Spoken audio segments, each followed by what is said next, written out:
Chapter 114. Warner, you've seen Fengyihan. Yi Hongyi only glanced at Yao Sulwan in the lake before turning to look at Warner. He thought that there must be a reason why Yao Sulwan was so stupid. If she really could drown herself in Jade Lake, then he'd believe it. I've seen him. Your Majesty even let Warner go to welcome him, but Warner doesn't like him. He's like a block of wood, always with a straight face, as if everyone owes him something. Your Majesty, do you not like Warner anymore? As Yao Moan spoke, she rested her head on Yi Hongyi's chest. She did her best to distract Yi Hongyi's attention because she was curious how long Yao Sulwan would last in the water. How could that be? In the entire inner palace, out of all the women, Zhen likes Warner the most. Yi Hongyi's voice sounded incomparably sincere. Yao Moan also believed his words, but as of now, what she didn't want the most was Yi Hongyi's love. But your Majesty hasn't been to Guan Osprey Palace in a long time. Warner misses you. Warner wants your Majesty to hug Warner to sleep. It's safe. Yao Moan rubbed her head against Yi Hongyi's chest as her lips curved into a cold smile. She knew that Yao Sulwan wasn't a good swimmer. It wasn't easy for her to last until now. In the middle of the lake, Yao Sulwan breathed heavily with all her might. Her wet hair blocked the extreme hatred in her eyes. That pair of figures on the shore pierced her eyes and made her heart hurt. Yao Sulwan used all her strength to swim back to shore, but when she met Yao Moan's eyes, she gave up struggling. She had to gamble. Not good. Your Majesty. Your Majesty doesn't have any strength left. Your Majesty hasn't reached the bottom of the lake, shouted Mingyu when she saw that Yao Sulwan's body was no longer struggling. Mingyu didn't want Yao Sulwan to die. If she died, who knew what kind of task Bingshan would arrange for her? At the very least, if she stayed by Yao Sulwan's side, she would have a chance to get close to His Majesty. Yi Hongyi shook when he heard this and looked towards the center of the lake. The surface was calm and Yao Sulwan was nowhere to be seen. Second sister. Second sister. Yao Moan was about to rush out when Yi Hongyi pulled her back. Get into the water and save them. In reality, those guards had been waiting for a long time. When they heard Yi Hongyi's order, they all jumped into the lake. It's all Wander's fault. Woo-woo. Your Majesty, will second sister be all right? Wand remembers that second sister is very good at swimming. How could it be like this? Tears streamed down Yao Moan's face. She really didn't approve of Yao Sulwan's suicidal actions. If she really drowned like this, she would feel regret. It's not your fault. She was the one who insisted on looking for that 7-colored fish. Yi Hongyi pulled Yao Moan into his arms, his deep eyes staring towards Jade Lake. Had Yao Sulwan really gone stupid? Otherwise, why would he throw his life away? When the guards rescued Yao Sulwan, Yao Moan was the first to rush to Yao Sulwan's side, tears streaming down her face. At the side, Mingyu immediately rushed forward and fiercely pressed down on Yao Sulwan's chest. Only when Yao Sulwan spat out a few mouthfuls of water did she stop. 7-colored fish. Sulwan saw it. Your Majesty. Yao Sulwan only managed to say a few words before fainting. She had choked on too much water. Second sister. Your Majesty, what happened to second sister? Don't let anything happen to second sister. Yi Hongyi saw that Yao Moan's crying was becoming more and more sorrowful, so he once again pulled her into his embrace.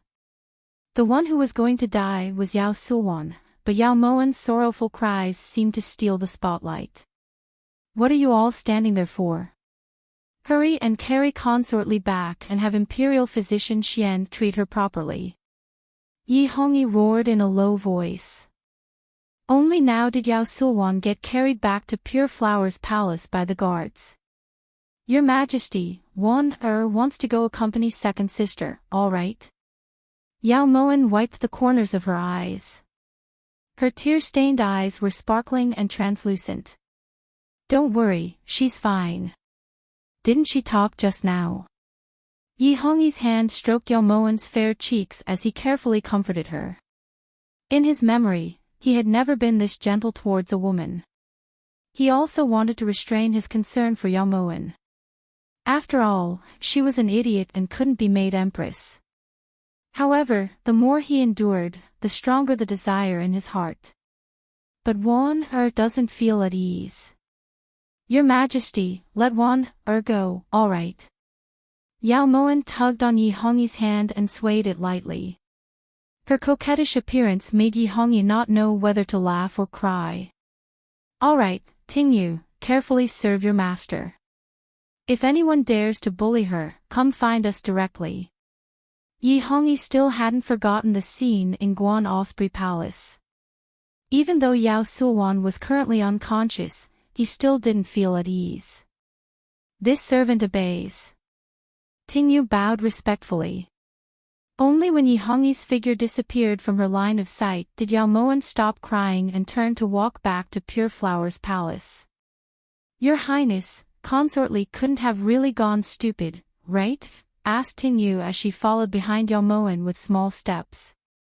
Even a fool has survival instincts. Just now, when she came out of the water, Ben Gong noticed that her legs didn't cramp. What does this mean? Yao Moen glanced towards Tingyu, her eyes clear and cold. This means she intentionally let herself sink to the bottom of the lake. Tingyu followed Yao Moen's reasoning and made a guess. How could such a scheming person be a fool? However, for the sake of drawing His Majesty's attention, she was actually willing to gamble with her life. It seems that she really has nowhere else to go.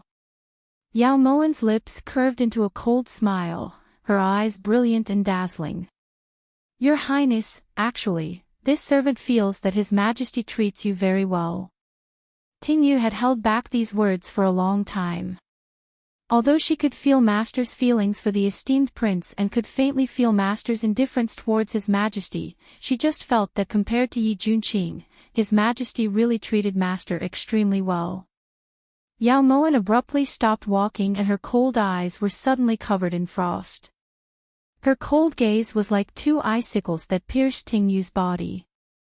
Your Highness. The moment Tingyu met Yao Moen's gaze, she instantly felt as if she had fallen into an ice house. She stood there awkwardly, not knowing what to do. Tingyu, how has Ben Gong treated you during this time? Yao Moen's cold voice drifted out from the corners of her lips. Her eyes were like an ancient well without any ripples. Your Highness has treated Tingyu extremely well. Tingyu has said something wrong. Please punish me, Your Highness. Ever since she had started following Yao Moen, Tingyu had never seen Master's eyes this cold. It was as if the surrounding air had been frozen to a freezing point. You really did say something wrong. If Ben Gong hears those words again, Guan Osprey Palace definitely won't tolerate you, said Yao Moen coldly. There wasn't a trace of warmth in her voice. Tingyu didn't say anything. It was too late for regrets.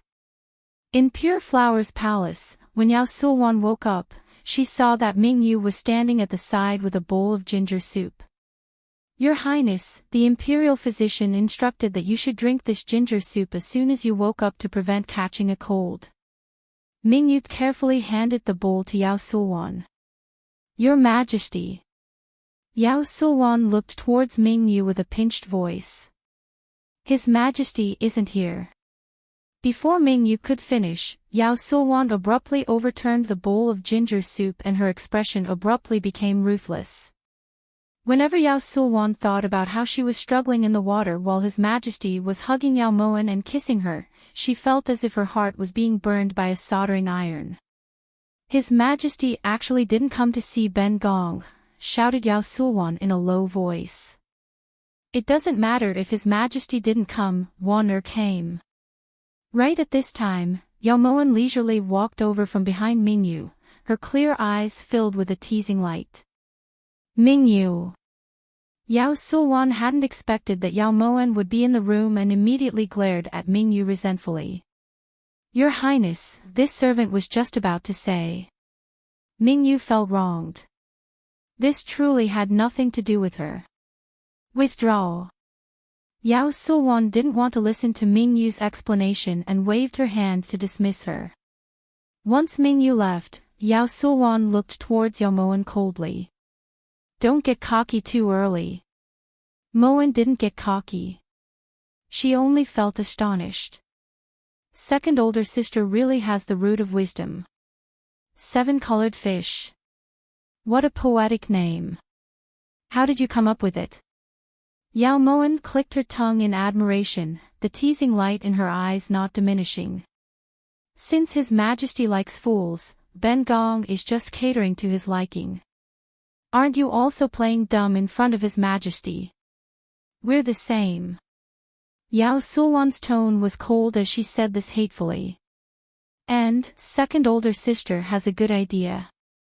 However, Moan has to remind second older sister that playing dumb isn't easy. Second older sister mustn't let the cat out of the bag. If His Majesty finds out that you're playing dumb to get favor, he'll definitely punish you for deceiving the monarch. At that time, second older sister will suffer a double loss. Don't blame Warner for not reminding you. Yao Moan sneered as her eyes curved into crescent moons. Same to you. There are some things that you and I both know. You can leave now, Pure Flowers Palace doesn't welcome you. Yao Sulwan glared at Yao Moan as she pointed at the palace door. Fine, since second older sister doesn't like Moan, then Moan will take her leave. Yao Moan lifted her brows. Just as she was about to leave, she suddenly leaned over to Yao Sulwan's bedside. Second older sister once said that if His Majesty finds out about Wanner's true colors one day, then Wanner will definitely die even more miserably than eldest sister. According to what you're saying, if His Majesty finds out that second older sister was playing dumb, then he'll definitely die even more miserably than eldest sister. You. What are you trying to say? Yao Sulwan subconsciously swallowed as she looked at those deep and boundless eyes. She didn't know why, but she had a feeling that Yao Moan knew something, but she couldn't be sure.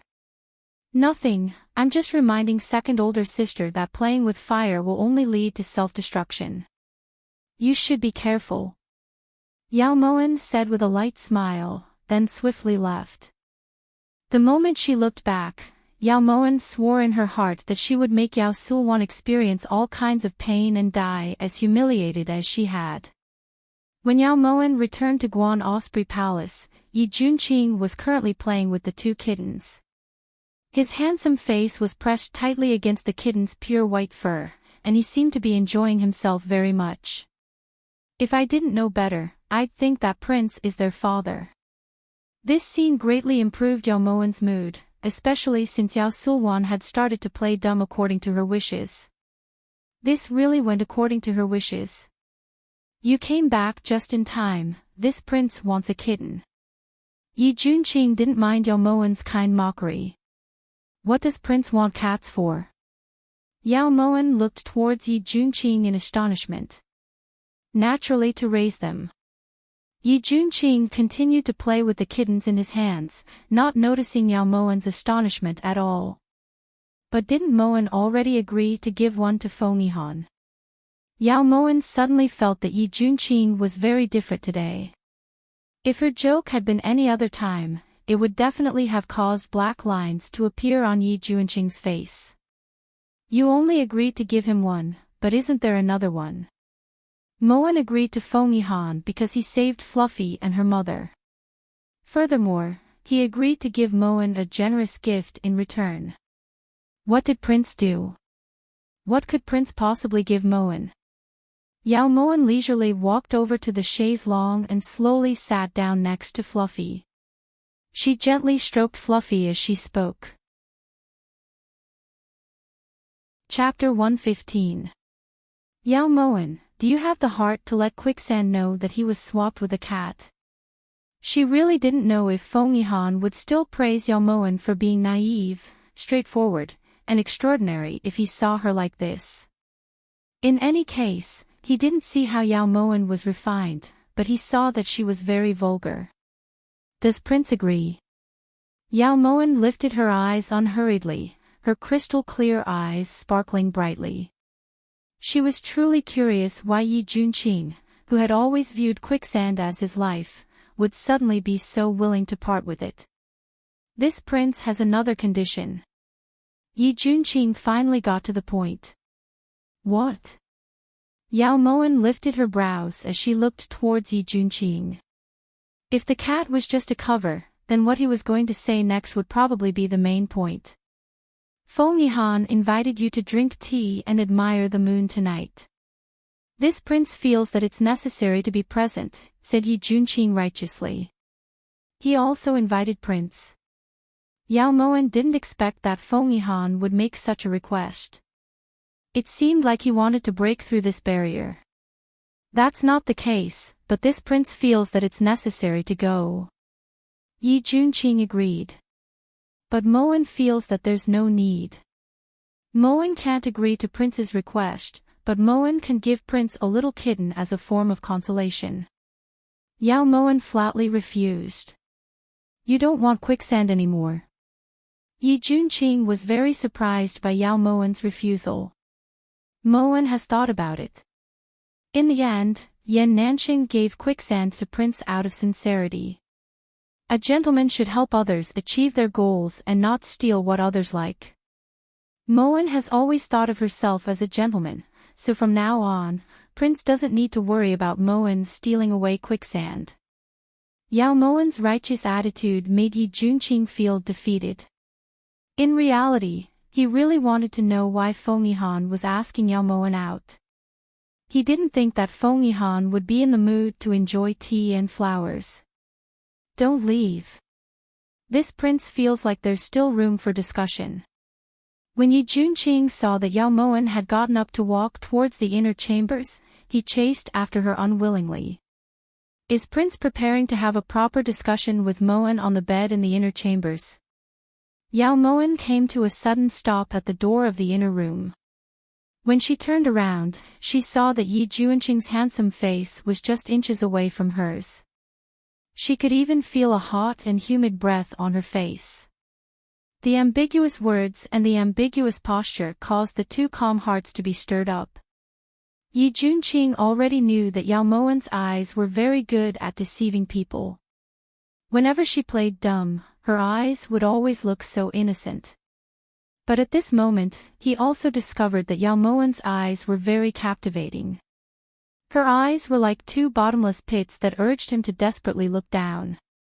He wanted to know the secrets inside, but the deeper he looked, the deeper he sank until he was unable to extricate himself. He really wanted to avoid those eyes, but his gaze didn't seem to listen to him. For a moment, he even felt that Yao Moen's gaze was very familiar, as if it was the same pair of eyes he thought about day and night. Ma Xin. Yi Junqing blurted out her name. In that instant, Yao Moen shuddered. Prince's expression makes Moen feel that Prince wants to go in with Moen. Yao Moen forced herself to remain calm and her cherry lips curved into a sweet smile. Cough cough. Feng Yihan has invited you to Harmony Palace at 5 o'clock. This prince is a bit tired.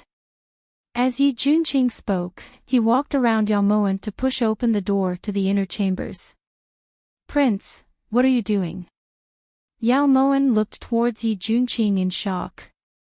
Although his expression was calm, his heart was actually in a frenzy. I went to the wrong door. Yi Junqing explained awkwardly before turning and disappearing from the main hall of Guan Osprey Palace. As Yao Moen looked at Yi Junqing's departing figure, she was filled with disappointment and frustration. Back then, she had given her heart to the wrong person and missed out on such a good man for no reason. Now that she could start over again, should she grab hold of his heart? But the current her, what right did she have to stand by his side? In the peach blossom forest, Feng Yihan stood with his hands clasped behind his back. The side of his face was hidden by the sea of flowers and the starlight, accentuating his beautiful unresolute features. His jade-like face, resplendent eyes, and especially the faint melancholy in his eyes, had a unique kind of decadent beauty that could topple heaven and earth. Passing through thousands of flowers without a single leaf touching you, Your Highness the Crown Prince has a good temperament. A clear and melodious voice broke the silence. Yao Moen walked through the flower forest and slowly arrived in front of Feng Yihan. In terms of temperament, Yihan is ashamed of his inferiority, said Feng Yihan calmly as he invited Yao Moen to take a seat. Crown Prince must be joking. Moen doesn't have a temperament, so she wouldn't be able to enjoy tea and admire the moon. Yao Moen's eyes were as pure as a pool of clear water. It was very easy to drown in them.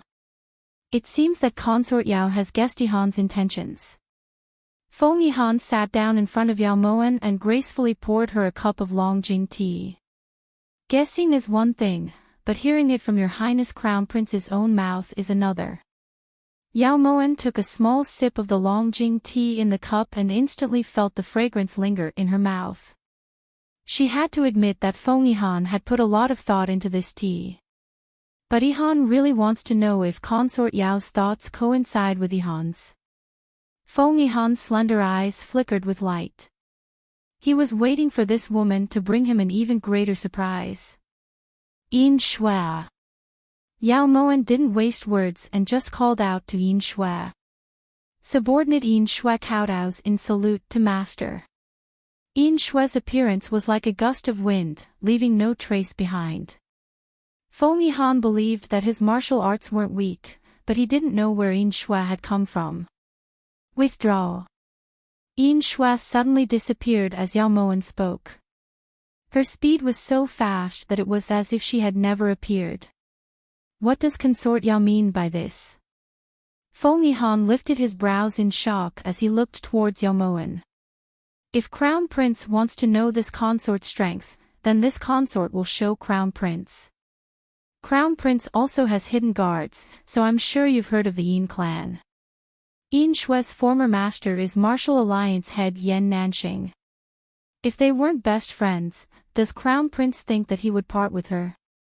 In the shadows, the corners of Yin Shui's lips twitched. She had just returned from Phoenix Feather Manor. No matter how she looked at it, she didn't think that Yan Nanxing viewed her master as a best friend. It seems that this time, the 7 phantom assassins won't be able to return. Feng Yihan's brows unconsciously relaxed, allowing Yao Moen to peek into his heart. This could be considered a battle of life and death for Feng Yihan. If he won, he would obtain a country. If he lost, he would lose a life. This consort has already displayed sufficient sincerity. Now, it should be His Highness Crown Prince's turn. Yao Moen set down the teacup, her eyes cold and emotionless. Consort Yao, just name it.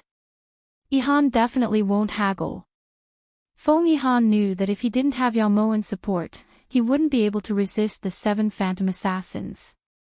No matter what Yao Moen asked for, he could only agree. Moen wants to ask for a favor from you on behalf of someone. Yao Moen's voice was light and gentle. Her beautiful face glowed faintly under the moonlight, as if she was a moon fairy who had accidentally descended into the mortal world. On behalf of who? Feng Yihan lifted his brows towards Yao Moen.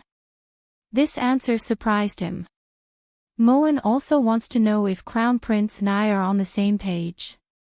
Yao Moen didn't say anything and just looked towards Feng Yihan with curved brows. Yi Hongyi. That's not right. Feng Yihan sank into contemplation. The wind picked up and the peach trees rustled. The petals fluttered in the wind. It was so beautiful that it made one feel sad. Yi Junqing. Feng Yihan's voice was incomparably certain. When he saw the light in Yao Moen's eyes, a faint sourness welled up in his heart. He should have guessed that it was him a long time ago. You're helping him. Why? Is it because of your older sister? Feng Yihan longed to hear a definite answer, but Yao Moan didn't reply. If Crown Prince is willing to accept this favor, Moan will naturally do her best. If not, then just pretend we never met tonight. Yao Moan's expression was calm, as if she was certain that Feng Yihan wouldn't refuse. All right. In the future, Yihan will definitely return this favor to Yi Junqing with the strength of the state of Qi. Feng Yihan's eyes shone brightly. With a woman as wise and far-sighted as Yao Moan helping him, it was only a matter of time before the country of Chu changed hands. Moan will remember Crown Prince's words on behalf of the esteemed prince. Yao Moan nodded slightly, then got up to leave. However, Feng Yihan stopped her. Consort Yao is going to let such a beautiful day down. In the vast and boundless night sky, the moon was bright like a hook and the stars were bright and resplendent, accompanied by the gorgeous peach blossoms. It was indeed a beautiful scene. Yao Moan's lips curved into a faint smile. That's right, how could Moan let such a rare day down? Said Yao Moan slowly. Just when Feng Yihan thought that Yao Moan would stay, she quickened her footsteps and disappeared into the peach forest. Feng Yihan couldn't help but smile bitterly as he looked in the direction Yao Moan disappeared in. It was such a beautiful night, but the person she was looking for wasn't him. Yi Junqing, just how lucky are you? After leaving Harmony Palace, the moment Yao Moan stepped into Guan Osprey Palace, she saw Tingyu rushing over to welcome her. Your Highness, ever since you left, His Highness has been sitting on that stone bench drinking wine. Ever since that day, Tingyu finally understood Her Highness's intentions and didn't dare to have any other thoughts. You can withdraw. Yao Moan waved her hand lightly, then walked over to the stone bench in the courtyard. The 2 rows of pear trees were slender and elegant. The flowers were simple and elegant, and the leaves were slender and long. They swayed in the wind, giving off a pleasant sound. Among the pear blossoms, Yi Junqing sat alone on the stone bench in a blue gown. The night wind blew his long, ink-like hair into a beautiful arc. A clever smile welcomes people, a clear snow fragrance is worthy of cherishing.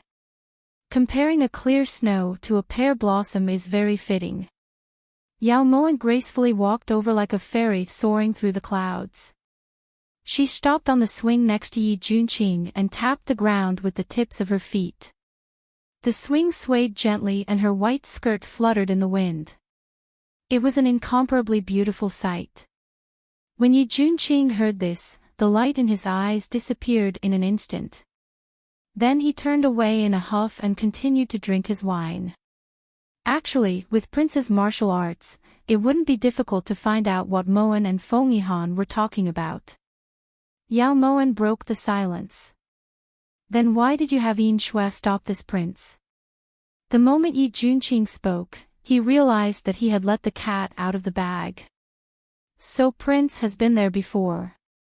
Yao Moan chuckled when she heard this, then looked towards Yi Junqing with interest. Cough cough. The 7 phantom assassins could come at any moment, so this prince has to ensure Feng Yihan's safety at all times. What's wrong with that? Retorted Yi Junqing indignantly. Whatever the prince does is right. Yao Moan leisurely got up from the swing and slowly sat down in front of Yi Junqing. Then she picked up the wine pot on the stone bench and poured herself a cup. Chapter 116. That's not your cup. Yi Junqing was just about to snatch the wine cup back when Yao Moan beat him to it. When he saw that Yao Moan had downed the wine in one gulp, he couldn't help but frown. Women shouldn't drink so rashly. Ahem. Prince is drinking alone, but there are 2 wine cups. If it wasn't prepared for Mo1, then who was it for? The wine was very strong and her throat felt like it was being burned by fire. Yao Mo1 placed her fingers on her neck and coughed lightly.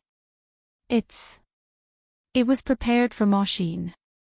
In the end, Yi Junqing didn't say it, but Yao Moan had already guessed what he was thinking. His heart suddenly sank. This scene was just like that night in the Rippling Waves Pavilion. It was the same beautiful scene, but the thoughts were different. At the time, she had been so focused on Yi Hongyi that she hadn't noticed the sorrow in Yi Junqing's eyes at all. She had really been a fool back then. Yi Junqing's heart must have hurt a lot back then. Moen is going to sing a song for Prince. How about Moen play the zither for Prince? Also, let Tingyu prepare some appetizers. It's boring to drink alone. Yao Moen suddenly really wanted to make up for the regret from that night. She was just about to get up and go back to her room to get the zither when she heard Yi Junqing speak. This prince feels that you're not suited to be this gentle. Yi Junqing was shocked by Yao Moen's abnormality and spoke the truth for a moment. When Yao Moen heard this, she looked towards Yi Junqing coldly. When she saw the sincerity in Yi Junqing's eyes, she finally grew angry. Then Wang Ye can drink alone here. Moen won't keep you company anymore. Yao Moen angrily turned around and left the stone platform. I didn't ask you to accompany me. Yi Junqing reflexively replied. However, Yao Moen abruptly turned around and glared fiercely at Yi Junqing. Seeing this, Yi Junqing immediately fell silent. In the next second, Yao Moen suddenly grabbed a handful of pear blossoms and threw them on the ground. Then she stormed off angrily. This was the first time she had been angered by Yi Junqing. Did this king say anything wrong? Why are you so angry? Yi Junqing only dared to mutter a few words after Yao Moen left. After returning to the main hall, Yao Moen angrily sat down at the table. She casually picked up a teacup and gulped down a few mouthfuls. I just poured this. Yan Nanxing looked towards Yao Moen innocently. So what? Can't I drink it? Yao Moen fiercely slammed the teacup down and raised her eyebrows. Sure, drink as much as you want. Do you want more?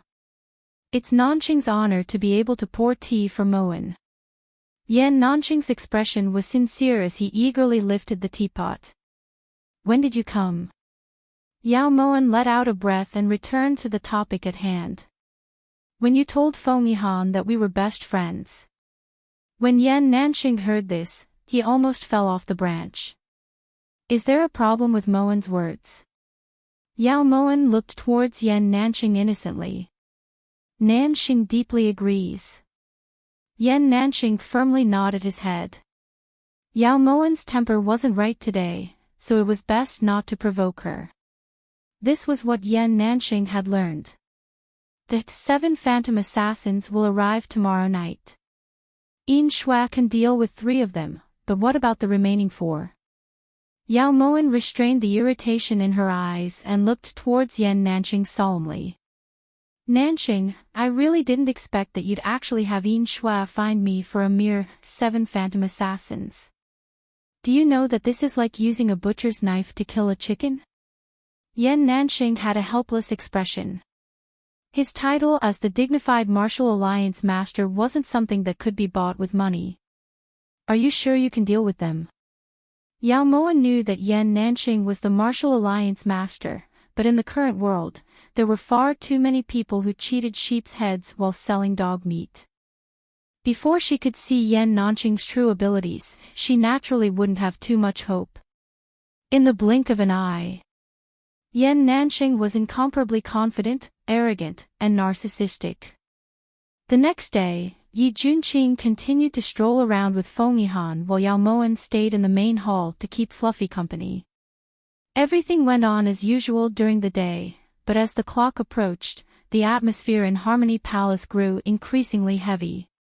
Even though they had made the most thorough arrangements, Yao Moen still felt a little apprehensive. Consort Yao, Yihan feels that it's better for you to return to Guan Osprey Palace. Fengmihan's gaze was deep and his expression was filled with unconcealable worry. Regardless of whether he succeeded or not, he didn't want Yao Moen to suffer with him. The following days were indeed going to be difficult. This prince also feels that it's best for you to return first. Yi Juanqing's expression was solemn. When his gaze landed on Yao Moen's face, he couldn't help but feel puzzled. How could a woman like Yao Moen be so calm and indifferent? It was as if she was facing an army of 10,000 without batting an eyelid. Crown Prince's tea really is delicious. If I don't drink a few more cups, how could Moen bear to leave? Yao Moen smiled faintly. No one could tell that she was nervous, but that didn't mean that she was really that calm. If anything happened to Feng Yihan, not only would Yi Juanqing be implicated, Chu Mabei would also become restless. Thus, she couldn't afford to lose this battle. However, what comforted Yao Moen was that Yi Hongyi seemed to know that the 7 phantom assassins were going to act tonight, so he had purposefully withdrawn the Imperial Guards near Harmony Palace. This made things much more convenient for her. There was finally movement on the roof. Although it was soft, it was disorderly. It was clear that the person they were waiting for had arrived. Yi Juanqing knew that it was already too late to persuade Yao Moen to leave, so when he heard the movement, he deliberately got up and sat down next to Yao Moen. Feng Yihan, who had gotten up at almost the same time, silently sat back down when he saw this. Compared to himself, Yao Moen probably hoped that Yi Juanqing would sit next to her. At this life-and-death juncture, Feng Yihan was shocked by his own hesitation. However, Yao Moen, whom he had only interacted with a few times, had already taken it to heart. When the battle starts, you're not allowed to run around. Stay behind this prince, said Yi Juanqing in a low voice. You're certain that you can protect me? Asked Yao Moen softly as a hint of brilliance flashed through her eyes. Unless this prince dies. These simple words caused small ripples in Yao Moen's heart. Why? You've always hated me. The anticipation in Yao Moen's eyes deepened.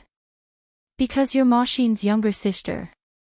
For a moment, Yao Moen even felt jealous of herself back then.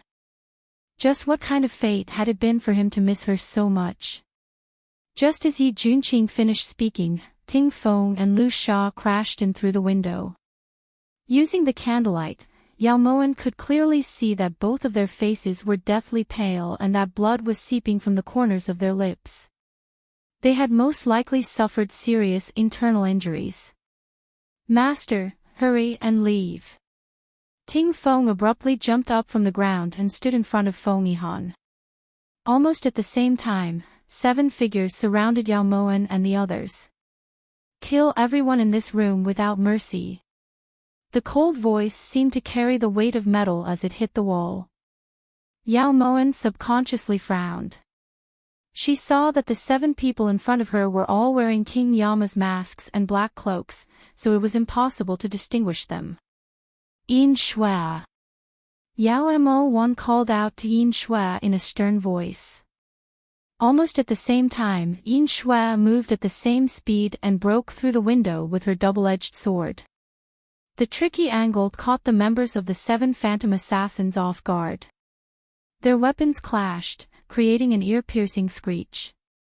The friction created dazzling sparks. Everyone was looking forward to the ending. At the same time, Ting Feng and Lu Sha also charged towards the members of the 7 phantom assassins who were closest to them. At this moment, Yao Moen clearly felt a firm and strong hand holding her. The sudden warmth caused Yao Moen to look up. When she saw the determination in Yi Juanqing's eyes, Yao Moen felt inexplicably at ease. No one saw what had happened. When Yin Shui stood in front of Yao Moen instantly smelled a fishy and salty smell. She knew that Yin Shui had been injured, but Lu Sha and Ting Feng's injuries were even more serious. Chapter 117. The Yin clan's hidden guards truly live up to their reputation, said the faint voice. Yao Mo1 lifted her eyes to look at the 7 phantom assassins. Although there wasn't much change on the surface, she noticed that the blood under the feet of 3 of them had already formed a small stream. They were definitely heavily injured. Yin Shui was right, she could deal with 3 of them. Yin Shui, take her and leave. Yi Junqing knew very well that the only reason Yin Shui had been able to injure the 7 phantom assassins was because she had caught them off guard. Right now, the 7 phantom assassins were on high alert, so it would be even more difficult to injure them. Furthermore, Yin Shui was also heavily injured. Master. Yin Shui turned to look towards Yao Moen. When she saw that Yao Moen wasn't speaking, she understood. What you want is this crown prince's head. Let them go. Feng Yihan's expression was grave and his voice was bone-chilling. We only recognize one master. Feng Yihan's request was clearly rejected. Sorry, I've implicated you guys. Feng Yihan looked towards Yao Moen apologetically. Boundless pity welled up in his heart. Yao Moen only smiled slightly. She knew that this wasn't the end. 7 assassination technique. The sinister voice rang out once more. The 7 phantom assassins suddenly moved and started circling around Yao Moen and the others. They moved faster and faster, so fast that it was dizzying. Following that, there was a burst of noise. Yao Moen suddenly felt as if there were 1,000 bees buzzing in her ears and her head started to hurt even more. Illusion technique. Hurry and circulate your qi. Feng Yihan suddenly cried out. He immediately sat down and placed his hands on his dantian. Right after, Yi Junqing and Yin Shui also sat down cross-legged. They placed one hand on their dantian and the other on Yao Moen's back at the same time. At this moment, Yao Moen suddenly felt as if a clear spring had flowed into her dantian and the noise by her ears instantly quieted down. However, as time mercilessly passed, the noise grew louder and louder. Yao Moen looked towards Yi Junqing worriedly and found that his forehead was already covered in sweat. Yin Shui was the same. Pu Tingfeng, who was the first to be defeated, spat out a mouthful of blood. Immediately after, he unconsciously picked up the sword beside him and stabbed it into his body as if his soul had been sucked out. This was the 7 kills absolute. Through the use of illusions, one would view oneself as an enemy, and in the process of self-mutilation, one would enjoy the thrill of victory. Yi Junqing, Yin Shui, let me go. Yao Moen roared angrily. She wanted to get up, but she discovered that her body seemed to be stuck to their palms. No matter how she struggled, she couldn't break free. Don't move. Otherwise, we'll die even faster, said Yi Junqing solemnly. The corners of his lips trembled slightly, but Yin Shui's mouth was already bleeding. Seeing that they could no longer hold on, a buzzing sound suddenly resounded. Immediately after, the 7 phantom assassins that had been circling around them suddenly dispersed and fell to the ground, spitting out blood. They looked to be in extreme pain. Just one move and you've become like this. The 7 phantom assassins is only a so-so. A gentle but not sinister voice rang out. Yan Nanxing, who was dressed in flowing red, lifted his brows as he looked at the battered and exhausted 7 phantom assassins on the ground. His lips curved coldly. Moen thought that you were dead. Yao Moen glared fiercely at Yan Nanxing, then immediately helped Yi Junqing, who no longer had much strength left, up. At the same time, Feng Yihan sealed Tingfeng's acupuncture points, causing him to temporarily lose consciousness so that he wouldn't do anything to harm himself again. Lu Sha and Yin Shui were slightly better, so they also stood up to protect Yao Moen. Ahem, that's why I said that you were using a sledgehammer to kill a chicken. Do you see now? That's the truth. In front of me, Yan Nanxing, the 7 phantom assassins can't even withstand a single blow. Yan Nanxing stood there arrogantly with his arms crossed in front of his chest as he boasted non-stop about his power. Although the 7 phantom assassins' illusion technique is powerful, if it's disturbed, there will definitely be a backlash. Especially when they use the illusion technique at the end, they will use 100% of their inner strength. If they're disturbed at this time, the backlash will be the most severe. Ting Feng was already affected by the illusion technique earlier, so it's clear that they've already used 90% of their inner strength. At this time, Alliance had only needed to give them a light blow and this would be the result. Feng Yihan calmly analyzed as he wiped away the blood at the corner of his lips. Oh, Moen understands. This is what you meant by using a sledgehammer to kill a chicken, Nanqing. Yao Moen looked towards Yan Nanqing disdainfully. This alliance head only chose the most effective method. Even if they didn't use the 7 phantom assassins, this alliance head would still be able to take care of them effortlessly. All of you, get up and fight again, retorted Yan Nanqing angrily. Moen can take care of them in their current state, said Yao Moen disapprovingly. No matter what, Yihan thanks Alliance Head for your help. Feng Yihan cupped his hands towards Yan Nanqing. Just as Yan Nanqing was about to speak, Yao Moen seized the opportunity. You don't need to remember this favor. Moen was the one who invited him, so Moen will be the one to return the favor. You just need to remember what you promised Moen, said Yao Moen meaningfully as she looked towards Feng Yihan. Consort Yao, don't worry. Feng Yihan definitely won't go back on his word. Feng Yihan turned to look towards Yao Moen, then inadvertently glanced at Yi Junqing, who was standing next to Yao Moen. He felt an indescribable sense of disappointment. As for these 7 people, I'll leave them to the Crown Prince to deal with. Moen bids farewell. Yao Moen turned around to support Yi Junqing as they left Harmony Palace. If it wasn't for the fact that she'd poured so much true energy into him, Yi Junqing definitely wouldn't have been injured to this extent. He wouldn't have fainted as soon as they returned to Guan Osprey Palace.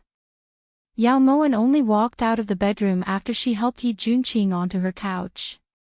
Why haven't you left yet?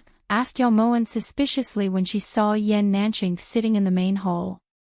I've been waiting for you. Didn't you say earlier that you were going to return a favor? Yan Nanqing looked towards Yao Moen seriously. Did I? How come Moen doesn't remember?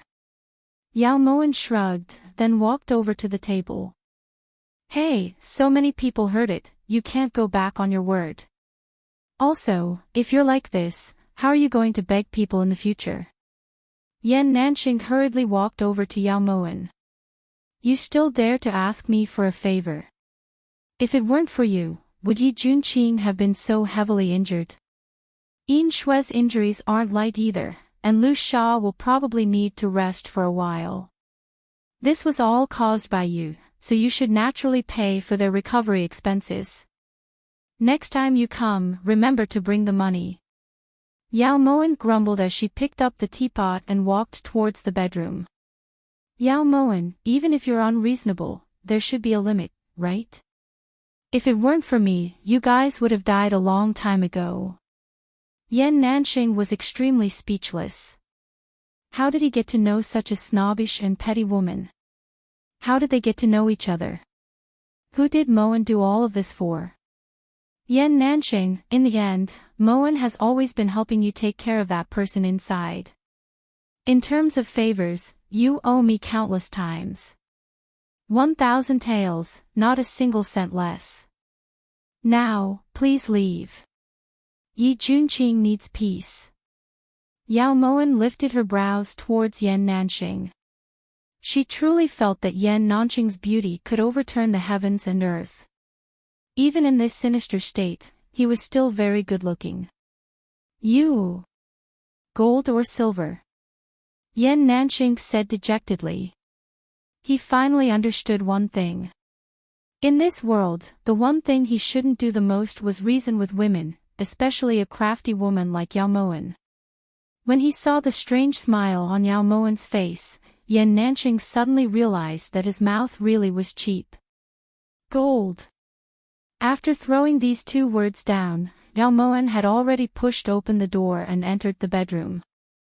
Yan Nanqing was left alone at the door, filled with grief and indignation. The night was silent. Moonlight spilled in through the carved window lattice, filling the room with moonlight. Yao Moan leaned against the side of the bed, her clear eyes staring at the unconscious man on the bed.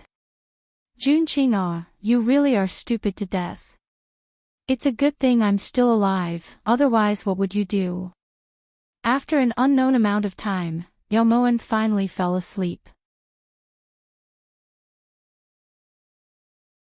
Chapter 118. Will you die if you don't piss me off for a day? When Yi Junqing opened his eyes early in the morning, he saw that Yao Moan's face was pressed against his palm as she slept soundly. Her hair was messy in front of Yao Moan's forehead, blocking her beautiful face, making it vaguely visible. Machine. For some reason, Yi Junqing reached out to brush aside that strand of hair to see the familiar face behind it. What are you doing? A clear voice suddenly rang out. Yao Moan abruptly stood up and looked straight at Yi Junqing. Cough cough, cough cough cough, water.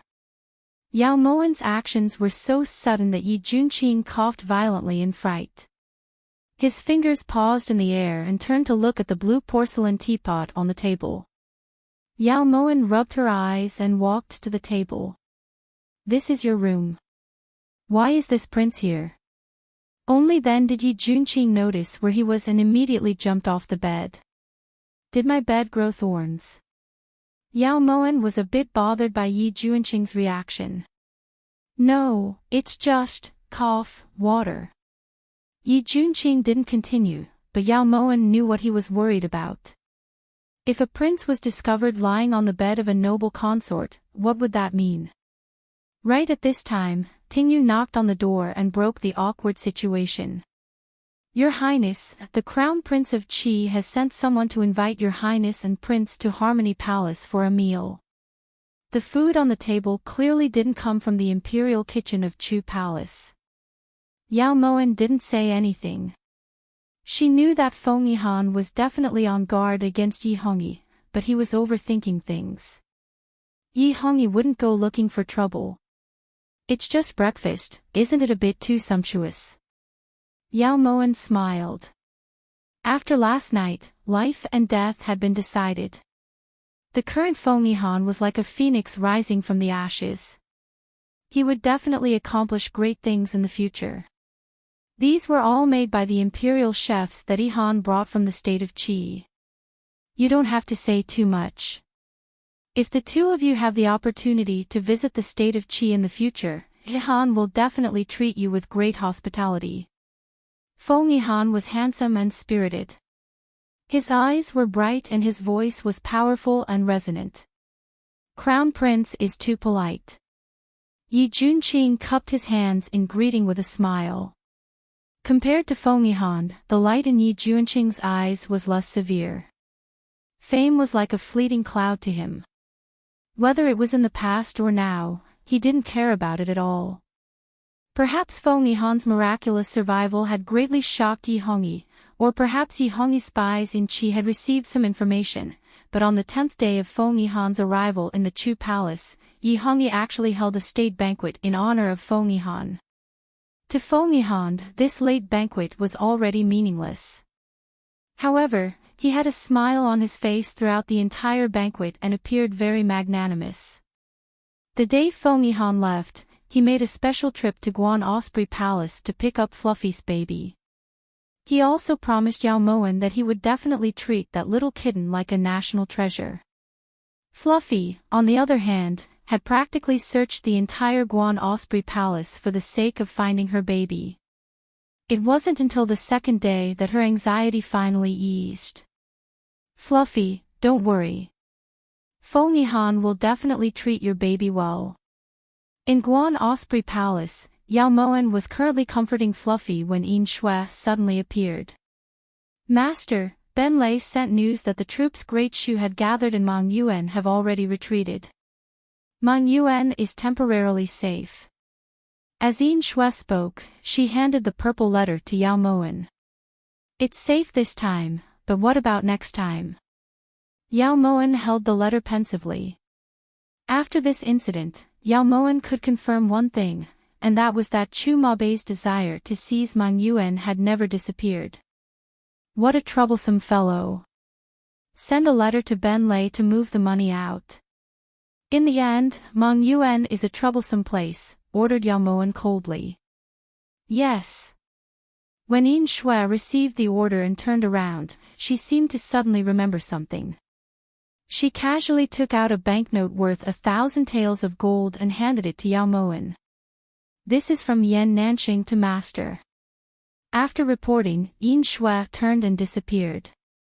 Yao Moen couldn't help but smile as she looked at the banknote in her hand. What did you scam from Yan Nanxing this time? When Yi Junqing entered the room, he only heard the last sentence. It's nothing, it's just 1,000 taels of gold. Yao Moen was in a great mood, so she casually put the banknote away. 1,000 taels of gold, it's just 1,000 taels of gold. Why would he give you money for no reason at all? Yi Junqing walked over to Yao Moen with a questioning expression as he spoke solemnly, his gaze sharp. Is Prince asking about Moen's privacy? Yao Moen looked towards Yi Junqing as if it were none of his business, then she walked over to the table and picked up the porcelain bowl. Your words are truly getting more and more harsh. This prince was just asking out of curiosity. When Yi Junqing saw that Yao Moen had no intention of replying, he tried to find a way out of this embarrassing situation. Then Moen will satisfy Prince's curiosity. The reason Nanxing gave Moen the money was because he was worried that Moen wouldn't be able to eat her fill and wear warm clothes in the imperial palace, so he specially subsidized Moen. Yao Moen moved closer to Yi Junqing and said this seriously. Is Yan Nanxing blind?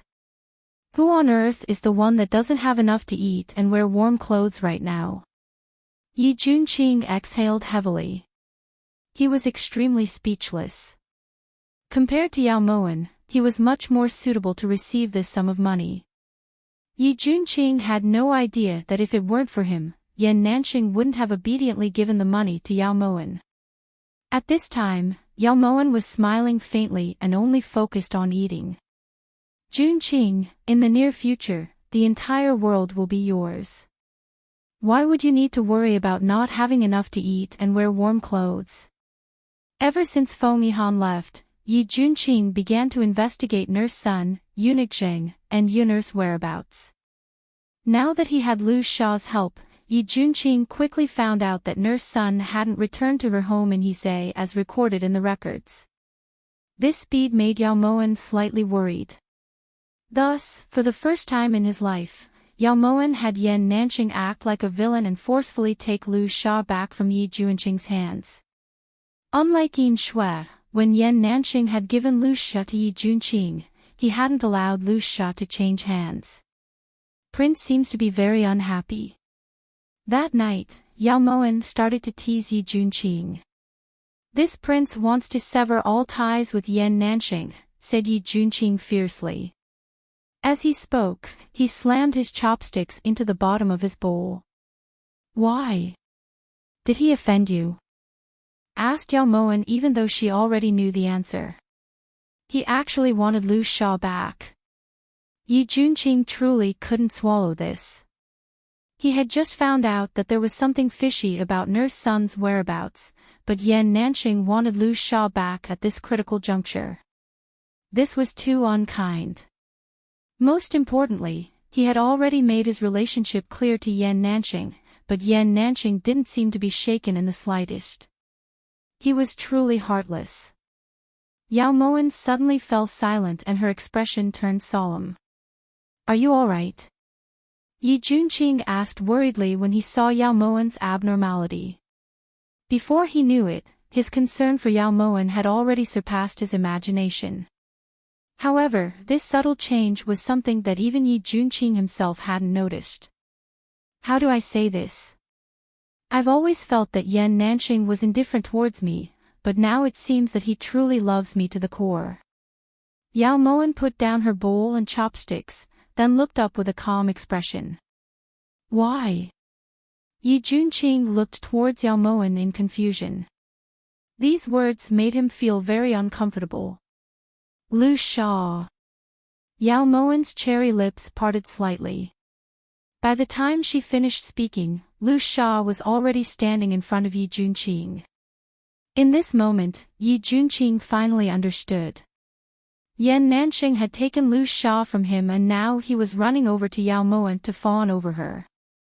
The moment Yi Junqing saw Lu Sha, he felt like his lungs were about to explode. When Yao Moan saw Yi Junqing's face turn red, she waved her hand in satisfaction to dismiss Lu Sha. Yao Moan. Yi Junqing took a deep breath, then looked towards the leisurely and content Yao Moan and called out softly. What is it? Yao Moan opened her harmless eyes and smiled. Would you die if you didn't anger this prince for a day? Yi Junqing had never asked a question as seriously as he did now. Chapter 119. I can't, but I'll feel uncomfortable all over. Yao Moan blinked her large, clear eyes as she replied sincerely. After Yi Junqing left, he could clearly hear a burst of crisp laughter coming from Guanyu Palace. Ever since she gave birth to the kitten, Fluffy had grown lazier and lazier. She would often sleep on the chaise longue for half a day before lazily walking around the main hall a couple of times before going back to sleep. Fluffy's baby was also very lively and clever, so Yao Moan named it Jewel. She would usually play with Jewel and let Fluffy sleep. At this time, Yao Moan was playing with Jewel with a ball of string when Ting Yu hurried in. Your Highness, Consort De has returned. Yao Moan's hands paused when she heard this. Her eyes flashed slightly as she tossed the ball of string to Jewel and walked slowly to the table. When did she return? Yao Moan subconsciously furrowed her brows. Of the 4 consorts, the only one she couldn't see through was Consort De, Xie Xin. As the youngest daughter of the benevolent Prince Xie Zhong and the Empress Dowager's most favored niece, Xie Xin was undoubtedly a proud daughter of heaven. Her marriage with Yi Hongyi was even more of a connection. At the time, Yi Hongyi had been opposed by the Empress Dowager and dissatisfied with the benevolent prince, but Xie Xin had been very calm. Perhaps it was because she was a Buddhist, but that gentle face seemed to be very close to everyone. Yao Moan still remembered that 3 days before her incident, Xie Xin had left the palace for 10,000 Buddhist pagoda in the name of praying for His Majesty and protecting the imperial family. Replying Your Highness, when this servant received the news, Consort De had just entered the palace. She should be at Ordnance Palace by now, reported Ting Yu. And, where's His Majesty? In Yao Moan's memories, Yi Hongyi had always treated Xie Xin with respect. Sometimes, when she saw them together, they seemed more like brother and sister than husband and wife. When this servant returned, I heard from Bingshan's little eunuch that His Majesty had already gone to Ordnance Palace. Ting Yu was glad that she had asked around. I understand, you can leave. Yao Moan nodded slightly and dismissed Ting Yu, then sat by the table alone. Only after a long time did he summon Yin Shui. Yin Shui, personally go to Myriad Buddha Pagoda and find out what Xie Xin has been doing there during this time. Yao Moan's expression was cold as she ordered. Yes. Yin Shui didn't say much. She would only do her best to carry out Yao Moan's orders. This was the most basic requirement of a secret guard. After Yin Shui left, Yao Moan let out a sigh of relief. From what she remembered, Xie Xin would come to Panfo Pagoda to pray every once in a while. Was she really that devout? Yao Moan didn't think much of it. There was definitely more to this than meets the eye. Right now, Yi Hongyi had already lost Wan Heng's trust in Yu Qing, an important subject. If he could make benevolent Prince Xie Zhong turn against him, it would definitely cause the other old princes to be dissatisfied. As long as those stubborn old princes didn't support Yi Hongyi, then half of the obstacles on Yi Junqing's path to becoming emperor would be swept away. Late at night, Ordnance Palace was quiet and elegant. The incense from the purple sand incense burner lingered in the air, filling the entire room with the faint scent of Buddhism. The wind blew in through the window and the candlelight on the table flickered, illuminating the owner of the room. On the bed, a woman dressed in moon-white robes was leaning against the railing. Her beautiful hair was lightly gathered and her hair was lightly pinned. Her eyebrows were like ink and her face was like a peach blossom. Her long hair hung down to her slender waist and flickered with the light of the candlelight. This was Consort 2 of the 4 consorts, Siasine. At this moment, Siasine was holding a scripture and lightly flipping through it. Her expression was calm and composed, as calm as a virgin. Only her beautiful face was overly pale and almost sickly. "Your Highness, His Majesty has arrived." Only when Palace Maid Yu-chan walked over to remind her did Siasine put down the scripture and get up to welcome him. "This concubine kowtows in salute to your Majesty." Her elegant voice was pure and calm. "Hurry and get up. There's no outsider here, so there's no need to be so courteous."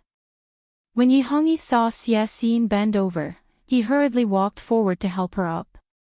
His eyes were filled with worry. This is the imperial palace after all. The more people there are, the more mouths there are. It's better to be more careful. Siasine smiled faintly and allowed Yi Hongyi to help her to the table. "Ah, you're just too careful. This ordnance palace occupies the southeast corner of the imperial palace and is very far from the palaces of the consorts. Aside from the patrolling guards, who else would come here?" As Yi Hongyi spoke, he waved his hand to dismiss Yu-chan. "Back then, your Majesty had truly gone through a lot of trouble to prepare such a quiet place for Scene." "Scene still can't thank you enough," said Siasine gratefully. "If we're talking about gratitude, it should be us thanking you. When we first ascended to the throne, our foundation was still unstable. If it weren't for Uncle's full support and appeasing those princes with different surnames, we wouldn't have been able to sit firmly on our throne. We know that Uncle helped us because of you. However, in order to help us, we have wronged you and Jian Qin." Yi Hongyi looked towards Siasine apologetically, his tone full of guilt. "Your Majesty, please don't say that. You and I have always been on good terms. How could Scene ignore your Majesty when you're in danger? Furthermore, even if Scene hadn't entered the palace, Royal Father definitely wouldn't have agreed to Scene and Jian Chen's marriage. Although I can't openly be with Jian Chen now, being able to see him every month is already enough for Scene to be very satisfied." However, Scene never expected that in just a few short days, such an unforeseen event would happen to the Empress. After Scene heard the news, she stayed at 10,000 Buddha Hall for a few more days to pray for the Empress and the little prince. Cough cough. Siasine had spoken a little too much and was already starting to pant. "Let's not talk about this anymore. How is Jian Qin?" Yi Hongyi's expression froze for a moment before returning to normal. "Jian Qin." Although he didn't tell Scene, I saw that he was already coughing up blood. "Your Majesty, Scene can't bear to part with him." Tears silently fell as Siasine's voice choked up. "Don't worry, we've already sent the best imperial physician in the imperial hospital to 10,000 Buddha Pagoda. He'll be fine. On the other hand, you should take care of your body. You've only been there for a few days, yet you've already become this skinny. Aren't you making us worried?" These were clearly words of reproach, but there wasn't a hint of reproach in them. Yi Hongyi casually poured a cup of tea and handed it to Siasine, his eyes filled with unconcealable concern. "Scene is fine. She's just caught a cold. Your Majesty. Scene has a presumptuous request." Siasine's eyes lifted slightly as if she wanted to say something. "What is it?" Yi Hongyi took Siasine's teacup and filled it up. "Scene wants to bring Jian Qin into the palace." Siasine looked towards Yi Hongyi apprehensively, her eyes filled with hope. When he heard Siasine's request, Yi Hongyi's hand tightened around the teapot as if he wanted to crush it. However, his face remained as calm as still water. It's not that we haven't thought about this, but you should know that if someone finds out, the consequences would be unthinkable, said Yi Hongyi sincerely. Xi knows that this matter is very risky, but Jian Chen's condition is getting worse and worse. I'm afraid that he doesn't have many days left to live. Xi only wants to be by Jian Chen's side in his final days.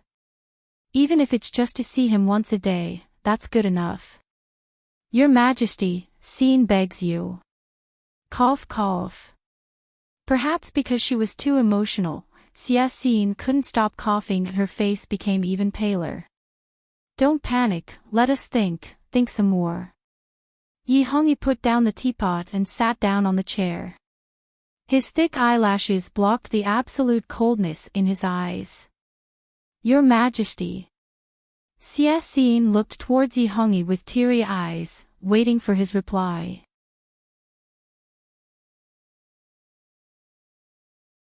Chapter 120. Why you're too cold-blooded and heartless.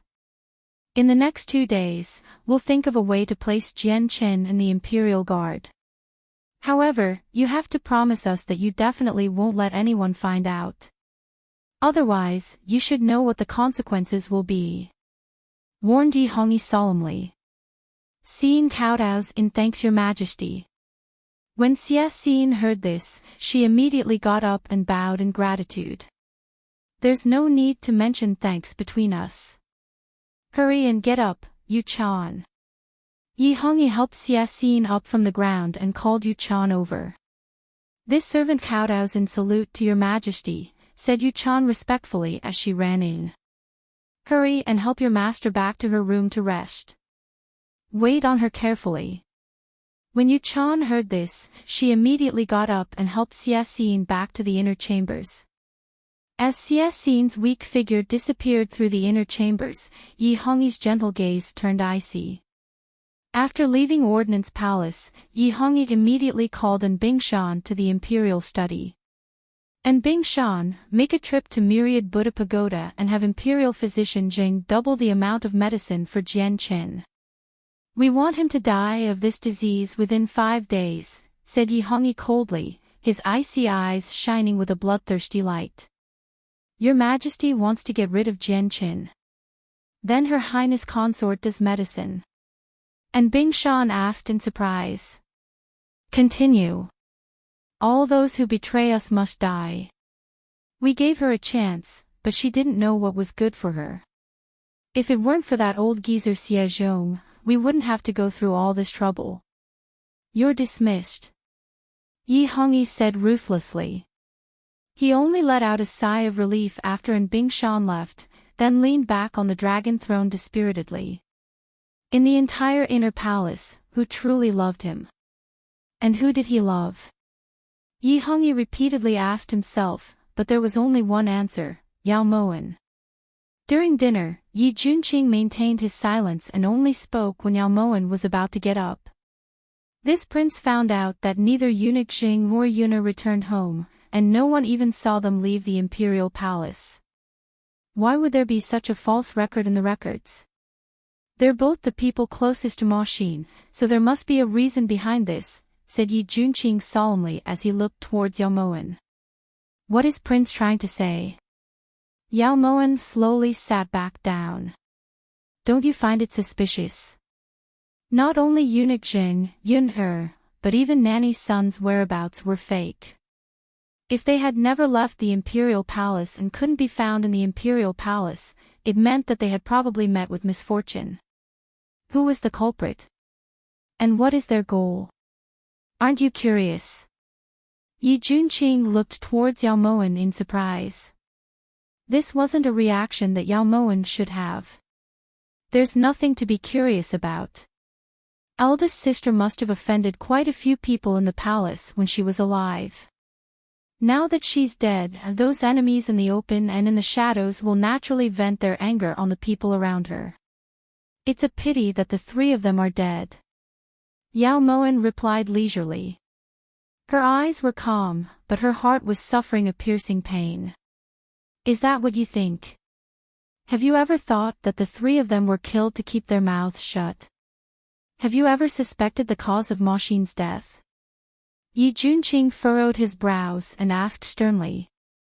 He still remembered the palace maid he had seen in the wing of the former site of the cold palace. Although she had been terrified at the time and her words had been stuttering, Yi Junqing could tell from her terrified gaze that there was definitely something fishy about Yao Ma Xin's death.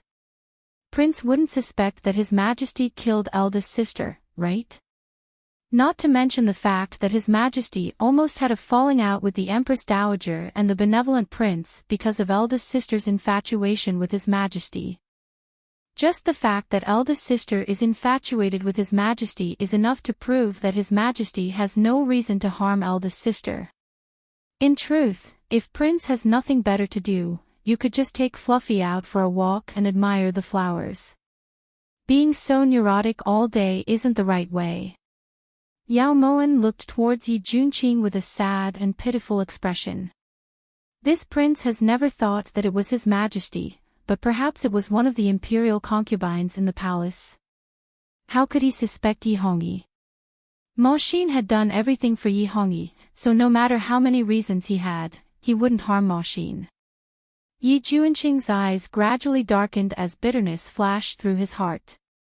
Oh. Which imperial concubine? Just based on the friendship between Prince and Moan living under the same roof, as long as Prince says it, Moan will definitely make that person live a life worse than death and turn him into ashes. Said Yao Moan with a sincere expression. Why don't you seem concerned at all? In the end, Ma Xin is your eldest sister. Do you not care about the cause of her death?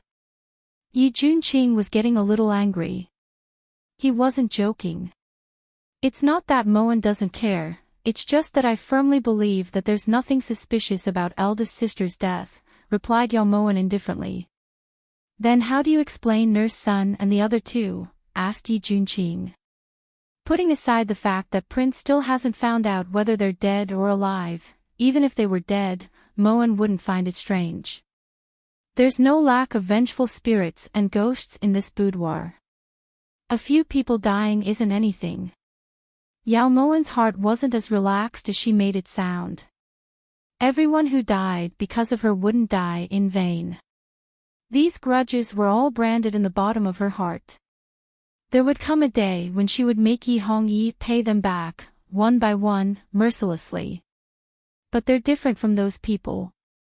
They once took care of Ma Xin. Don't you want to know their whereabouts? Yi Junqing looked towards Yao Moan angrily. In Moan's eyes, they're no different. Yao Moan suddenly stood up. She couldn't continue this topic anymore. She was afraid that she wouldn't be able to stop herself from slamming the table and charging out to fight Yi Hongyi. You're too cold-blooded and heartless. Yi Junqing looked towards Yao Moan in disappointment. Prince has known Moan for a long time. You should know what kind of person Moan is. That's right, Moan is cold-blooded and heartless. Yao Moan's cold eyes met the disappointment in Yi Junqing's eyes. Her heart ached for some reason. She wanted to explain, but she didn't know where to start. This servant kowtows in salute to your majesty. Ting Yu's voice rang out. Yao Moan immediately put away the sorrow in her eyes and tears streamed down her face. She grabbed a dish and threw it at Yi Junqing because there had to be a reason for Yi Junqing's anger. Yao Moan. You're going too far. Yi Junqing was infuriated by Yao Moan's sudden action and stood up in anger. When Yi Hongyi walked in, he saw this scene. Your Majesty. Yi Junqing is bullying Wan. He's calling Wan cold-blooded and heartless. Wah. Yao Moan wiped away her tears and pounced towards Yi Hongyi. Wan, don't cry. Junqing, how did you make Consort Yao angry again? Yi Hongyi's heart ached when he saw Yao Moan's tear-stained appearance. She's cold-blooded and heartless. Yi Junqing looked towards Yao Moan angrily, his heart aching. Just because Wanderer gave that country's crown prince a little kitten and not him, he bears a grudge against Wanderer. Your Majesty, let him go. Wanderer doesn't want to see him. All right. Yao Moen tugged on Yi Hongyi's sleeve coquettishly as tears welled up in her eyes. Ahem. Junqing ah. Yi Hongyi glanced at Yi Junqing helplessly. This younger brother will take his leave. Yi Junqing glared at Yao Moen before leaving Guan Osprey Palace. Your Majesty, Wanderer hates him. How about we just let him move away? Yao Moen finally sighed in relief when she saw Yi Junqing leave. If Shen's Wanderer doesn't take him in, he won't have anywhere to go. Shen's Wanderer is the most magnanimous, isn't that right? Yi Hongyi gently scratched Yao Moen's armpits as he comforted her. Wanderer will listen to your Majesty. Yao Moen smiled through her tears. Perhaps it was because he realized that Yao Moen was the only woman he was willing to pamper in this inner palace. Yi Hongyi was extremely gentle that night. At noon, the sun was shining brightly. Yao Moen hugged Fluffy as she swung on the swing. Her forehead was already drenched in sweat, but she still felt cold. Whenever she thought about the evil things Yi Hongyi had done last night, the chill in her heart would deepen. But what could she do? She had no way of getting rid of it. Chapter 121. Nyang Nyang, this subordinate found that there's a man living in the secret room of Wanfo Pagoda for 8 years. His name is Jian Chen and he's already beyond cure. Yin Shue's appearance interrupted Yao Moen's thoughts. 8 years. Wanfo Pagoda is the imperial family's temple. They never accept secular disciples and they don't let passers-by stay overnight. Without Yi Hongyi's orders, even the abbot doesn't have the authority to let anyone stay in Wanfo Pagoda. Did you find out that person's background? Yao Moen stroked Fluffy, her expression reserved. Replying Master, this subordinate found out that Jian Chen once had a solemn pledge of undying love with the benevolent prince's daughter, the current concubine De. After concubine De entered the palace, that person seemed to have disappeared and never appeared in the martial world again. Everyone thought he was dead, but I didn't expect that he had been hiding in Wanfo Pagoda all this time. Also, when this subordinate was in Wanfo Pagoda, this subordinate met Imperial Physician Zheng and in Bingshan. Yin Shua reported everything she found out. Yao Moen was speechless. She suddenly looked towards Yin Shua, her eyes shining brightly. How did you do it in such a short time? Although the information was shocking, what shocked Yao Moen even more was that Yin Shua's ability to do things had far surpassed her imagination. Replying Master, the reason the Yin clan's hidden guards are the leaders of the hidden guards is because other than Yin Shua and Big Brother, there are many clansmen who study tracking techniques who provide us with first-hand information. The Yin clan's information isn't any less than the Jianghu's all-knowing man. Yin Shua was already very modest. No wonder Yan Nanxing was willing to use the elements to trade for you.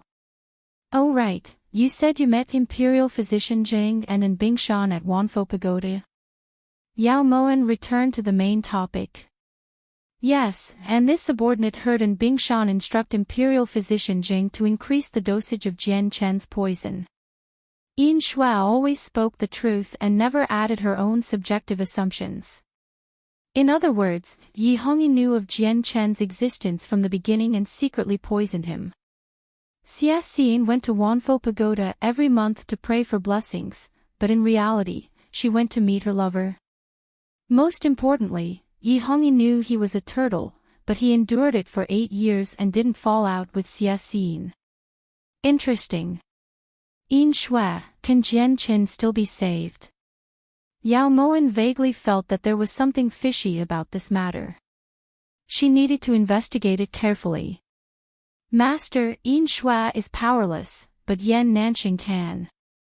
Yin Shua answered with certainty. Yan Nanxing ah.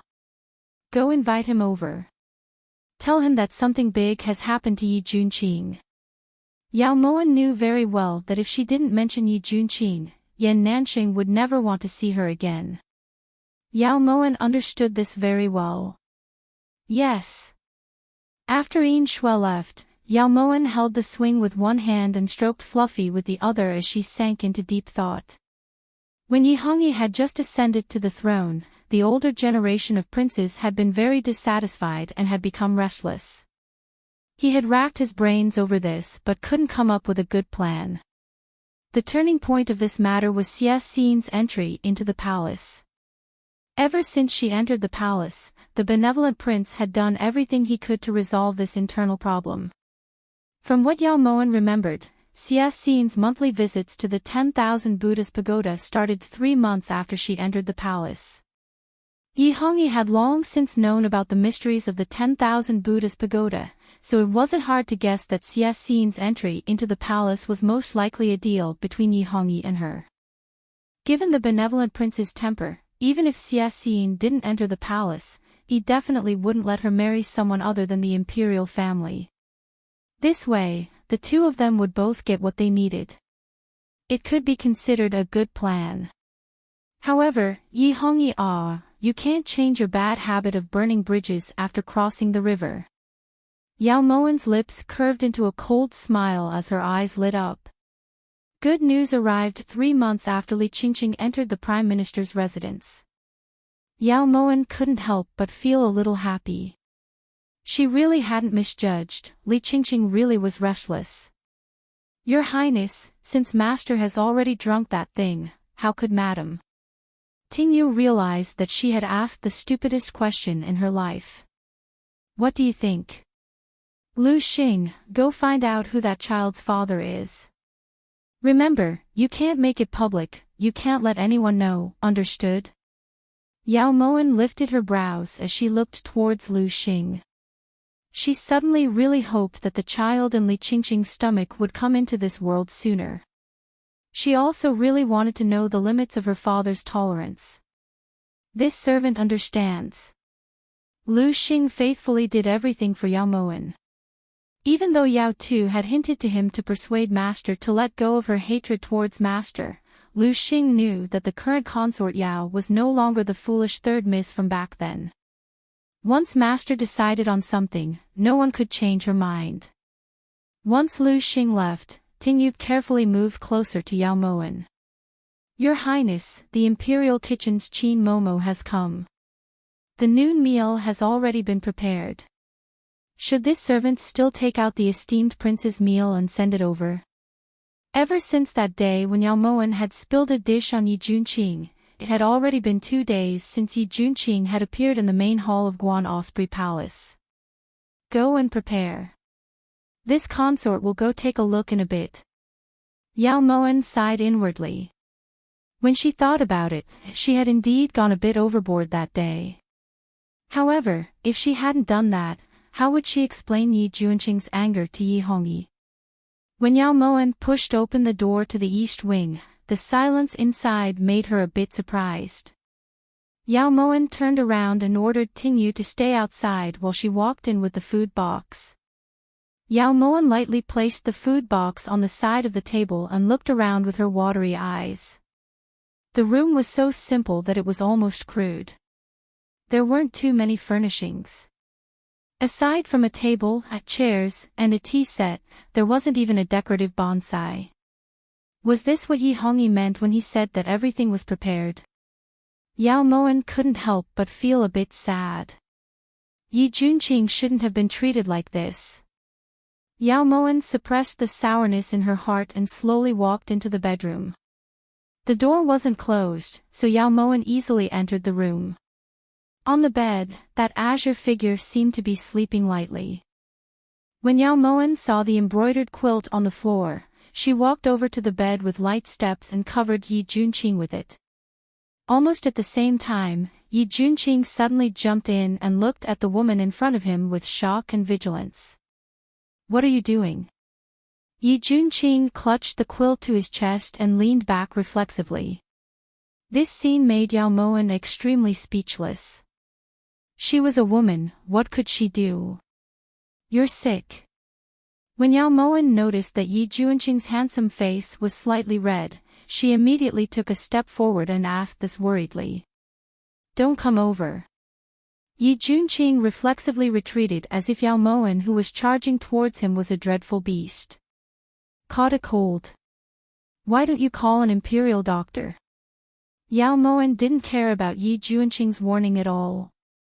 She immediately reached out to touch Yi Juanqing's forehead. A burning sensation spread from Yi Juanqing's forehead to Yao Moan's heart. It's so hot. Ting Yu. When Yao Moan felt the burning temperature on Yi Juanqing's forehead, she frowned and called out sternly. Your Highness.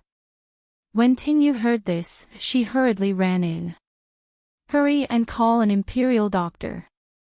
Have the most senior imperial doctor in the imperial hospital come to Guan Osprey Palace. Yao Moan's voice was cold and urgent. Ting Yu didn't dare to ask anything and immediately turned around. However, Yi Juanqing called her back. There's no need. Yi Juanqing flung the quilt aside and angrily got off the bed. At the door, Ting Yu looked towards Yao Moan with a troubled expression. Do you need this consort to repeat myself? Yao Moan's voice gradually turned cold. When Ting Yu heard this, she immediately left the room and headed straight for the imperial hospital. This prince said there's no need. Even if he comes, this prince won't let him see.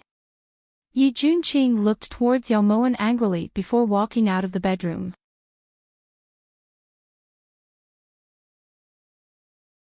Chapter 122.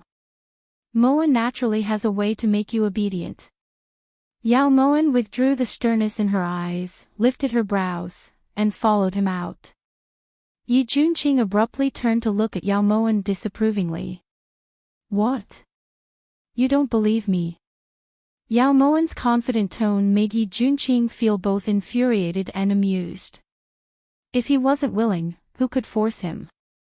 Then let's wait and see. Right now, let's eat first. As Yao Moan spoke, she walked to the table and took out the food that was still warm from the food container. Yi Juanqing, on the other hand, was leaning against the desk with his hands clasped behind his back. He looked like he wasn't going to eat, so what could she do to him? Imperial Physician Wang, over here. When Yao Moan heard Ting Yu's voice from outside the door, she leisurely walked towards Yi Juanqing. Her bright eyes swept over Yi Juanqing's handsome face that was red from the cold. As long as you're obedient, Moan will naturally tell you the cause of Nurse Sun's death. When Yao Moan saw the astonished expression on Yi Juanqing's face, she smiled slightly and returned to the table the moment Ting Yu opened the door. This subject kowtows in salute to Consort Yao, kowtows in salute to the esteemed prince. Imperial Physician Wang, who came in, was already 60 years old, but his voice was deep and powerful. Quickly get up and take a look at him. See if he has some strange disease. If he infects my Fluffy and Jewel, I'll have His Majesty flog you. Yao Moan pointed at Imperial Physician Wang with a childish expression as she shouted loudly, then glanced at Yi Juanqing in disgust. As someone who had been in the palace for a long time, Imperial Physician Wang naturally knew of Yao Moan's status in the palace. Even if she was a bit foolish, no one in the inner palace dared to ignore her words. Imperial Physician Wang hurriedly got up and walked over to Yi Juanqing. I'll have to trouble your highness to stretch out your hand, I'll take your pulse. Imperial Physician Wang said humbly. Yi Juanqing looked towards Yao Moan coldly as he silently pondered over the truth of Yao Moan's words. After about 5 minutes, Yi Juanqing finally relented. After Imperial Physician Wang finished his diagnosis, he immediately returned to Yao Moan's side to report. Replying Consort Yao, the esteemed prince has only caught a cold and it's not serious. This subject will go back and write a prescription. After taking it for 3 to 5 days, his condition will improve. If your highness is truly afraid of infecting Fluffy and Jewel, you can isolate the esteemed prince from them for the next 2 days. Imperial Physician Wang said respectfully, but he felt a bit upset inside. The esteemed prince was once an ambitious and ruthless hero who galloped through the battlefield, but now, he had to avoid 2 animals. Although the hero hadn't reached the end of his road, he was already in such a miserable state. How could he not feel sad? Then why aren't you going? Ting Yu, follow him as well and urge him to hurry up. After hearing that Yi Junqing only had a slight cold, Yao Moen finally relaxed. Right after Imperial Physician Wang and Ting Yu left, Yi Junqing shot towards Yao Moen like an arrow released from a bow. Nanny's son is really dead. How did she die? Yi Junqing believed that Yao Moen knew. Even though the Yao Moen he knew was snobbish and two-faced, Yi Junqing believed that this wasn't Yao Moen's true nature. As Ma Xin's younger sister, Yao Moen was worthy of his trust. Let's eat. Yao Moen's lips curved in a meaningful smile as she spoke in a light and breezy manner. You should know how important this is to me. Yi Junqing roared fiercely. Right now, having you eat is Moen's most important matter. Yao Moen remained calm and unmoved. You said that as long as I was obedient, you'd tell me the cause of Nanny's son's death. Yi Junqing reminded Yao Moen angrily. Being obedient isn't just limited to having Imperial Physician Wang treat you. Yao Moen suddenly smiled mischievously. Yi Junqing was instantly infuriated. He glared at Yao Moen fiercely as he shouted out the 3 words that drove him crazy the most in his life. Yao Moen. Ahem. Prince, don't worry.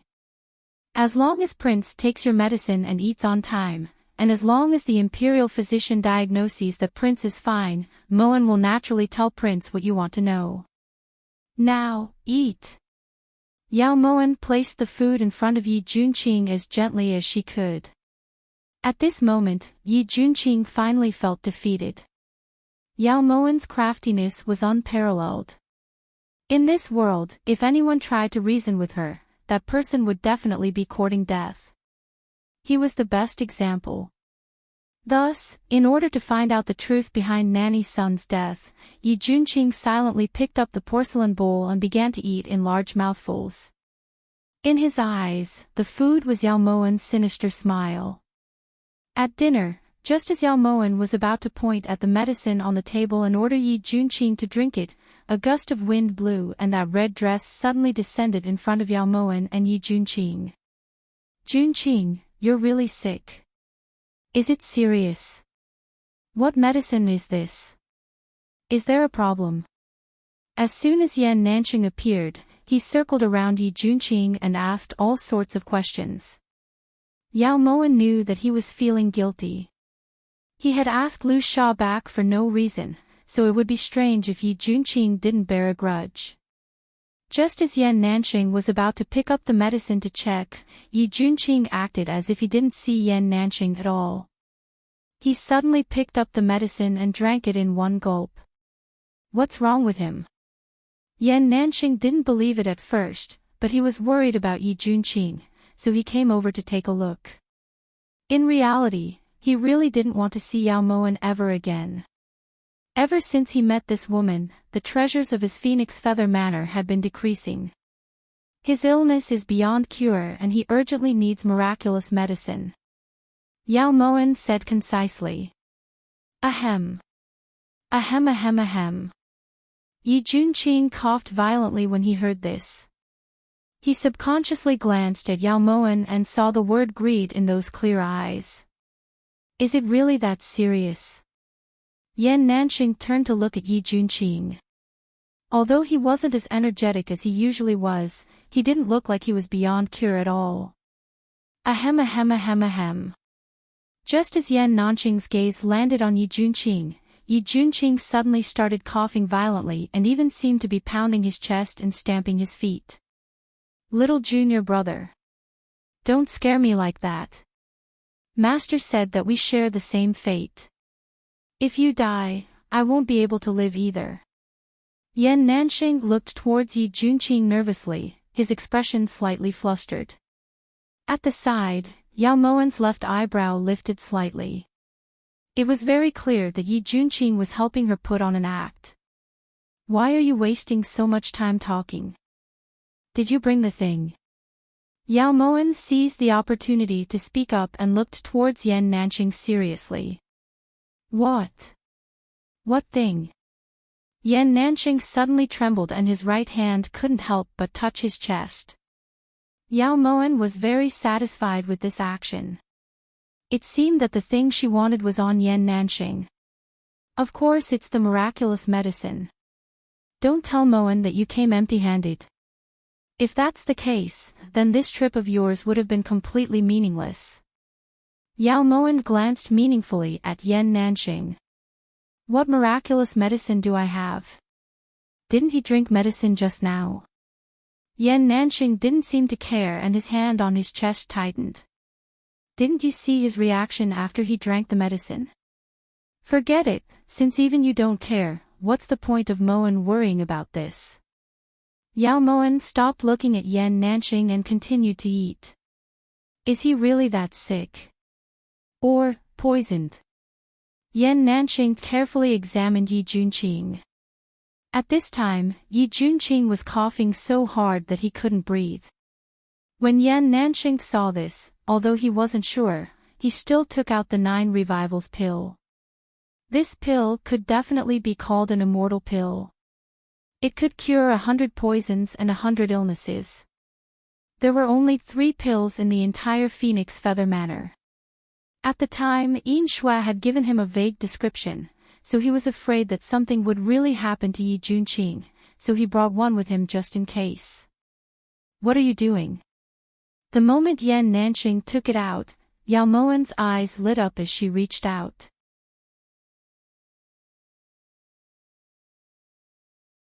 Chapter 123. How can he hold the pill in his current state?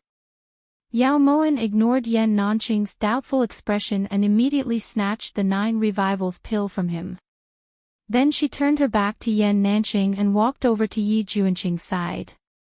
She shook the pill in her hand lightly before returning to her seat. Ate it. Everything had happened too quickly. Yan Nanqing still felt like something was wrong. Of course.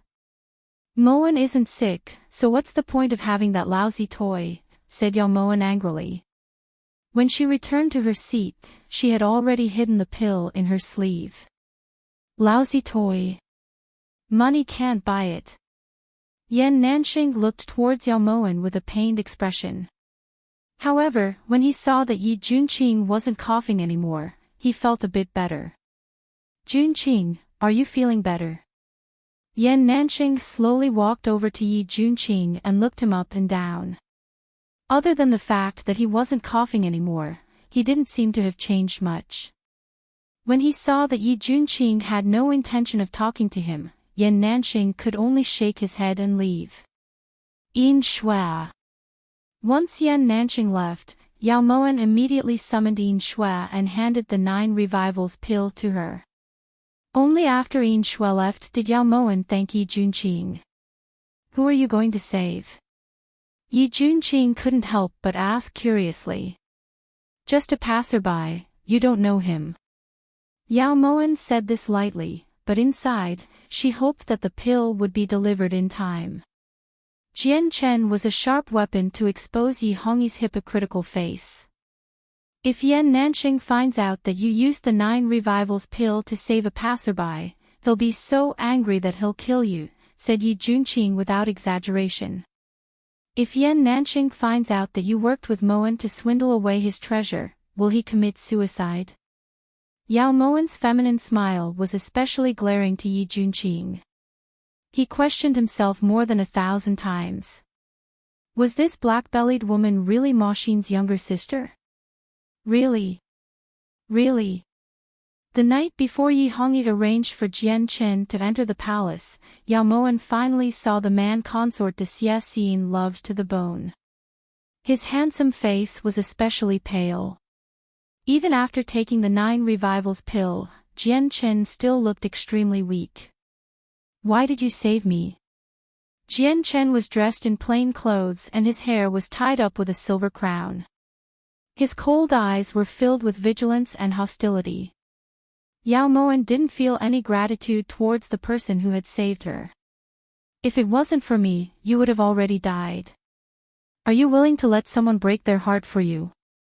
Yao Imo Wan gracefully sat on the chair, her charming face covered by a black veil. Her jade-like fingers grasped a silver pick and lightly flicked the candle flame. I don't know what you're talking about. Jian Chen replied coldly.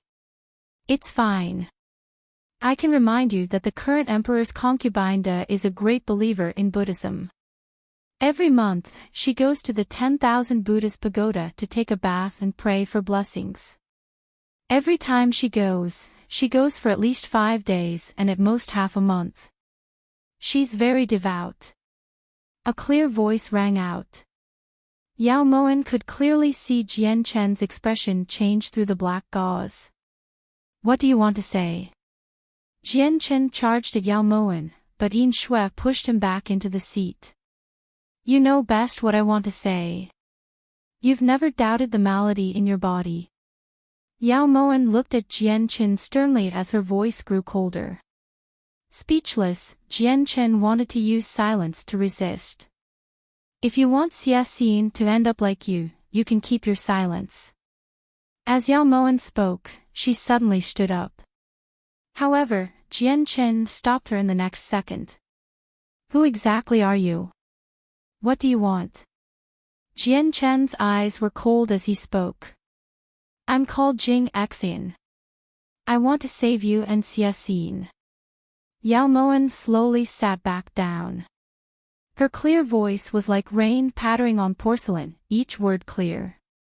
What do you know? Jian Chen's brows furrowed as he questioned coldly. Jing Xian only knows that no man can tolerate their woman's betrayal, especially when that person is the ruler of the world. Yao Moen hit the nail on the head. Every word she spat out was like a sharp knife stabbing Jian Chen's heart. Xin is my woman. She's always been. Perhaps it was because he was too angry, but Jian Chen's body couldn't help but tremble and his face was deathly white. Your woman. Everyone in the world knows that she's Yi Hongyi's concubine De.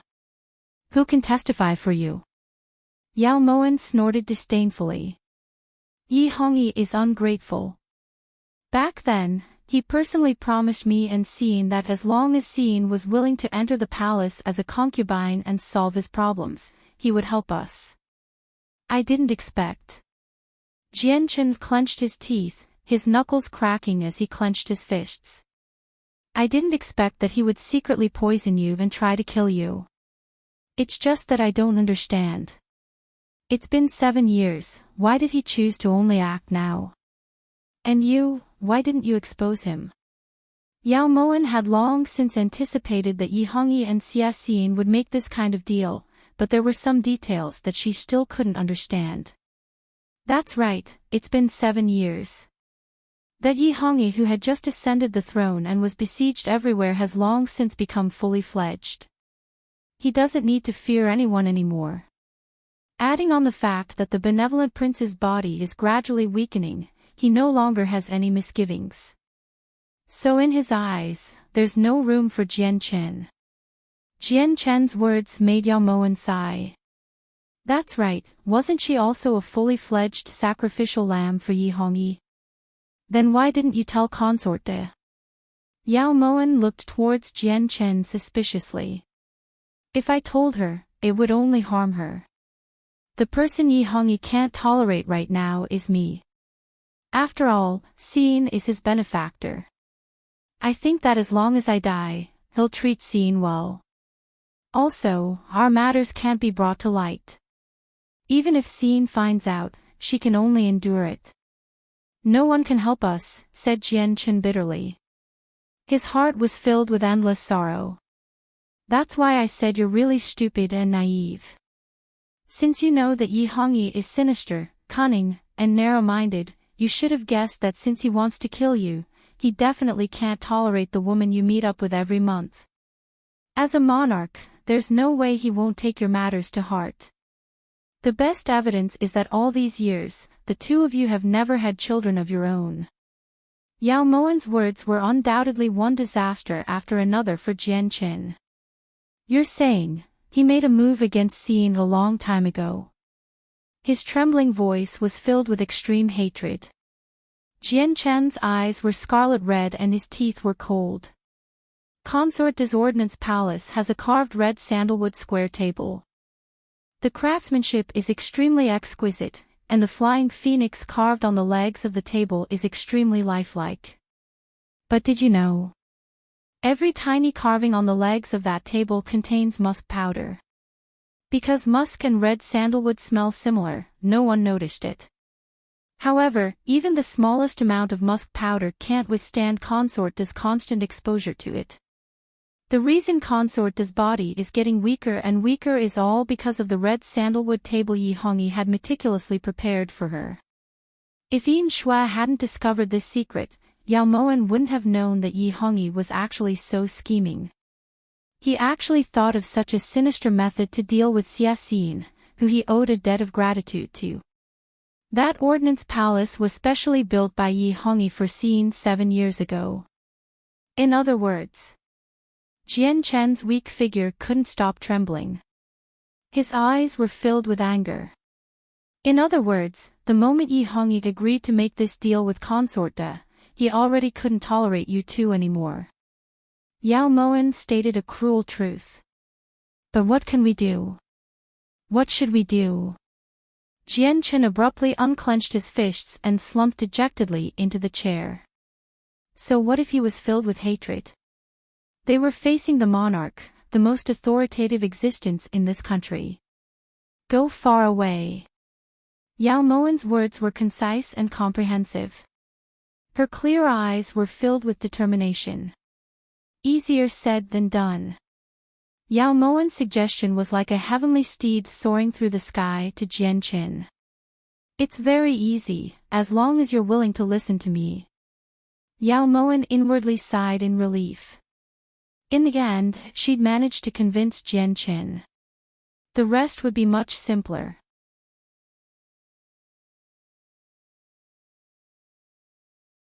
Chapter 124.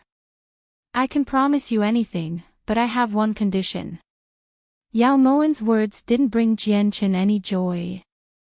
In his eyes, no one could go against the imperial power, especially when the one sitting in front of him was a woman.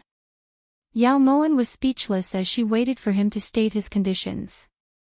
No matter what the result is, Jian Chen only hopes that you can protect Xin. Jian Chen enunciated each and every word clearly. These simple words were even more pleasing to Yao Moan's ears than vows of undying love. No matter what, Xia Xin was blessed. At the very least, there was someone in this world who loved her wholeheartedly. Her heart ached for a moment. Wasn't Yi Junqing also wholeheartedly devoted? It was just that at that time, she couldn't see. When she got back to Guan Osprey Palace, Yao Moan didn't even have time to stretch before she saw Yi Junqing arrive with a gust of wind. Imperial physician Wang has diagnosed that this prince's cold has already recovered. Tell me, how did Nurse Sun die? Asked Yi Junqing impatiently. His eyes were filled with hope. The moonlight tonight is really beautiful. Does Prince have any interest in accompanying Moan for a walk? Yao Moan lifted her brows and looked at the bright moon outside the window. When she thought back to the affection in Jian Chen's eyes when he mentioned Xia Xin, a trace of warmth suddenly welled up in her heart. Not interested. Yi Junqing refused resolutely. How did Nanny Sun die? Let Moan think carefully, think carefully. What to do? I can't remember. Yao Moan looked towards Yi Junqing innocently. Is it that if this prince goes out with you, you'll remember? Asked Yi Junqing through clenched teeth. It's very likely. Yao Moan nodded firmly. Yi Junqing took a deep breath, then stormed out of Guan Osprey Palace. On this quiet night, a warm breeze blew gently. Yi Junqing ignored Yao Moan, who was behind him, and continued walking. His shadow was elongated by the moonlight as he walked along the cobblestone path. Before he knew it, he had arrived at the willow forest in front of Changle Palace. Finally willing to turn back. When Yi Junqing turned around, he just happened to see Yao Moan standing behind him. She was gasping for breath as she rubbed her chest. "You've walked far enough. Did you remember anything?" When Yi Junqing noticed the beads of sweat on Yao Moan's forehead, he felt a little guilty. "You really don't know how to be tender to the fairer sex. Don't you want to give me time to breathe?" Yao Moan glanced at Yi Junqing, then turned to look at Changle Palace. Changle Palace, which had recorded the joys and sorrows of her life, was now like an old man with one foot in the grave. It stood there helplessly, waiting for its end. Sometimes, Yao Moan wondered why she, who had prided herself on being wise and far-sighted, hadn't been able to see through Yi Hongyi's true colors. At the time, she had always felt that she wasn't wise enough, but ever since she found out about Xie Xin and Jian Chen, she started to understand that Yi Hongyi's concealment was too good. Is it worth sacrificing so much for a woman who doesn't love you? It was true that Jian Chen was willing to give up his life for Xie Xin, but it was also worth it.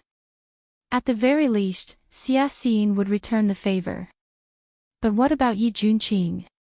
He kept sacrificing, but what did he get in return? When you fall in love with someone, you'll understand that for just one moment of happiness for her, even if you have to give up your body or your life, it's all worth it. The night wind blew against Yi Junqing's ink-black hair, causing it to draw beautiful arcs in the wind. Yao Moan's heart was shaken and tears welled up in her eyes. Yao Moxin really is stupid. Why can't she see how good you are? Yao Moan smiled bitterly. It's Junqing who isn't good enough. Yi Junqing gazed longingly at Changle Palace, his eyes flickering with sorrow. Moxin, do you know how much Junqing misses you? Every day, every night, every moment. What can you do? What can you do even if you feel heartache? Nurse Sun was silenced because she saw on Bingshan's scandal. Her corpse was buried under the wing of the former site of the cold palace. Yao Moan's voice abruptly rang out. Her cold expression seemed to have frozen over. And Bingshan's scandal? What scandal didn't Bingshan have? Yi Junqing hadn't expected that Yao Moan would tell him the cause of Nurse Sun's death so readily. Just as he was about to ask more questions, Yao Moan's expression darkened and she left with a swing of her sleeves. Yi Junqing knew that Yao Moan's mood changed faster than the weather, so when Yao Moan turned to leave, Yi Junqing resisted the urge to chase after her. Rather than being scolded for no reason, it was better to investigate the cause himself. The next day, when Jian Chen appeared outside Ordnance Palace as an inner palace guard, Xie Xin was so happy that she couldn't contain herself. Jian Chen. Even though it was just a silhouette, Xie Xin could immediately recognize that it was the person she had been thinking about day and night. When she saw her master run out of Ordnance Palace, Yu Chan immediately chased after her. This subordinate, Jian Chen, kowtows in salute to your highness concubine de. Jian Chen's clear voice was filled with unconcealable excitement and delight. He cupped his fists in greeting as he stood respectfully in front of Xie Xin. And this consort has some heavy things that need to be moved. You can come in. Xie Xin pretended to be calm as she spoke, then turned to return to Ordnance Palace. Jian Chen followed behind her respectfully. In the shadows, Yi Hongyi, who was dressed in a bright dragon robe, had his hands clenched into fists. His gaze was cold. Your Majesty, this old servant doesn't understand. Why didn't you just let Jian Chen die outside? That would have saved you the trouble, asked Bingshan carefully from behind Yi Hongyi. Only by letting Jian Chen die in front of Xie Xin would she give up. Only by watching Jian Chen die would she lose all hope. At that time, we wouldn't even need to do anything. She might already be chasing after Jian Qin. What did Imperial Physician Jing say? A cold and sinister voice rang out. Yi Hongyi's lips curved into a strange smile. Replying, Your Majesty, Imperial Physician Jing said that Jian Chen's poison will act up tonight. As for Consort De, if the medicine doesn't stop, she can still live for another half a year, reported An Bingshan truthfully. Let's see how it goes. If she doesn't go with Jian Chen, then have Imperial Physician Jing increase the dosage. We can't wait that long. Yi Hongyi harumphed coldly, then flicked his sleeves and left. Everyone who had wronged him had to die. Yao Moan only walked out of the shadows after the yellow figure faded from her line of sight. Did you finish what I told you to do? Yao Moan looked in the direction Yi Hongyi had disappeared in. Don't worry, Master. Tonight's operation is ready, replied Yin Shui respectfully. Yao Moan was speechless, but a faint smile appeared on her face. As the wind blew past, the smile was blown away, leaving behind a frozen expression. The moment Jian Chen stepped into Ordnance Palace, Xia Xin suddenly turned around and impatiently rushed into Jian Chen's arms. Jian Chen. Are you all right? I was so worried that I wouldn't be able to see you again in this lifetime. Xia Xin's jade-like fingers wrapped around Jian Chen's waist as she sobbed. At the side, Yu Chan naturally retreated out of Ordnance Palace and stood guard outside. Look at you, what are you crying for? Fortunately, His Majesty sent Imperial Physician Jing over. I'm already much better. Jian Chen lovingly helped Xia Xin up and wiped away the tears from the corners of her eyes. For the sake of the woman he loved the most, he decided to compromise with that mysterious woman called Jing Xin. As long as it could save Xia Xin, he was willing to take the risk. Moreover, he was already someone who was going to die anyway. It would be best if he could live, but it wouldn't be a pity if he didn't. That's right, you really are a bit better. It seems that His Majesty didn't go back on his word. He really did send an imperial physician to see you and even transferred you to the imperial palace. We have to thank His Majesty. Xia Xin finally calmed down when she saw that Jian Chen's complexion had improved slightly. She felt even more grateful towards Yi Hongyi. Thank him. Jian Chen's heart sank slightly as a cold glint flashed through his eyes.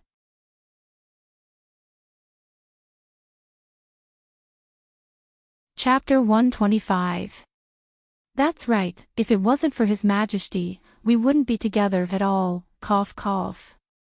Xia Xin had only said a few words when she felt a bit out of breath.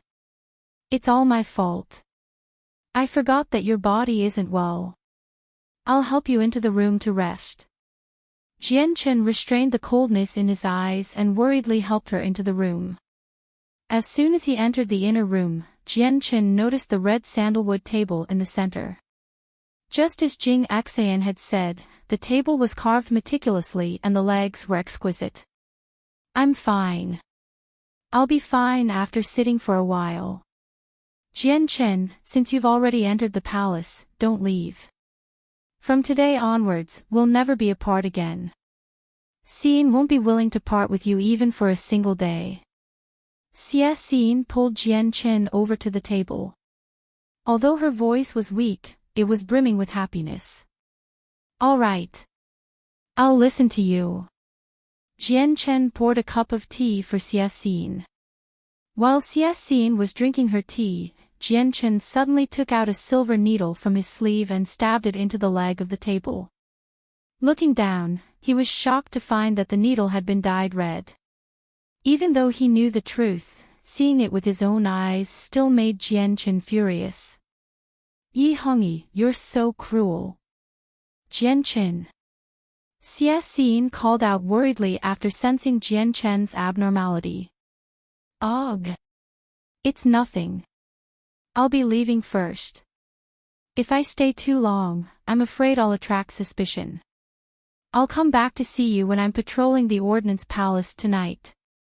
Jian Chen did his best to suppress the anger in his heart as he gently looked at Xie. That's fine. We'll have plenty of time in the future. As long as I know you're nearby, I'll be at ease. Xie stood up reluctantly and pulled Jian Chen back. After leaving the Ordnance Palace, Jian Chen found a secluded corner and punched the palace wall. Tears began to flow from his eyes.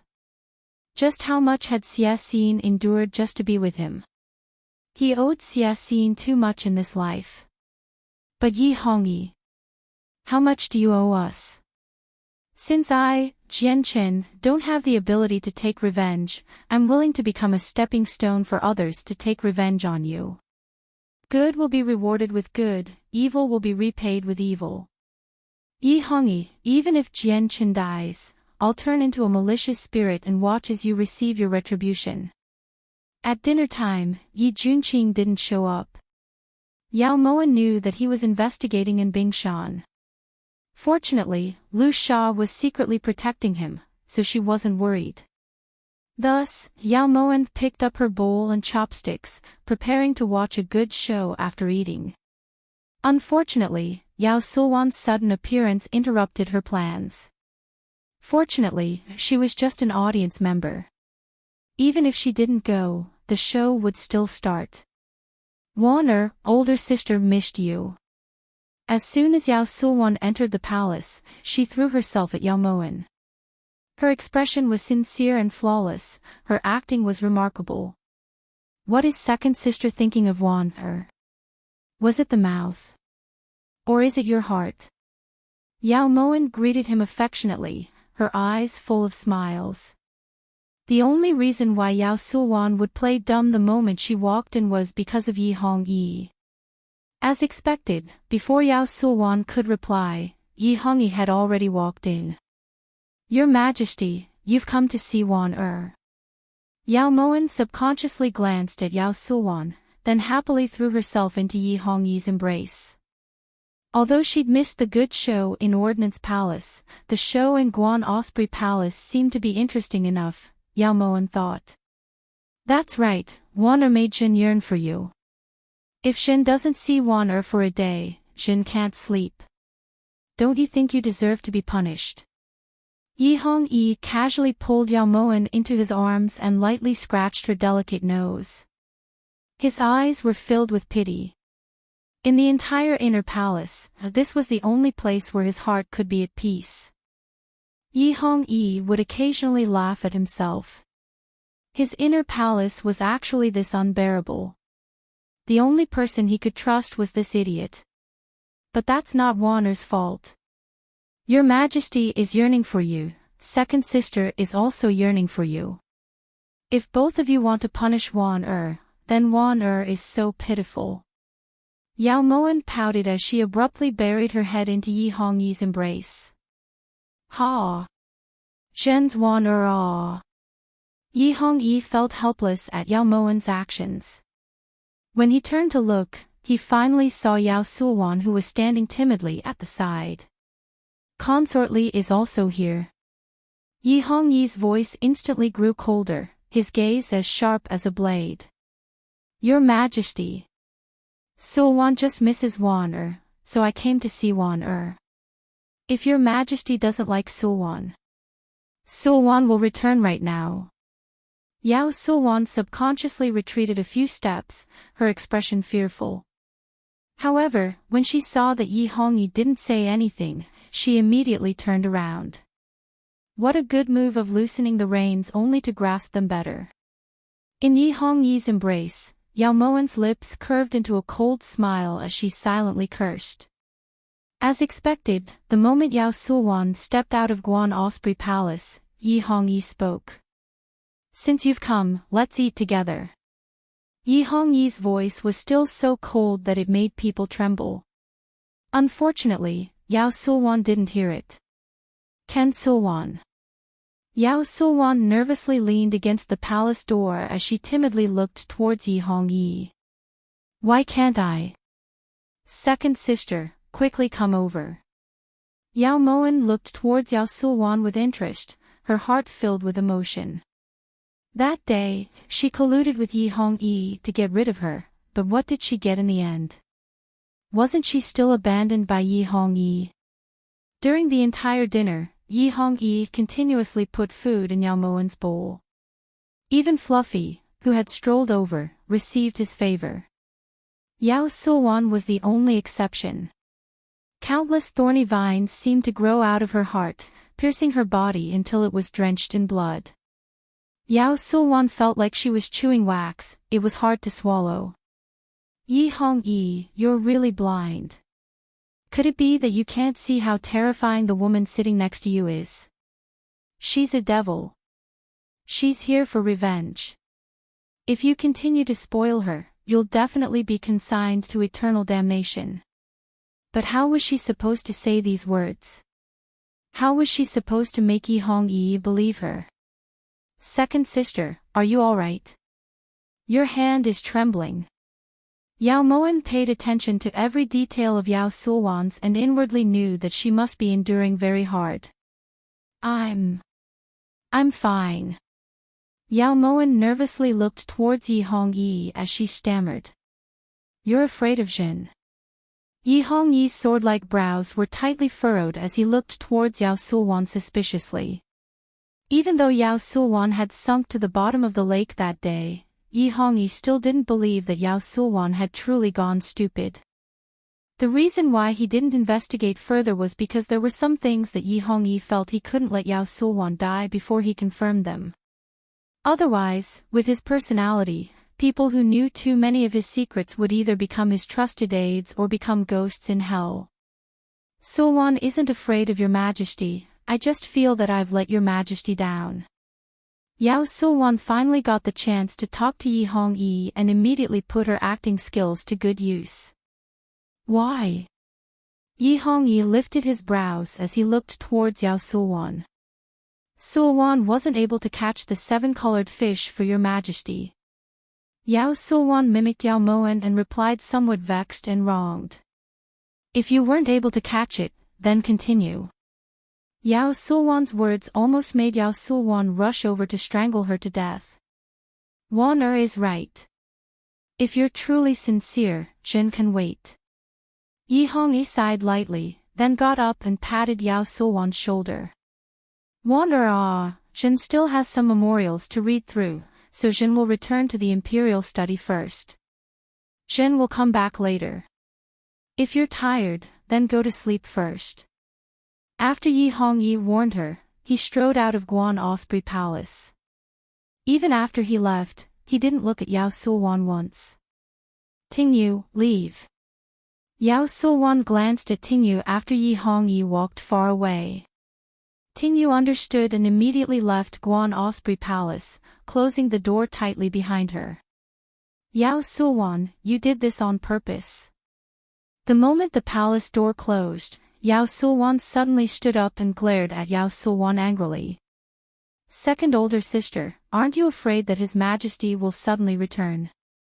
Yao Sulwan leisurely leaned against the rattan chair and looked towards the furious Yao Sulwan.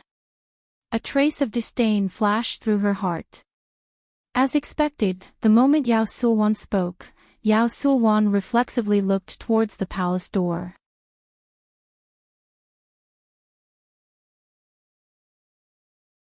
Chapter 126. Don't worry, if His Majesty comes back, Tingyu will report. Ha! Yao Mo Wan was clearly teasing her. Yao Mo Wan, don't be too happy, one day you'll take away everything Mo Wan has. His Majesty. Favor. Or the position of the head of the inner palace. Yao Sulwan, have you been pretending to be stupid for too long that your brain isn't working well? It's not like you didn't feel His Majesty's attitude just now. Even if you're a yes man, even if you bow and scrape, even if you pretend to be crazy, anything is fine, His Majesty just isn't interested in you. Do you know why? Yao Mo Wan's voice carried a bit of helplessness. Why? Yao Sulwan kept thinking about this question but couldn't get an answer. Because His Majesty doesn't like Mo Wan because he likes idiots. You got it all wrong, so no matter how you pretend to be crazy or stupid, His Majesty won't like you. If you're smart enough, you'd better find a chance to wake up. Otherwise. Moen really wants to see what a 7-colored fish looks like. Yao Moen played with her fingernails as she spoke unhurriedly. You don't like His Majesty at all. You entered the palace for another purpose, right? Yao Su-wan had enough of Yao Mo-wan's tricks and glared at her fiercely. Why would second older sister think that? Waner likes His Majesty. His Majesty dotes on Waner so much, Waner really can't not like him. Yao Mo-wan's lips curved slightly. When the smile on her face fell into Yao Su-wan's eyes, it was as sinister as a devil from hell. You're lying. You entered the palace for revenge. Yao Mo-wan had mentioned Yao Mo-axian a few times intentionally or unintentionally, especially the matter with Bai Mei. Yao Su-wan thought about it carefully later. Since Bai Mei was someone Yao Mo-wan found to trick her, then she naturally knew that she brought Bai Mei to the cold palace to exorcise the ghost.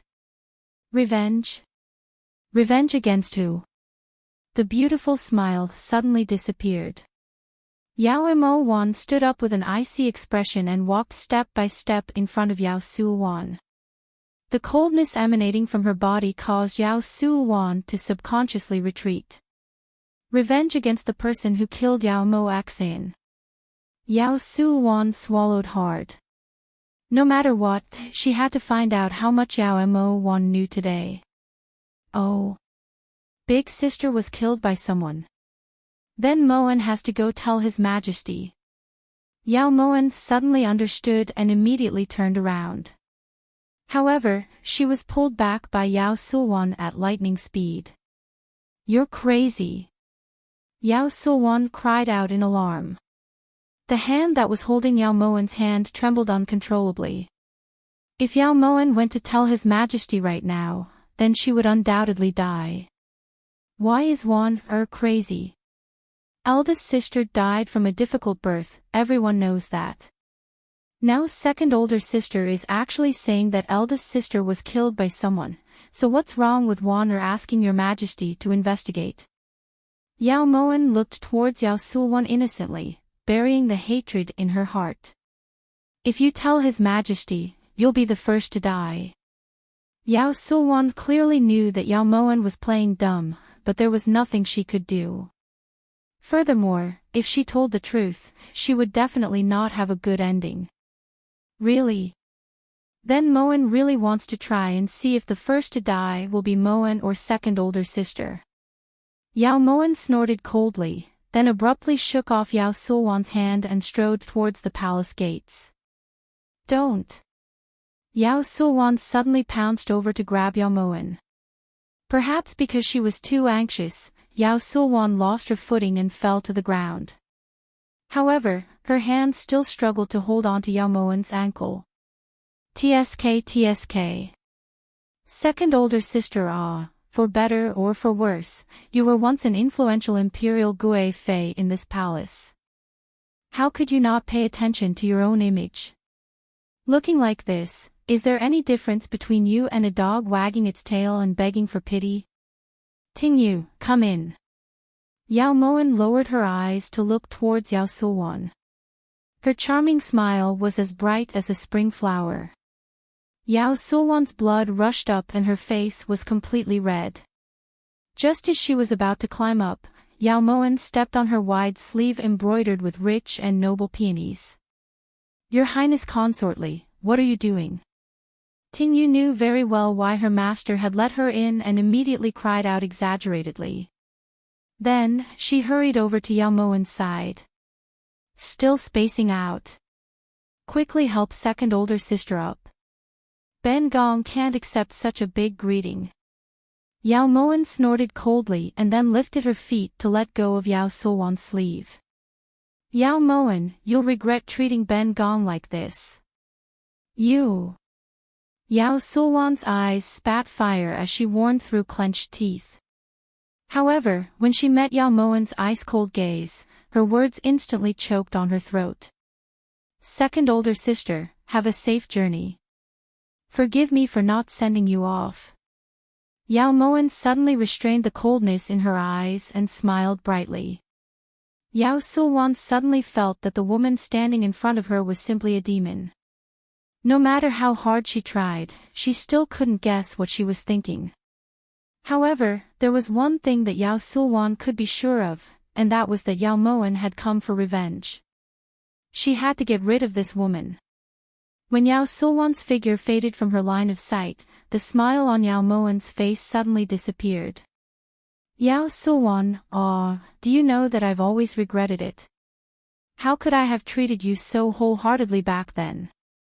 Your Highness, before His Majesty left, he said that he would be back in 2 to 4 hours. This servant will order the imperial kitchen to prepare some pastries. Ting Yut spoke respectfully. Just as she was about to turn around, she was stopped by Yao Moan. There's no need. You can go and rest. Yao Moan took a deep breath and waved her hand to dismiss Ting Yu. Although Ting Yu was confused, she didn't dare say anything and immediately withdrew. Yao Moan only lazily walked over to the chaise lounge when the palace doors were tightly shut. She reached out and picked up Fluffy. Looking at the time, the show at Ordnance Palace had just started. As for Yi Hongyi, he would be busy in a bit, so how could he possibly go to Guan Osprey Palace? The moonlight shone brightly and the night was quiet. Jian Chen went to Ordnance Palace as promised, but this was the inner courtyard of the Imperial Palace, so Xia Xin didn't dare let Jian Chen stay for long. Jian Chen, did His Majesty arrange a place for you to stay? Xia Xin reluctantly sent Jian Chen out of the main hall and unwillingly let go of her lover's arm. Don't worry, everything is fine. We really should thank His Majesty. Xin, from today onwards, we won't be apart anymore. Under the moonlight, Jian Chen's eyes were covered in dust and his voice was trembling slightly. I will naturally repay His Majesty's kindness. On the other hand, your body has only just gotten better, so you mustn't tire yourself out. Xia Xin slowly walked Jian Chen to the palace doors.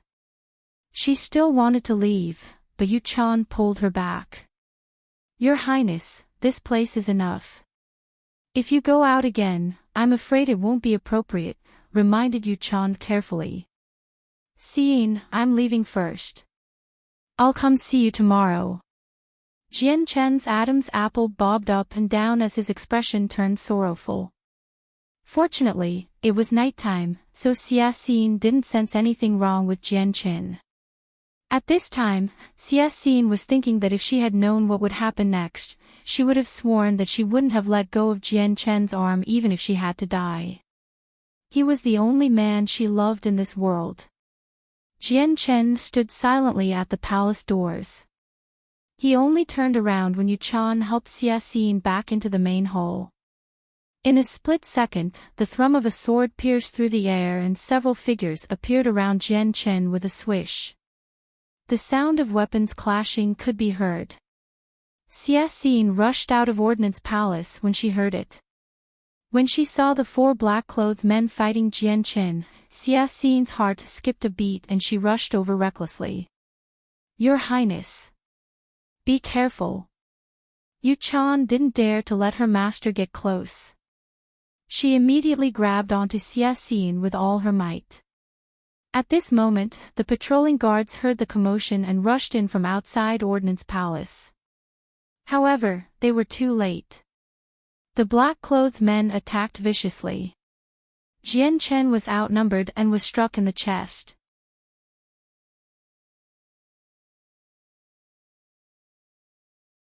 Chapter 127. Jian Chen. Ah! Xia Xin's pupils constricted as she screamed. Under the moonlight, Jian Chen's miserable face looked towards Xia Xin's direction. His lips curved into an indecipherable smile as blood spurted out of his chest. His body fell to the ground like a drifting leaf, and he was no longer breathing. Catch the assassin! Catch the assassin! The Imperial Guards had already rushed over and were fighting with the black-clothed men. When two of the guards saw Jian Chen, they immediately lifted him up and left Ordnance Palace. "Don't take him away. Jian Chen. Let me go." Xia Xin's eyes were bloodshot as she screamed hysterically. However, no matter how she struggled, Yu Chan held onto her waist tightly and dragged her back to Ordnance Palace.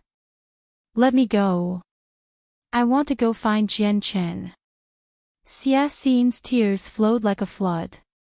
She pushed Yu Chan away and charged towards the palace gates, but Yu Chan was blocking the entrance. "Jian Chen's injured. He's injured. Get out of the way." Xia Xin roared as she yanked at Yu Chan, but Yu Chan held on tightly to the door, allowing Xia Xin's fists to rain down on her body. "Your Highness. You can't go now. Once someone finds out about your relationship with Jian Chen, none of you will be able to live. Yu Chan can't just watch as you throw your life away." Yu Chan said sorrowfully, but her gaze was resolute. "If Jian Chen dies, what's the point of this consort living? Get out of the way." Slap. Xia Xin slapped Yu Chan's face, leaving a clear imprint on it. "As long as your Highness doesn't kill Yu Chan won't get out of the way." Blood seeped out of the corner of Yu Chan's lips, but she continued to block the palace gates like a boulder.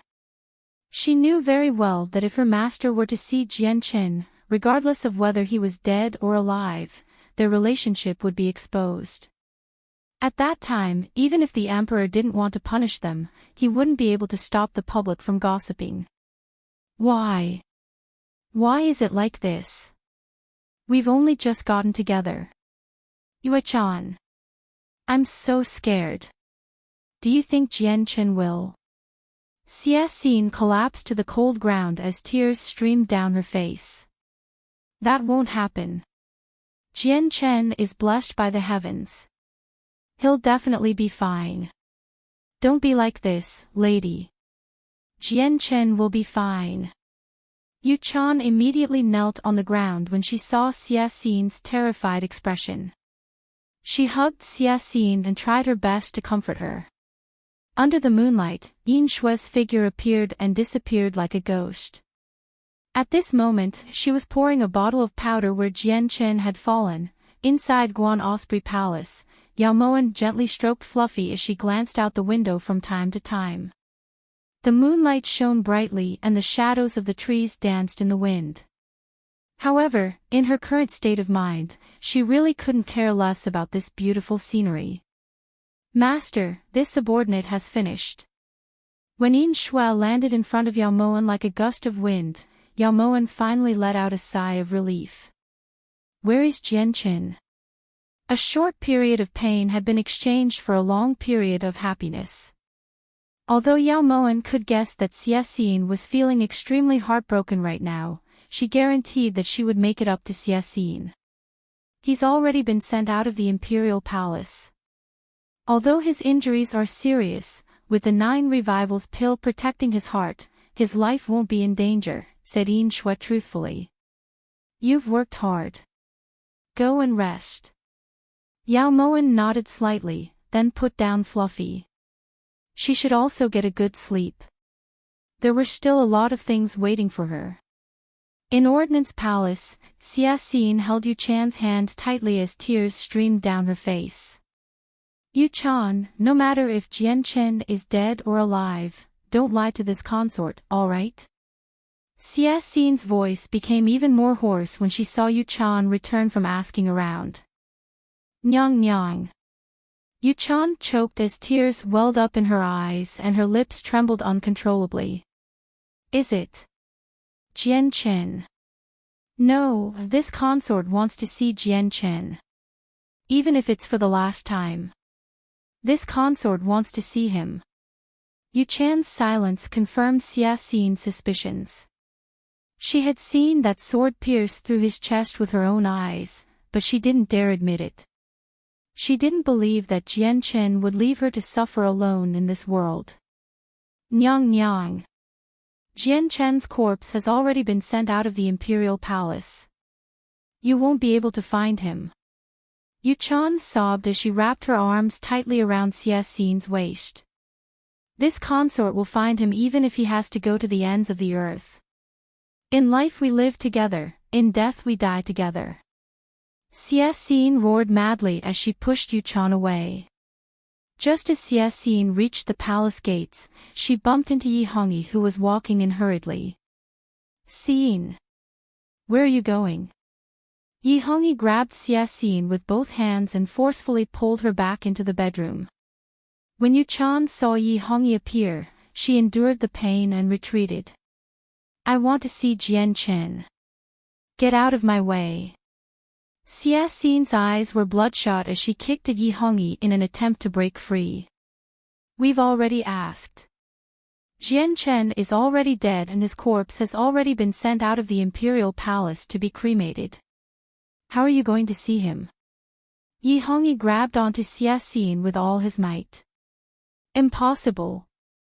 How could Jian Chen bear to abandon me? How could he die? Your Majesty. Why? Why were there assassins in the imperial palace? Why did they want to kill Jian Chen? Tell me. Tell me. Xie Xin's tears streamed down her face as she grabbed onto Yi Hongyi's clothes. I'm sorry. We didn't think that something like this would happen either. Xin, we've let you down, but it's already happened. You have to accept it. No matter what, we will find the true culprit and take revenge for Jian Chen.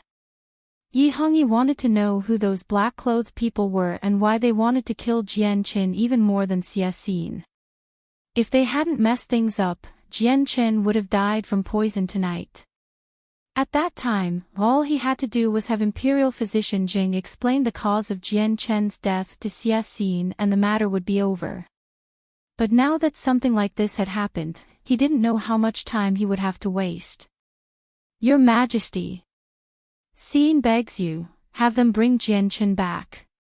I want to see him one last time, alright? I beg you. Xie Xin finally gave up struggling and knelt in front of Yi Hongyi. Tears streamed down her face as her heart ached to the bone.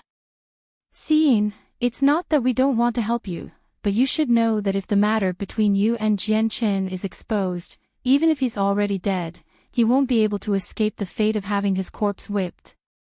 As for you, how will we treat you?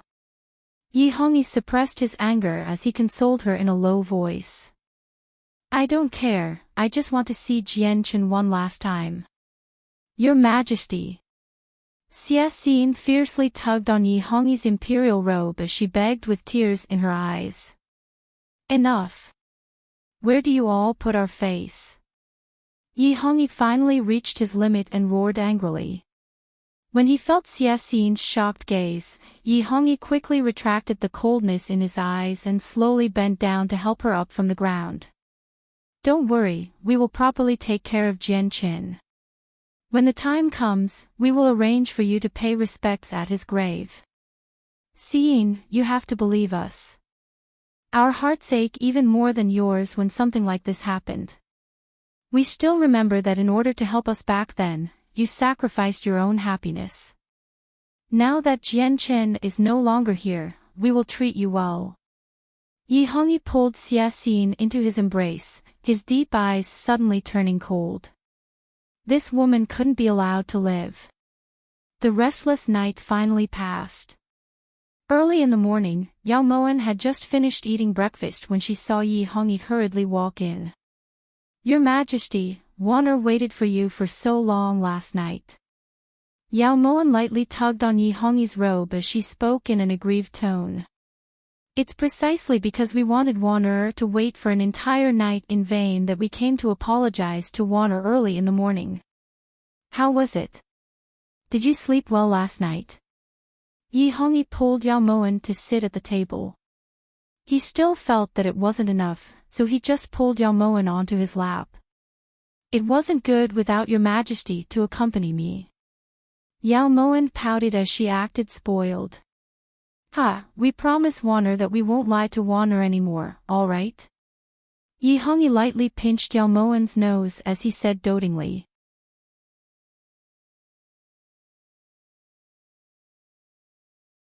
Chapter 128. And Warner believes your majesty's words.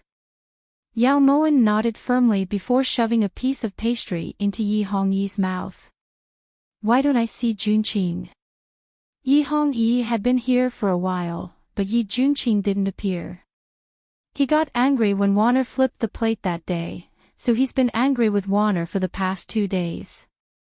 In any case, Warner doesn't like to see him, so she had Tingyu send his portion to the East Wing, said Yao Moen lightly. So it's like that. Warner, consort De hasn't been in a good mood these past 2 days. Can you accompany her in our place?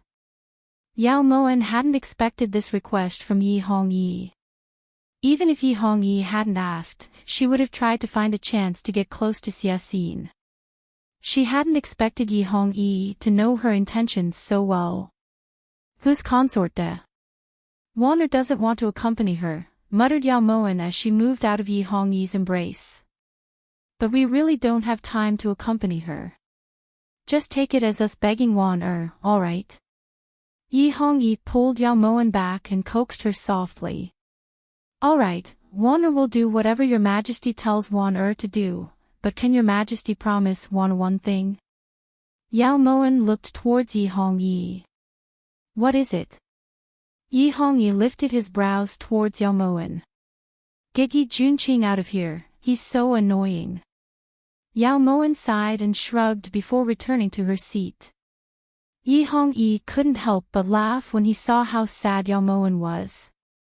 Yao Moen stood silently outside Ordnance Palace.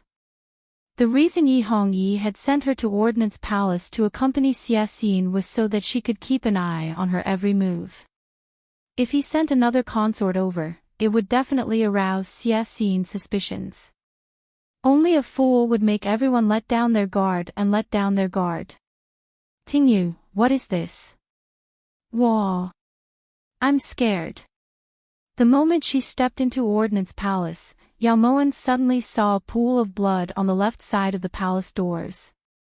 There were many dead bugs and even 2 small green snakes. Your Highness, don't be scared. They're all dead, don't be scared. Yao Moen rarely told Tingyu or Lu Xing about her decision because she felt that Tingyu and Lu Xing had the ability to judge for themselves. In reality, they didn't disappoint her. Right at this moment, the doors of Ordnance Palace's main hall opened and Yu Chan hurried over to Yao Moen. What are you all doing? Yu Chan spoke solemnly, her eyes filled with hostility. She hadn't seen Yao Moen since she came back, so it was reasonable that she didn't recognize her. The emperor asked to accompany sister concubine De, but what happened here? How could there be so many dead insects? How scary! Yao Moen deliberately raised her voice as she glanced towards the main hall. You are Imperial Consort Yao. This servant Yu Chan kowtows in salute to noble consort Yao. Even though Yu Chan hadn't seen her before, she had at least heard about Yao Moen. The woman in front of her was dressed like a noble consort and she called herself Wan, so she was most likely His Majesty's most favored consort Yao Moen. Don't kneel, the ground is so dirty, there's blood, dead worms, dead snakes. Tingyu, I don't like this place. Yao Moen gently pulled Tingyu to leave. Your Highness, don't be afraid, they're already dead, it's fine, comforted Tingyu. Right at this moment, Xia Xin suddenly ran out of the main hall. Her steps were weak and her body was staggering. Her originally beautiful face was now filled with black eyes and a haggard expression. It had only been one night, but Xia Xin seemed to have changed into a completely different person. Yao Moen felt a bit guilty, but she had only done this so that Xia Xin could personally expose Yi Hongyi's hypocrisy. In reality, her happiness had always been there. Where are the dead worms? When Yu Chan saw Xia Xin run out, she immediately went to help her up. At this moment, Yao Moen pointed at the worm corpses on the bloodstains. It's here. There really are quite a few. Sister Concubine De, are you guys using poison to drive the worms away? Yao Moen looked towards Xia Xin seriously. At this moment, Xia Xin didn't even look up at her. She was just staring blankly at the bloodstains on the ground. Your Highness, this servant will help you back. Your Highness, Concubine Yao, please come inside. The moment Yu Chan saw the worm corpses, she knew that the situation wasn't good. She really wanted to pull Xia Xin back, but Xia Xin shook her off. Why did they die? Yu Chan, why? Xia Xin's gaze turned icy. Your Highness, calm down. Your Highness, Concubine Yao is still here. Yu Chan looked towards Xia Xin worriedly. It's because there's poison in the blood, so it poisoned them to death. This is chicken blood, right? When I was at home in the past, I've seen Gao Momo use this method to drive away worms, explained Yao Moen. There's poison in the blood. How could there be poison in the blood? How could there be poison in Jian Chen's blood? Yao Moen's voice sounded like thunder in Xia Xin's heart. Your Highness, how could you let Concubine Yao stand outside? Yu Chan rushed over to Xia Xin's side and held onto Xia Xin's wrist tightly as she whispered, Your Highness, no matter what happens, please wait until Consort Yao leaves. You should know why His Majesty sent Consort Yao over. Yu Chan's persuasion was effective. At this moment, Xia Xin was like a soulless puppet. She allowed Yu Chan to support her as they walked into Ordnance Palace. Yao Moen was also invited in. For the entire day, Xia Xin sat on the bed like a wooden statue. No matter what Yao Moen said or did, she didn't react. She only thought back to what Yao Moen had said, there's poison in the blood. Big Sister Concubine De, the things you have here are so beautiful. One has never seen such beautiful table legs before.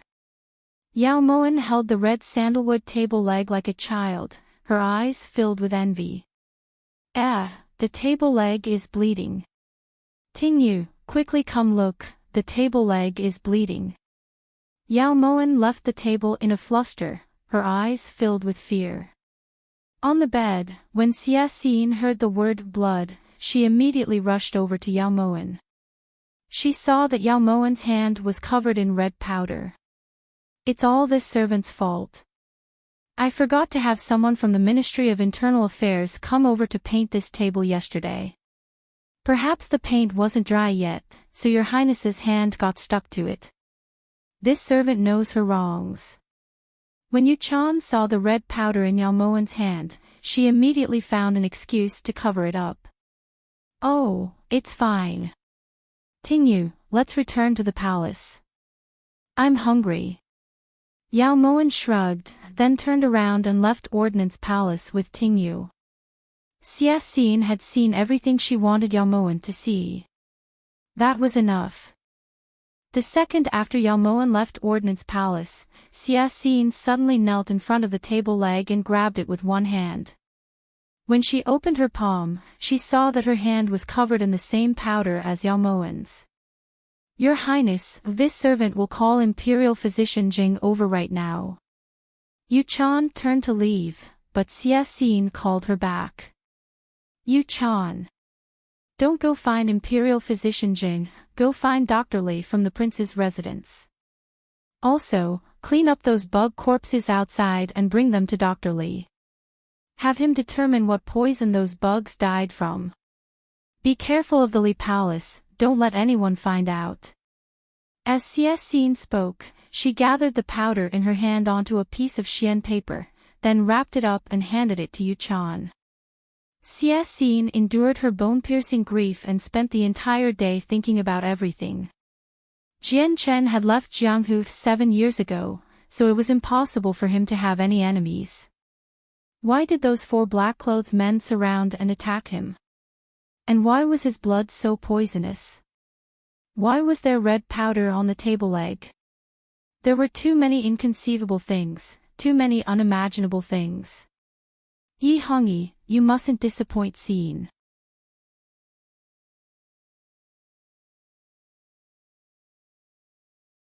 Chapter 129. That night, in a rundown temple in the eastern outskirts of the imperial city. How is Scene? Is she alright? When he saw Yao Moan standing in front of him, Jian Chen endured the pain and got up, but was stopped by the child next to him. Don't get up. I came to tell you that Scene is fine. She was just too sad. Yao Moan felt a lingering fear when she saw the blood seeping out of the white gauze. If something had happened to Jian Chen, she would owe Scene for the rest of her life. Why didn't you tell her directly? Jian Chen frowned as he looked towards Jing Axian in confusion. There are some things that can only be experienced personally. It's impossible to understand what it means to be deeply engraved in one's heart just by listening to other people's words. Especially since she trusts Yi Hongyi so much. Even if you told her personally, she might not believe you. You should rest well. In less than a month, Jing Axian will definitely return a whole Scene to you. At that time, you guys can go far away and won't have to live in secret anymore, said Yao Moan indifferently before turning to leave. After not seeing Yi Junqing for 2 days, Yao Moan suddenly missed him greatly when she saw him again at the dining table. Did you hear about the disappearance of the 2 palace maids in the department of drugstores? Although she was busy plotting Scene's matter, Yao Moan was constantly thinking about Yi Junqing. Lu Sha would report Yi Junqing's whereabouts to Yao Moan every night, so no matter how secretive Yi Junqing was, she knew everything. And Bing Shan is worse than a beast. This prince really doesn't understand why His Majesty would allow someone like him to live until now. Every time he thought about what An Bing Shan had done to those 2 palace maids, Yi Junqing felt the urge to kill. So when An Bing Shan was bullying those 2 palace maids, you knocked him out and sent them out of the imperial palace. How could Yao Moan not know how repulsive An Bing Shan was? She also remembered how An Bing Shan had given Yi Junqing the poisoned wine in the esteemed prince's residence. There had to be a reason why An Bing Shan was favored by Yi Hongyi. She wanted to know the reason. Revenge wasn't just taking his life. If that was the case, who knew how many times Yi Hongyi would have died already? Since you already know, then why are you asking this prince? Yi Junqing didn't care. And Bing Shan is still useful if he's alive. Don't interfere with his matters in the future. Yao Moan's tone didn't allow for discussion and sounded more like an order. He's useful to you, but he's useless to this king. This prince. Just as Yi Junqing was about to retort, and Bing Shan's unique sharp voice suddenly rang out. This old servant greets consort Yao and prince. And Bing Shan walked over to Yao Moan with a fawning expression and presented a golden box embedded with various gems with both hands. What is this? So beautiful. Yao Moan pretended to be shocked, but in reality, she already felt that this box was very familiar. Back then, when Feng Yihan gave her the jade hairpin, he used this box. Replying consort Yao Nyang Nyang, this is a gift that Prince Qi specially sent to return to your highness. He also said that Fluffy's baby is doing very well, so your highness doesn't have to worry. And Bing Shan carefully handed the gold box to Yao Moan and respectfully waited. Who's Prince Qi? Yao Moan looked towards An Bing Shan suspiciously. As she spoke, she moved in front of Yi Junqing to block his murderous gaze. Look at this old servant. How could I forget to tell you that the crown prince of Qi, Feng Yihan, who came a while ago, has already become Prince Qi, reported An Bing Shan truthfully. So it's that crown prince of Qi. He's really considerate. Yao Moan clasped the gold box happily and couldn't bear to part with it. Exactly. His Majesty even praised your highness for helping him turn the tables. Ah. This old servant is going back to report. And Bing Shan realized that he'd let the cat out of the bag, so he immediately turned to leave. Why are you blocking this prince? Once Bing Shan left, Yi Junqing shouted angrily at Yao Mowen's actions. What else could I do? And Bing Shan isn't an idiot. He's already secretly investigating the person who ambushed him. If he finds out that it was you. Yao Mowen lifted her brows and deliberately paused. So what if he finds out? This prince is afraid of him. Yi Junqing snorted. Mowen, let me give Prince a word of advice. It's better to offend a gentleman than to offend a lowly person. He's not as easy to talk to as Mowen. Yao Mowen returned to her seat absent-mindedly and stroked the gold box. Sooner or later, this prince will make him die without a complete corpse. Yi Junqing swore. Feng Yihan is truly impressive. In less than a month, he was actually able to topple Prince Qi and Feng Duo. He must have put in a lot of effort in the past 20 years. Yao Mowen sighed ruefully, then took out a dazzling and gorgeous hairpin from the gold box. Immortal Phoenix Tail Hairpin. Yao Mowen looked at the hairpin in shock. Her eyes shone brilliantly and her heart was filled with astonishment. This hairpin had a long history. It was said that an ancient god had used nephrite, coral jade, ghost bloodstone, and phoenix stone to make it for his wife. It had been passed down ever since and had a history of 1,000 years. Why would that bastard Feng Yihan give you this? Yi Junqing frowned as he muttered quietly. He had naturally heard of the origins of the immortal phoenix tail hairpin. It was said that the love between that god and his wife was stronger than gold and that they were unwavering. In the end, both of them died in the ancient war between gods and devils. Because this hairpin was stained with the blood of that god and his wife, it had gained a special spirituality. According to the history books, all the women who wore this hairpin married the person who gave it to them. Mowen didn't risk her life to help him in vain. Yao Mowen stroked the hairpin lovingly, then happily inserted it into her hair. Ahem. This prince agrees that I won't interfere with Bing Shan's matters anymore, but you have to agree to one condition. Yi Junqing suppressed the strange irritation in his heart and looked towards Yao Mowen. And let's hear it. Yao Mowen was in a great mood. Give that stupid hairpin to this prince. Yi Junqing enunciated each and every word clearly. When Yao Mowen heard this, she froze for a moment, then her lips curved. Mowen didn't hear wrong, right? Prince is trying to get something for nothing. Just how precious is this hairpin? Even 10,000 Bing Shans wouldn't be able to get it.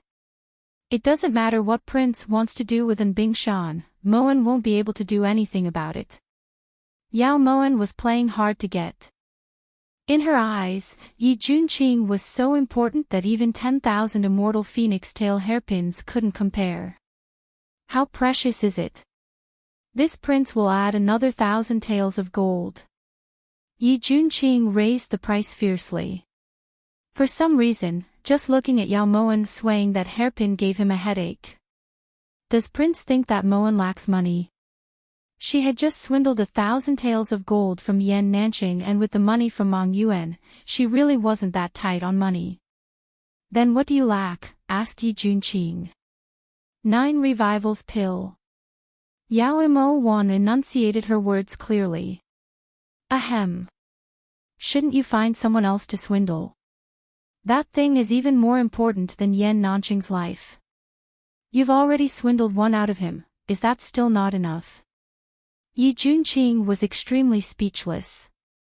That was why he said that good things absolutely couldn't be seen by Yao Mowen, otherwise the consequences would be unthinkable. Yan Nanqing was the best example. Mowen doesn't really want it that much. Since Prince feels that it's too difficult, then forget it. Yao Mowen lifted her jade hand and played with the immortal phoenix tail hairpin in her hair. She circled around Yi Junqing a few times before walking back into the inner room. Xie was rather shocked and Yu Chan appeared in Ordnance Palace with Li Yong in tow.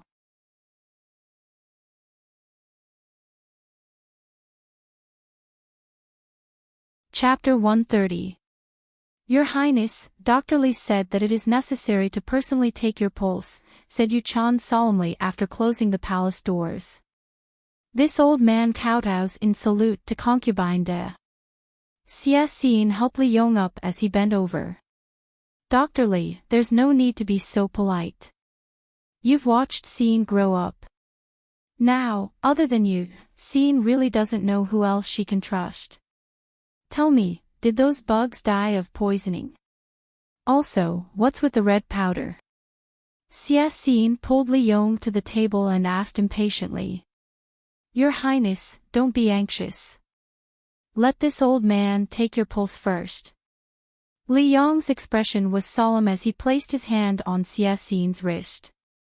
At the side, Yu Chan's eyes were filled with worry as she anxiously looked at her master.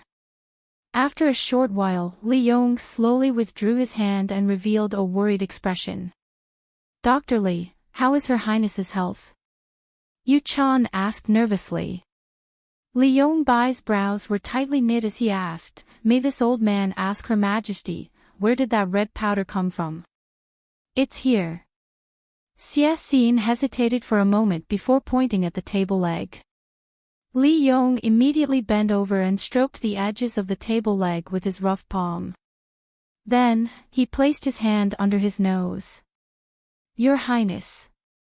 Li Yong stood up and stood beside Xie, hesitating to speak. There's no harm in speaking your mind. No matter what the outcome is, I'm already prepared. Even if Li Yong didn't make this trip, Xie would have already guessed it. However, she needed evidence. Otherwise, she wouldn't believe her suspicions. Your Highness, this is saffron powder. Although it's hidden within the red sandalwood, the smell will still seep out. It's just that because of the smell of the red sandalwood, no one will notice it. Just now, this old man took her ladyship's pulse. The reason why her ladyship's body is so weak is mainly because she has been exposed to this smell for many years. Apart from that, the Empress was also poisoned by a poison similar to those insects. It was called 7 leaves, and it was an extremely slow-acting poison. Fortunately, Your Highness has not been poisoned too deeply. When this old man returns, I will naturally prescribe an antidote for Your Highness. It's just that this table can't be broken. Now, this old man doesn't dare to guarantee that her ladyship won't have a chance to conceive. Her ladyship. Why are you in such a terrible situation now? I'll go back and report this to His Highness right now. I'll stand up for you and drag out those concubines that harmed you. Li Yong spoke furiously, and his eyes were filled with heartache. No. Dr. Li, promise this consort that you can't let royal father know about this. Xie did her best to suppress the raging waves in her heart as she begged. But Li Yong looked at Xie awkwardly. Don't worry. Since I know what they're up to, I'll be careful. Imperial father's health isn't good, and this consort can't bear to see him worry about this consort. Xie's eyes were brimming with tears as she spoke in a choked voice.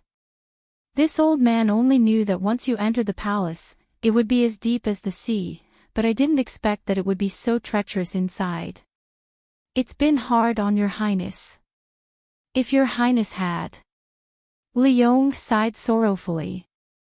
Xie knew what he wanted to say. If her father had agreed to Jian Chen's proposal, then she wouldn't have ended up in such a miserable state. Dr. Li, this consort wants to know, since 7 leaves is a slow-acting poison, how long will it take for it to be fatal? Xie wanted to understand the whole story. She had to understand it. That's hard to say. It depends on the dosage. It could be as long as 10 years or as short as half a month. May this old man be so bold as to ask, how did those bugs die? Li Yong's voice was low and his brows were tightly knitted together. They drank a person's blood. Xie Xin didn't have any misgivings in front of Li Yong. Then that's it. If this old man's guess isn't wrong, that person must have been poisoned by 7 leaves for at least 7 years. During those 7 years, that person must have suffered quite a bit. Li Yong sighed fiercely. Even if Li Yong didn't say it, Xie Xin knew that Jian Chen's occasional stomachaches, palpitations, and even coughing up blood were all caused by 7 leaves. This consort understands. Yu Chan, send Dr. Li back. Xie Xin clenched her fists tightly as she did her best to maintain a calm expression. Only after Yu Chan sent Li Yong out did Xie Xin suddenly stand up. Her eyes were scarlet red as she abruptly flipped the red sandalwood table in front of her, causing the tea set to shatter into countless pieces. Yi Hongyi. You beast. Why? Why are you doing this to me? Ah. Xie Xin's tears streamed down her face as she turned around and tugged at the blue curtains with all her might. The shreds of silk fluttered in the air in a desolate manner. Yu Chan had expected that her mistress would be agitated, so after leading Li Yong out of the palace, she hurriedly ran back. Fortunately, Yu Chan returned just in time to stop Xie Xin from rushing out of Ordnance Palace. Your Highness. Don't be agitated. The matter hasn't been thoroughly investigated yet. If you rush out like this, it'll only make things worse. Yu Chan closed the door tightly and hugged Xie Xin's slender waist tightly. How else are we supposed to investigate? Yi Hongyi had that table specially made for this consort 7 years ago. The saffron inside was definitely his idea. As for Jian Chen, besides him, no one else knows that Jian Chen is in Myriad Buddha Pagoda. He actually hates this consort and Jian Chen so much. His killing intent has been aroused since 7 years ago. How could Yi Hongyi be like this? In order to help him stabilize his position, how did this consort help him? How could he be so cruel and unscrupulous? Why? Why? Xie Xin roared madly as she cursed loudly. Tears flowed down her cheeks and soaked through her clothes, chilling her heart. Your Highness. Please calm down first. Even if all of this is true, His Majesty won't admit it without any proof. He might even harm you because you saw through his ploy.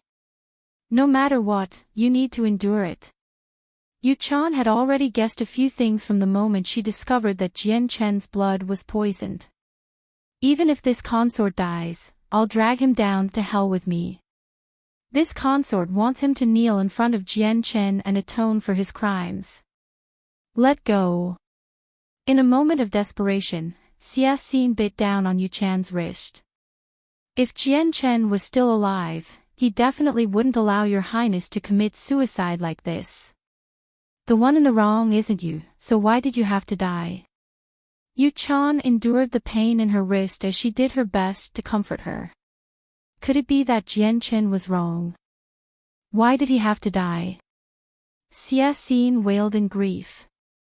That's why your highness has to live even more. Only by living can you take revenge.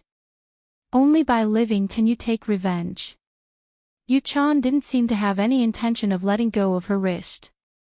Xie Xin's heart suddenly trembled. She finally gave up struggling and leaned against Yu Chan's chest. That's right. Only by living could she take revenge. She had to live. Your Highness, listen to this servant. His Majesty definitely used 7 years to plan all of this because he was afraid of you.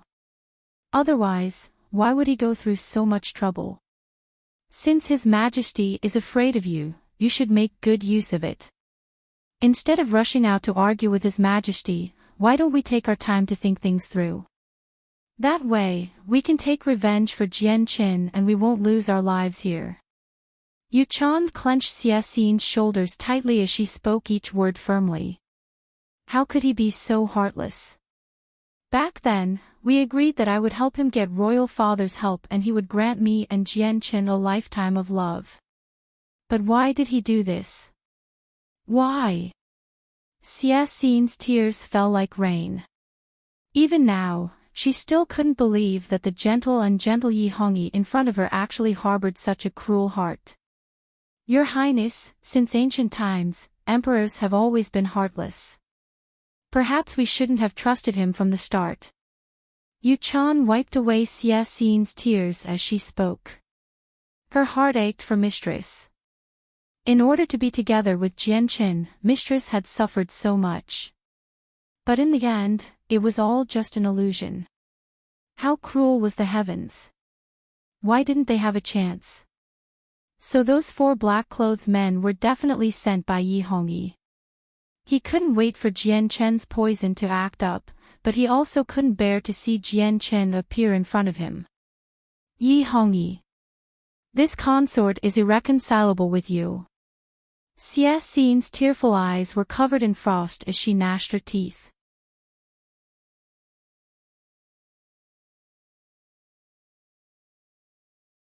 Chapter 131.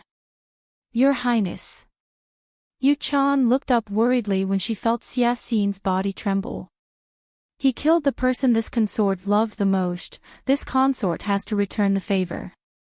I heard that the person he dotes on the most is that idiot from Guan Osprey Palace. Asked Xia Xin slowly as a cold light flashed through her eyes. Your Highness, we can't be too hasty. We need to take our time to think about this. This consort doesn't have time to think about this. This consort will naturally return the pain Yi Hongyi has caused this consort twice over. Once everything here is settled, this consort will go find Jian Qin.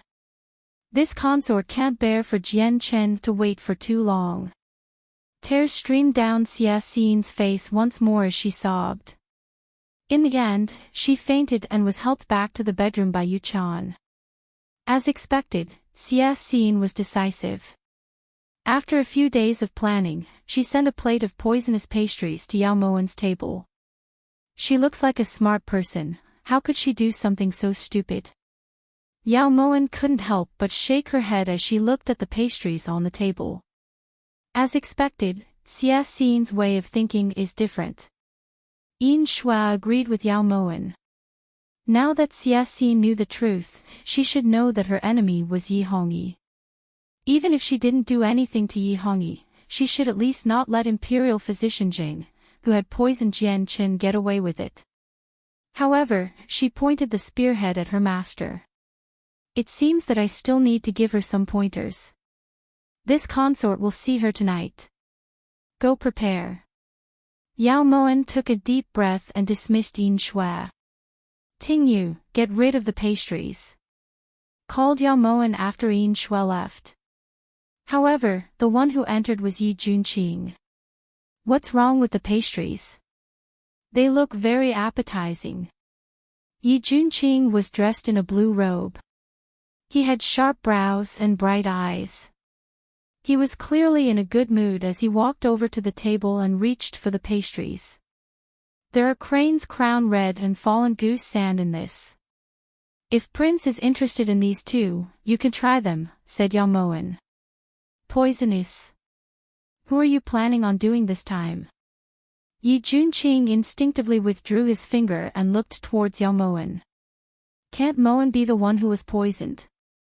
Yao Moen was very dissatisfied with Yi Junqing's reaction. Someone would poison you. You've truly lived enough. Yi Junqing sighed from the bottom of his heart, then took out a pill and handed it to Yao Moen. 9 Revivals pill. How did you get it? Yao Moen looked at the pill in Yi Junqing's hands in astonishment, her eyes sparkling like stars. Take out the immortal phoenix tail hairpin in exchange. When Yi Junqing saw Yao Moen extend her hand, he immediately withdrew his hand and said solemnly. Ting Yu, go to the inner chamber and bring me the hairpin. Yao Mo Wan said impatiently. Behind her, Ting Yu immediately jogged into the inner room. A moment later, she handed the immortal phoenix tail hairpin to Yao Mo. Actually, what do you need this hairpin for? Yao Moan lifted her brows as she looked towards Yi Junqing after exchanging for the 9 revivals pills. None of your business. When Yi Junqing saw how Yao Moan handed the hairpin to him without any hesitation, he felt indescribably refreshed. Yi Junqing. It looks to me like you're beyond cure. Do you know how precious that pill is? You're actually using it to exchange for a lousy hairpin. Yan Nanqing's sudden appearance caught Yi Junqing off guard. Yao Moan, on the other hand, slowly sat down after putting away the 9 revivals pill as if she was watching a show. Ahem. I've already exchanged it, so what should I do? Yi Junqing suddenly shrugged and acted like a rascal. Give me the hairpin. Yan Nanqing didn't care whether Yi Junqing was willing or not. He strode over and snatched the hairpin from his hands, then walked over to Yao Moan. I'll exchange with you. Yan Nanqing opened his hands with a solemn expression. Yao Moan had never seen Yan Nanqing with such a solemn expression before. Of course, even without a smile, Yan Nanqing was still extremely beautiful. At this moment, Yao Moan was smiling faintly. She raised her clear eyes and looked towards Yan Nanqing innocently. No matter how good the immortal phoenix tail hairpin is, it still has a price, but the 9 revivals pill is priceless. It's not like I'm Yi Junqing. Yao Moan was stating a fact, so her last words were filled with ridicule. Speechless, Yan Nanqing let out a heavy sigh. Then the corners of his lips curled up, revealing a devilish smile that was enough to turn all living things upside down. Then he walked behind Yao Moan and personally placed the immortal phoenix tail hairpin into Yao Moan's hair bun. What are you doing? Yi Junqing looked towards Yan Nanqing in astonishment. It's very obvious, isn't it? Yan Nanqing spread his hands and looked towards Yi Junqing with raised brows. That's this princess. Yi Junqing was infuriated. Yours. The 9 revivals pill is mine, so what you exchanged for is naturally mine as well. Now that I'm giving my thing away, it's only right and proper. Moan, don't you agree?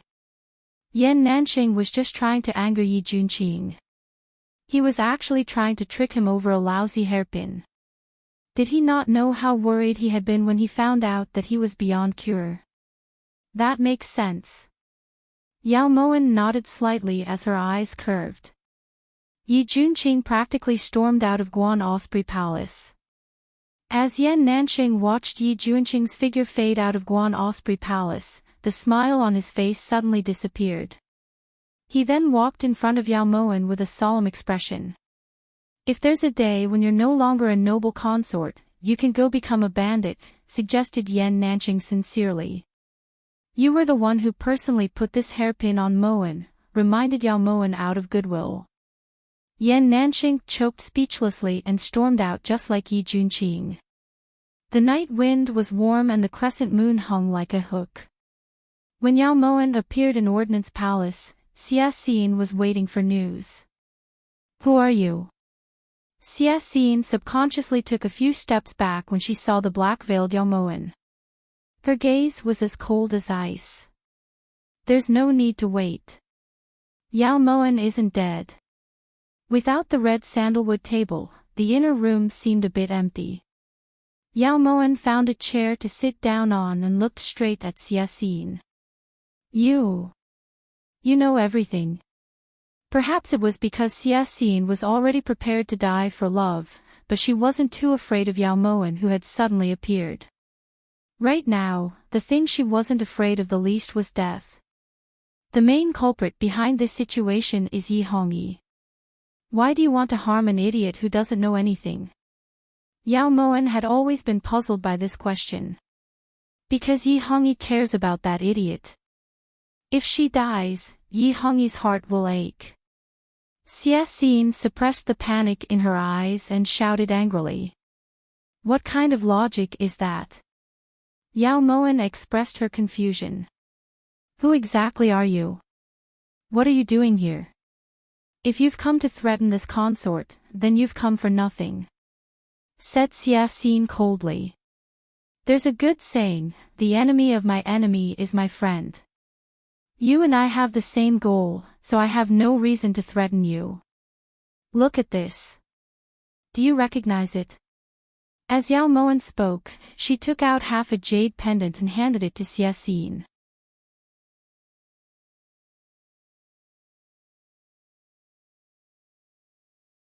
Chapter 132. This is Jian Chen's jade pendant. How did it end up in your hands? Xia Xin took the jade pendant and immediately recognized its owner. Naturally, he was the one who told me that Jian Chen didn't die. Yao Moen told the truth. Hatred could make people lose their rationality and she needed Xia Xin's rationality. That's impossible. This consort saw that sword pierce through his chest with my own eyes. Furthermore, his corpse was already disposed of by Yi Hongyi. You're telling this consort that Jian Chen didn't die? How can this consort believe that? Xia Xin gripped the jade pendant tightly as tears rolled down her cheeks. Even if she didn't believe it, Yao Moen could clearly see the anticipation in her eyes. You should recognize his handwriting. Yao Moen had already expected that Xia Xin wouldn't believe her, so she handed over the letter she had prepared. Xin, I'm fine, Jian Chen. When Xia Xin saw the 7-petaled plum blossom on the letter, she gripped the letter with one hand and covered her mouth with the other as tears streamed down her cheeks. Even if I can imitate his handwriting, I don't know the meaning of the plum blossom. You can still find someone to verify the ink and then deduce when this letter was written. This is all I can prove. If you still don't believe me, then there's no need for us to continue talking. For a moment, Yao Moen envied Xia Xin. Although she had experienced heart-wrenching pain, it was just a nightmare. She hadn't lost the love of her life. As for Zhong'er, he would never come back to life. I want to see Jian Chen. Xia Xin wiped away her tears excitedly and rushed over to Yao Moen. However, Yin Shui suddenly appeared and stopped her. If I could let you see him, would I still need to say so much? Yao Moen sighed. It wasn't that she was heartless, but now really wasn't the time. What do you want? I'll agree no matter what condition it is. Xia Xin couldn't contain her joy the moment she confirmed that Jian Chen was still alive. No matter what, it was good that he was alive. Yi Hongyi married you in order to obtain the benevolent prince's trust. Now you should know that he isn't worthy of anyone's trust, nor is he worthy of the support of the older generation's princes. Yao Moen's voice was cold and her eyes were as deep as an ancient well. You want this consort to expose his hypocrisy. Why? Who are you? Xia Xin stared at Yao Moen, her heart filled with countless questions. Don't you want to? The fact that Jian Chen hadn't died could only be attributed to Jian Chen's luck. It didn't change the fact that Yi Hongyi was vicious and merciless. This pill is called the 9 Revivals pill. It has the effect of bringing the dead back to life. I believe you will find it useful. As for who I am, you just have to remember that I'm called Jing Xan. Yao Moen placed the 9 Revivals pill in Xia Xin's hands, then glanced at Yin Shui. Before Xia Xin could react, Yao Moen had already left Ordnance Palace. As the wind rose and fell, everything returned to normal. If it weren't for the 9 Revivals pill in her hand, Xia Xin would have thought that she was dreaming. Jing Xan. You're right. Just because Jian Chen didn't die doesn't mean that Yi Hongyi isn't guilty. Don't worry, this consort won't disappoint this 9 Revivals pill of yours. Xia Xin slowly tightened her grip as her lips curved coldly. Right at this moment, Yu Chan rushed in from outside the palace. Your Highness, this servant saw Guan Osprey Palace's Tingyu throw away the pastries. It's a good thing we did it discreetly so they won't be able to find us even if they investigate. However, if they want to make a move, they'll have to wait for the right time. Reported Yu Chan solemnly. There's no need. The crime isn't Yao Moen's. There's no reason for her to die. Yu Chan, call Imperial Physician Jing over to this consort tomorrow. This consort should properly thank him for taking such good care of Jian Qin. Xie Xin sat quietly at the table with a cold expression. Your Highness. Yu Chan walked forward worriedly when she sensed Xie Xin's abnormality. Does it still hurt? I'm sorry, this consort didn't do it on purpose. Xie Xin lowered her gaze and saw the 2 rows of deep teeth marks on Yu Chan's wrist. Her eyes misted up. Success was all because of Xiao He, failure was also because of Xiao He. Yi Hongyi, back then, you used Xin to gain the trust of the older generation of princes.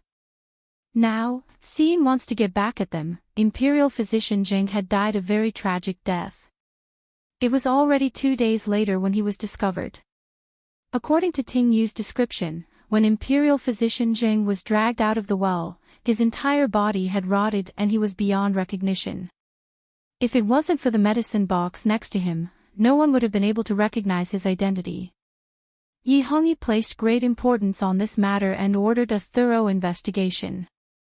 Yao Moen knew that Xie Xin had already begun to take action, which made her feel very gratified. Master, Yi Hongyi has already obtained conclusive evidence that Xie Xin poisoned Imperial Physician Jing. As soon as the court session ends, he'll take action, reported Yin Shui solemnly. This consort believes that Xie Xin won't just sit and wait for death. Let's wait a little longer. Yao Moen's hand that was stroking Fluffy slowly stopped as her eyes turned cold. Right at this moment, Tingyu rushed in through the palace gates. Your Highness, something has happened in Ordnance Palace. Her Highness Consort De has hanged herself, reported Tingyu anxiously. Yao Moen was startled when she heard this. Yin Shui was also shocked. It's a good thing. Yin Shui, withdraw. Tingyu, come with this consort to Ordnance Palace. Yao Moen happily set down Fluffy and walked out of Guan Osprey Palace. When Yi Hongyi, who had just gotten out of court, heard this news, he was stunned for a very long time before he reacted. How could she have possibly committed suicide? Yi Hongyi's brows were tightly furrowed as a cold, bloodthirsty light shot out of his eyes. Ever since An Bingshan found out the cause of Imperial Physician Zhang's death, Yi Hongyi knew that Xie Xin knew everything. She was taking revenge. Since she was taking revenge, how could she have only killed Imperial Physician Jing? She should know who the mastermind was. Replying, Your Majesty, this news came from a eunuch in Ordnance Palace. It can't be wrong. Without your decree, no one would dare to touch Her Highness Consort De's corpse. Her Highness Consort De is still hanging from the beam, reported An Bingshan as he bowed. Idiot. Hurry up and have someone put her down. Forget it, we'll go personally. You go to the palace gates and block them. Do your best to delay the benevolent prince. Xie Xin could die anyway, but she couldn't commit suicide. Yi Hongyi's eyes darkened as he swallowed hard. Then, he quickly walked towards Ordnance Palace. Although An Bingshan understood His Majesty's intentions, the benevolent prince's temper wasn't something he could stop. It would be fine if he did well, but if he didn't, he might even lose his life. Thus, An Bingshan randomly sent a eunuch to guard the palace gates while he followed Yi Hongyi. When Yao Moen arrived, Ordnance Palace was already surrounded by a crowd of eunuchs and palace maids. Everyone couldn't help but stick their heads out to look inside. Yao Moen found a quiet corner and watched coldly. Scram! Yi Hongyi shouted angrily, instantly scaring these palace maids into scattering. Only a few palace maids and eunuchs who served outside Ordnance Palace remained. They trembled as they knelt there, not even daring to breathe too loudly. Your Highness. Why did you commit suicide? Even if you've been wronged, His Highness will help you. Why did you have to take things so hard? Inside the main hall, Yu-chan was kneeling in front of Xie, tears streaming down her face. Someone come. Bring Consort Da's corpse down. The moment Yi Hongyi entered, he saw that Xie was hanging from the beam of the main hall. Her face was purple and her limbs were hanging limply. She had stopped breathing a long time ago. All of you, go away. You're not allowed to touch my Highness. Your Majesty. How has Her Highness wronged you?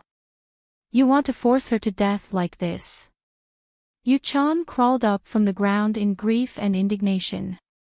She stood in front of the guards and glared angrily at Yi Hongyi.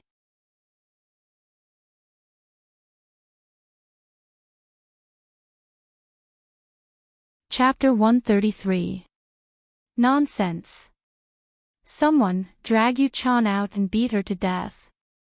After hearing Yu-chan's question, Yi Hongyi was even more certain that Xie already knew everything. In the end, he was still a step too late. If he could sentence her to death for poisoning the imperial physician, things would be much easier to handle. Right now, he could only kill Yu-chan to silence her so that there would be no evidence left. Let me go. Your Majesty. You're so cruel. How does the Empress treat you? How could you be so heartless? You are utterly devoid of conscience. Yu-chan howled hysterically, crazily pushing aside the imperial guards that tried to capture her. Execute him on the spot. Yi Hongyi's expression darkened as he roared fiercely.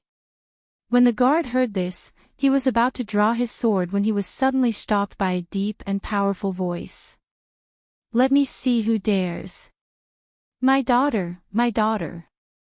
Everyone looked over and saw an old man in his 60s rushing into Ordnance Palace, his clothes disheveled. He pounced on Xie's corpse, his cries causing the entire palace to tremble. Xie was the cornerstone of Chu country. He was also a senior figure of the Chu country and a relative of the emperor. He had spent his entire life on the battlefield, and he didn't even bat an eyelid even when his bones and flesh were being torn apart. Now that he saw the corpse of his daughter, he couldn't help but cry his heart out. Your Highness. You have to seek justice for the Empress. It was the Emperor. It was His Majesty who forced her ladyship to her death. When she saw Xie appear, Yu-chan instantly knelt on the ground and howled in grief. Yu-chan. Don't talk nonsense. Yi Hongyi never expected that Xie would come so quickly, nor did he expect that Yu-chan would be so crazy as to say everything. If she said it, Xie's reputation would also be ruined. Speak. Why did my daughter commit suicide? What did she suffer? Xie deep voice rang in everyone's hearts like a death knell, causing their eardrums to hurt. Even though he was the emperor, Yi Hongyi was still rather fearful of Xie, especially the older generation of princes and princes. Most of them were generals who had gone through thick and thin with Xie and followed his lead. If it weren't for the fact that he had received news that Xie was critically ill, he wouldn't have been in such a hurry to attack Jian Chen and Xie. But now, it seemed that Xie was even tougher than him. How could Yi Hongyi know that this was all Yaomoan's work? Your Highness. Ever since her ladyship entered the palace, the emperor seemed to treat her ladyship with respect on the surface, but in reality, not only did he hide saffron in Ordnance Palace, he even poisoned her ladyship. The imperial concubine wholeheartedly wanted to give birth to a child for His Majesty, so she drank countless tonics. How much effort had he put in? In the end, sob. Her ladyship couldn't figure it out, so she felt hopeless. Your Highness. Her Highness died with regret. Yuchan prostrated herself in front of Xie Zhong and wept bitterly. Saffron. Poison. Yi Hongyi. How dare you? Xie Zhong's white brows were tightly creased, his eyes bloodshot. He turned around to charge at Yi Hongyi, but was forcefully stopped by the guards around him. How audacious, Yuchan! How dare you frame me? When did I poison concubine De? How could there be saffron in this room? On the other hand, concubine De relied on Jin's favor and treated human life like grass. That imperial physician Jing was killed by you and your servant. The evidence is conclusive, yet you still want to deny it. Yi Hongyi roared in shock. That's right. Imperial physician Jing was poisoned by this servant. Because this servant personally saw him put 7 leaves in her ladyship's tonics.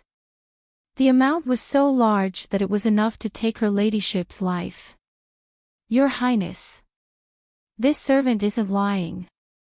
Dr. Li of the Prince residence had secretly diagnosed her ladyship. Not only had her ladyship been poisoned for many days, because she had inhaled the smell of saffron for a long time, she could no longer bear children. Yuchan shouted loudly, then stood up from the ground and strode into the inner room. She pulled out the red sandalwood table, then picked up a chair and smashed the table leg in front of everyone. Due to the heavy impact, the saffron powder hidden in the table leg sprayed into the air, and a thick herbal smell filled everyone's noses. Your Highness, this is the evidence. Before her ladyship died, she told this servant that His Majesty was afraid of the Xia family's power, so he wasn't willing to let her bear the dragon seed.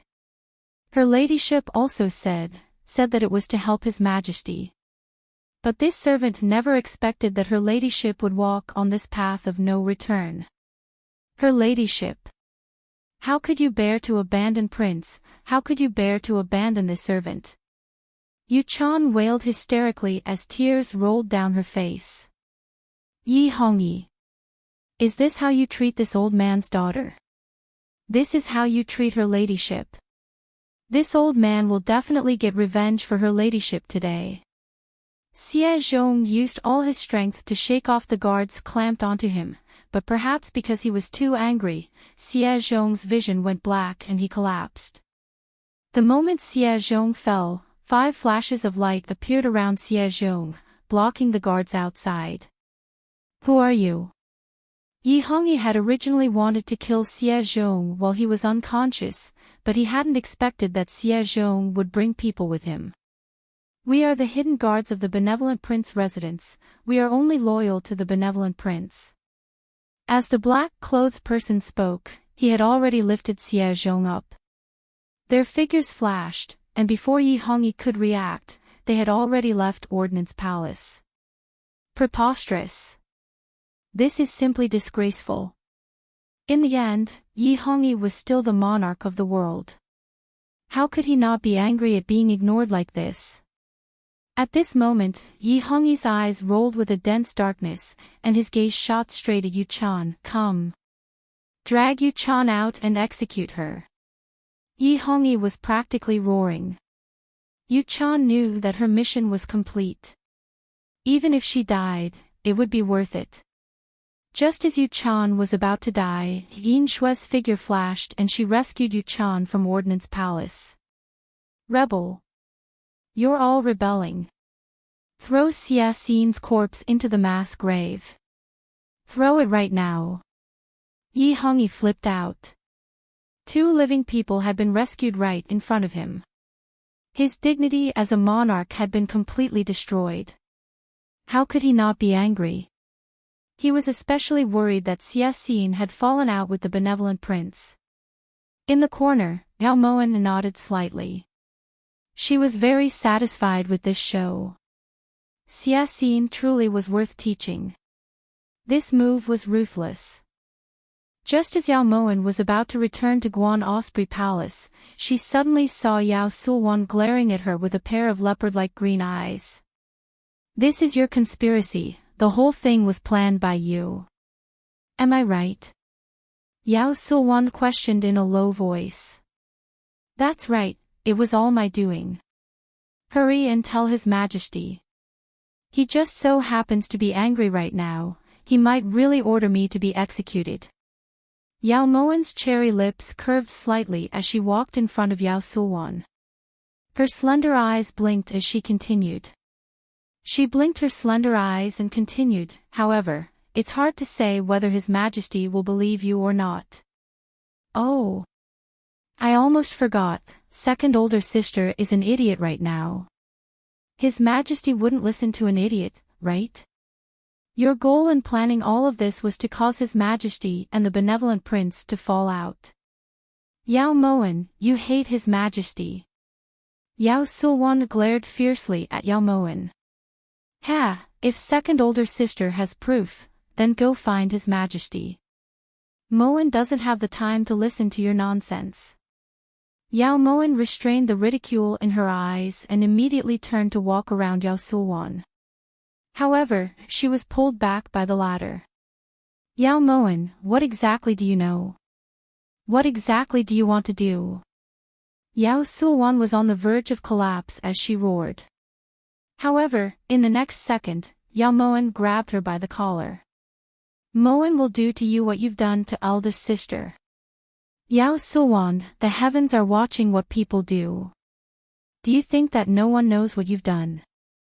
Yao Moan moved in front of Yao Sulwan. Her clear eyes were like ice that wouldn't melt for 1,000 years, causing Yao Sulwan to tremble. Impossible. You can't possibly know. Unless Yao Moshin comes back from the dead, no one would know about those things. You lied to me. You lied to me. Yao Sulwan's face paled. She pushed Yao Moan away and stumbled to the ground.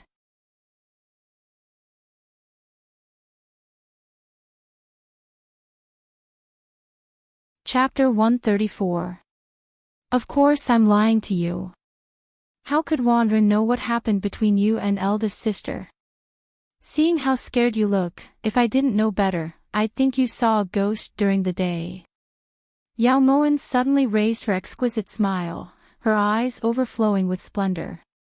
Yao Mo Wan. This consort will not coexist with you.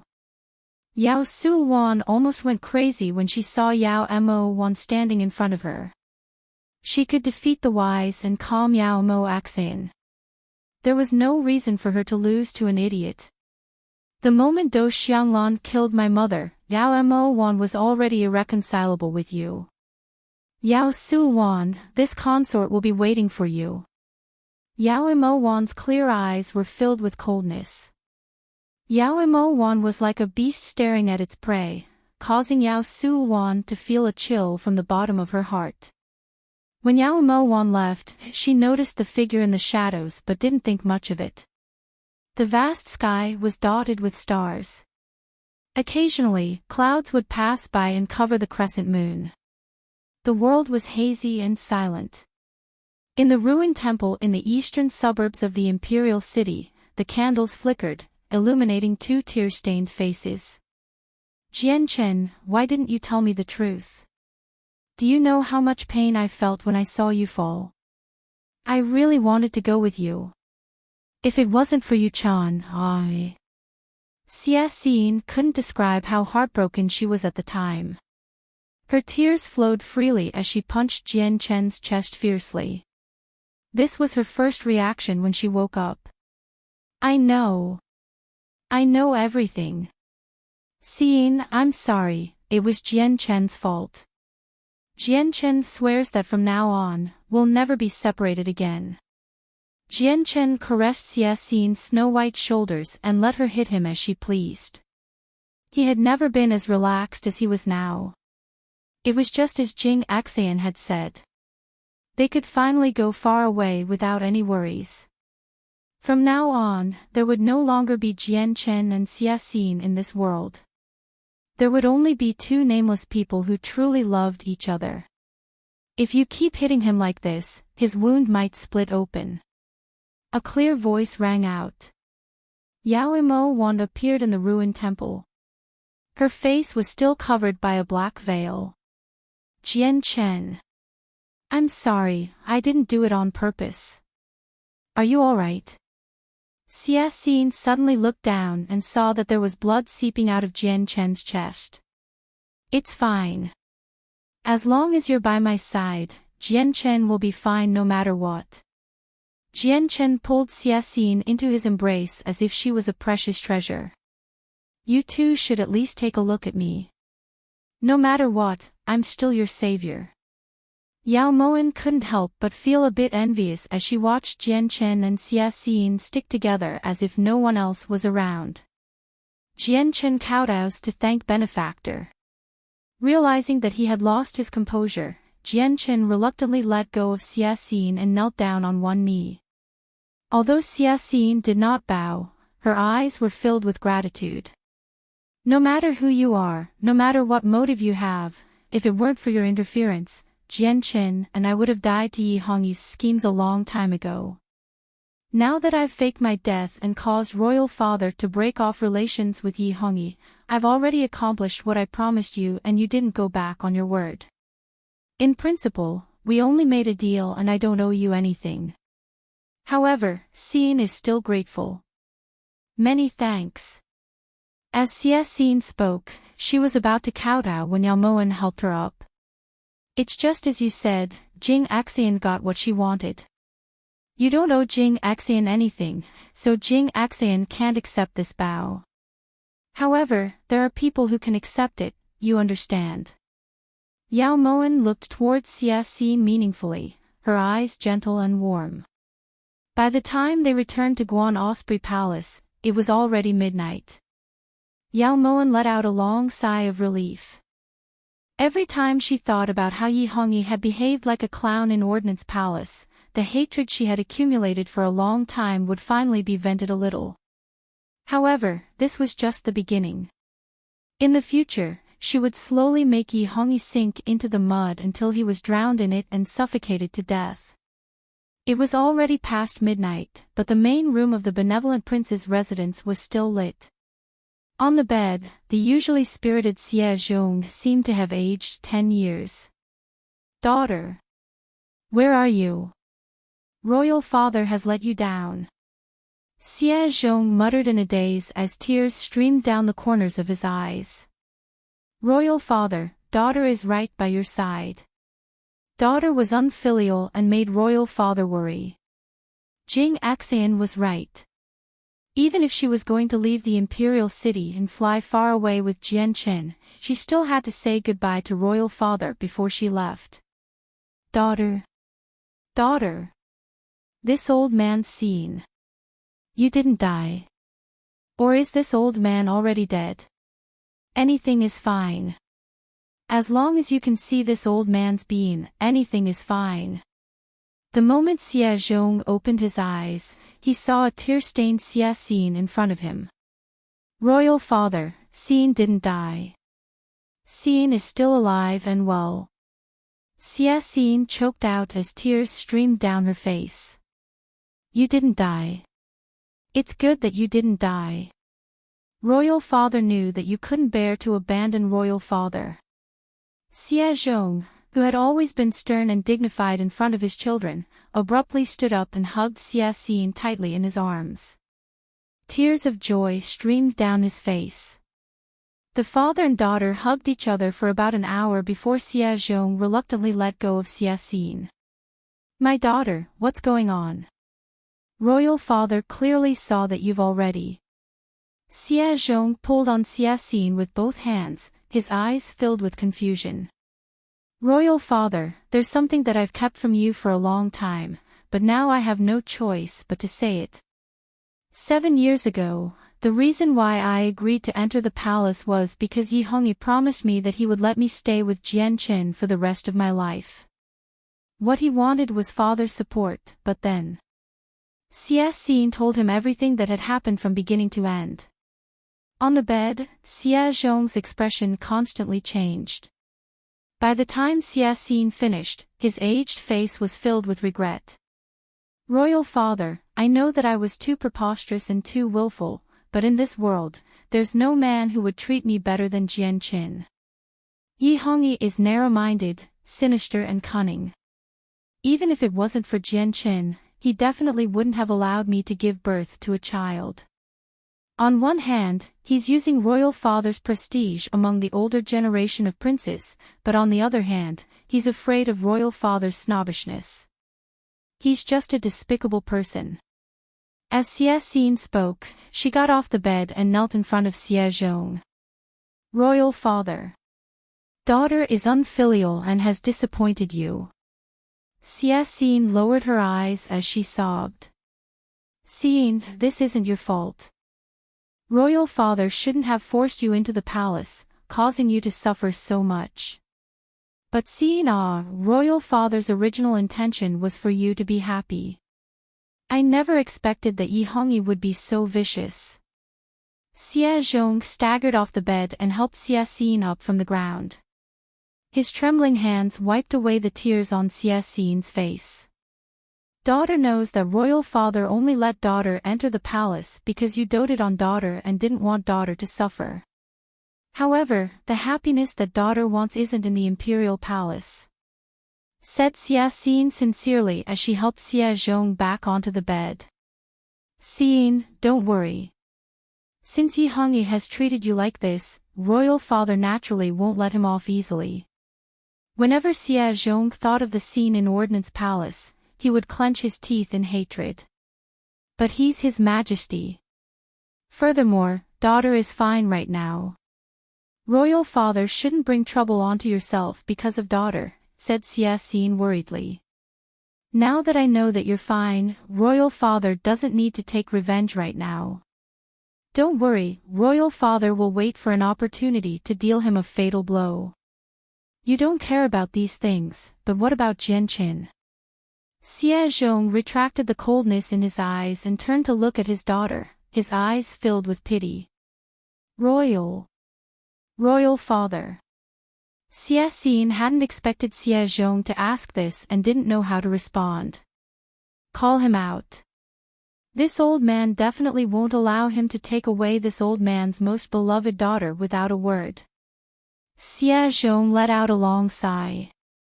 He was a veteran of the battlefield and had spent half his life strategizing. How could he not know that his daughter had returned to say goodbye?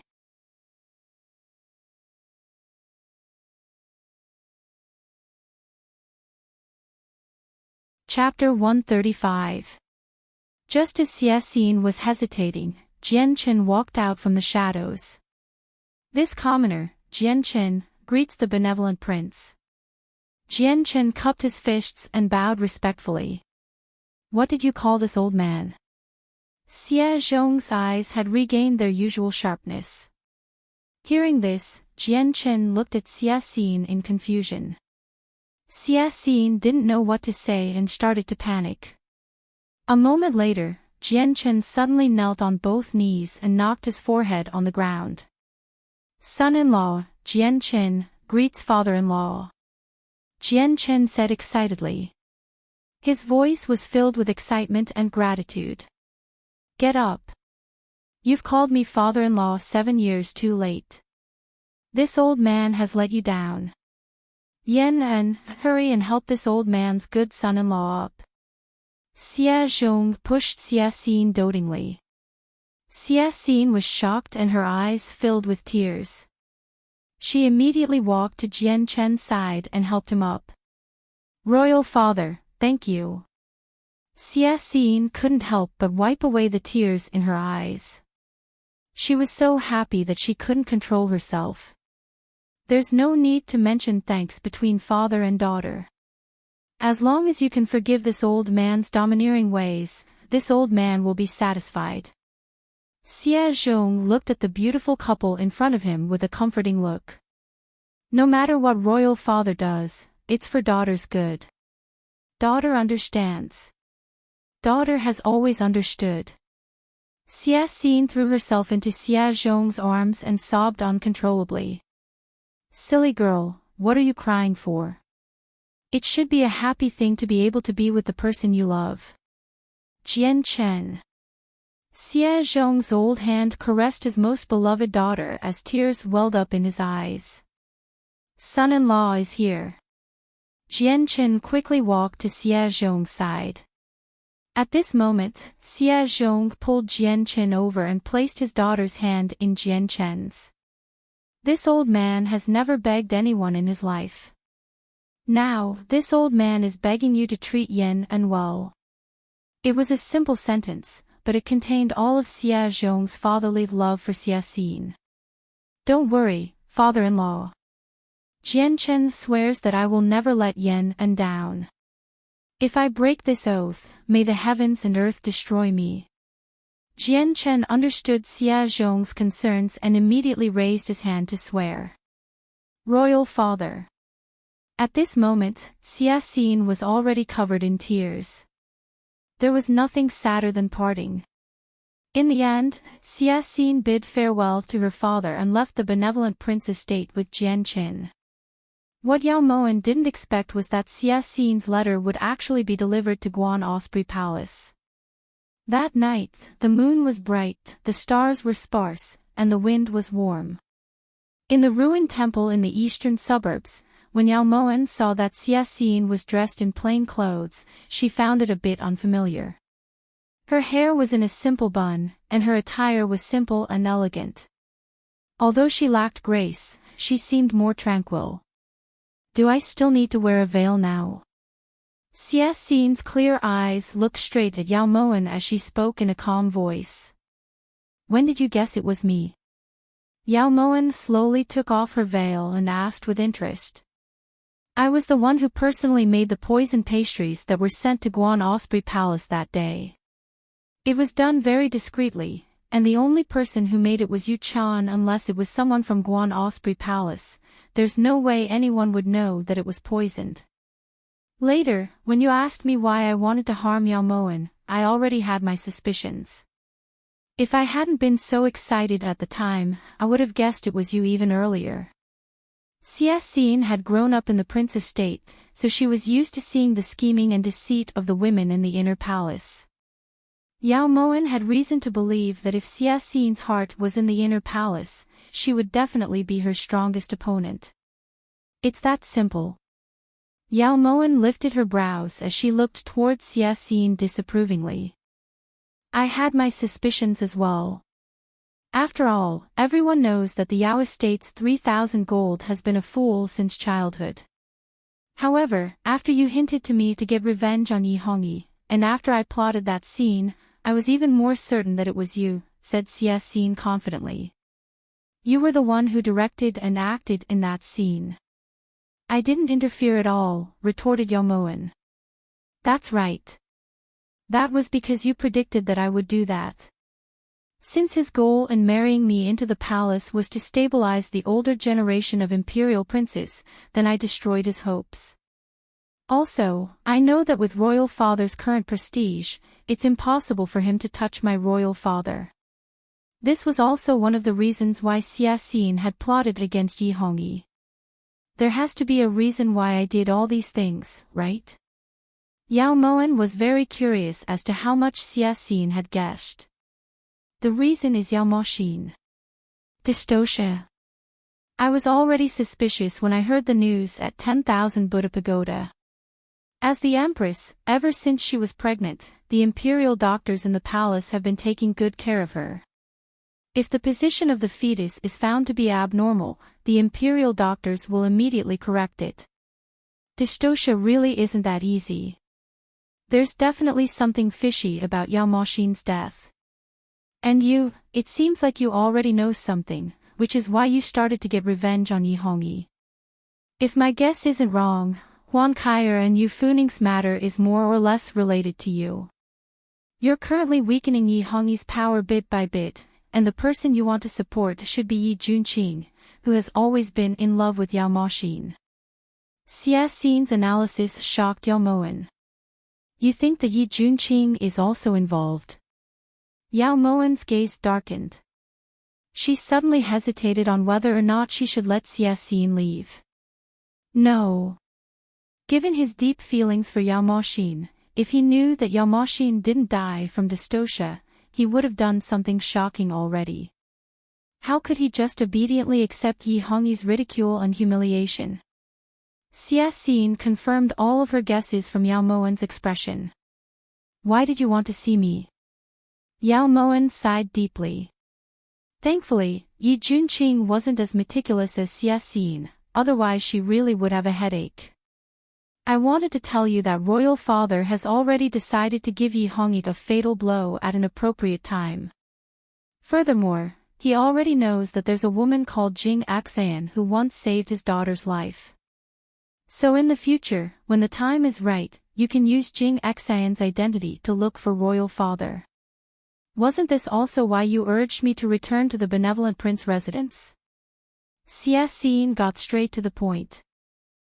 I really can't not let you go. Where do you plan on going? Yao Moen's lips curved into a smile and she gave up on her previous thoughts.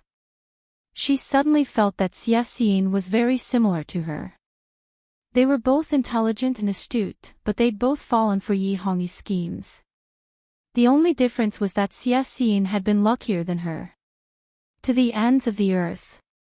In any case, I won't be coming back.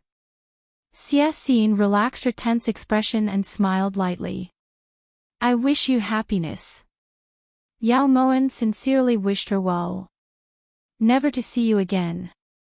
These 3 words made Yao Moen feel completely at ease. The second day after Xia Xin left, the benevolent prince used his serious illness as an excuse to not attend court. However, what comforted Yi Hongyi was that other than the benevolent prince, the other princes of the older generation didn't have any extreme reactions. Yi Hongyi thought that his usual comforting was effective, but he had no idea that they had already received Xie Zhong's intentions and were waiting for an opportunity. After resolving Xia Xin's matter, Yao Moen was in a great mood. At this time, Yao Moen was playing with Jewel in the courtyard of Guan Osprey Palace. Meanwhile, Fluffy was lying under the pear tree, occasionally meowing to prove that she hadn't died of laziness yet. Under the sunlight, that immortal phoenix tail hairpin shone brilliantly, making Yao Moen look like a fairy that had descended to the mortal world. Her beauty was unparalleled. The pear tree's whiteness couldn't compare to the jade-like whiteness of her cheeks. Did you find out? Yao Moen tossed the ball of string in her hands to Jewel, then turned to look at Lu Xing who was running over. Replying Nyang Nyang, there's news from Prime Minister residence. The reason Master didn't attend court is because Madam's lower abdomen is in slight pain. I heard that Master found quite a few famous physicians in the imperial city to treat Madam, but it's nothing serious, reported Lu Xing. She's actually this nervous for someone else's son, how laughable. Is that teacher Wu Zicheng still in contact with Li Qingqing? Yao Moen walked lightly over to the swing and sat down as she asked leisurely. Madam has always had contact with Wu Zicheng and has already recommended him to Master. Master has also promised Madam that once the child is born, Wu Zicheng will come to the residence to teach little young Master. Lu Xing followed Yao Moen to the swing. For a moment, he suddenly wanted to stretch out his hand and swing the swing for Yao Moen. Back in Prime Minister residence, this was something he often did. However, things were different now and he couldn't do something like that anymore.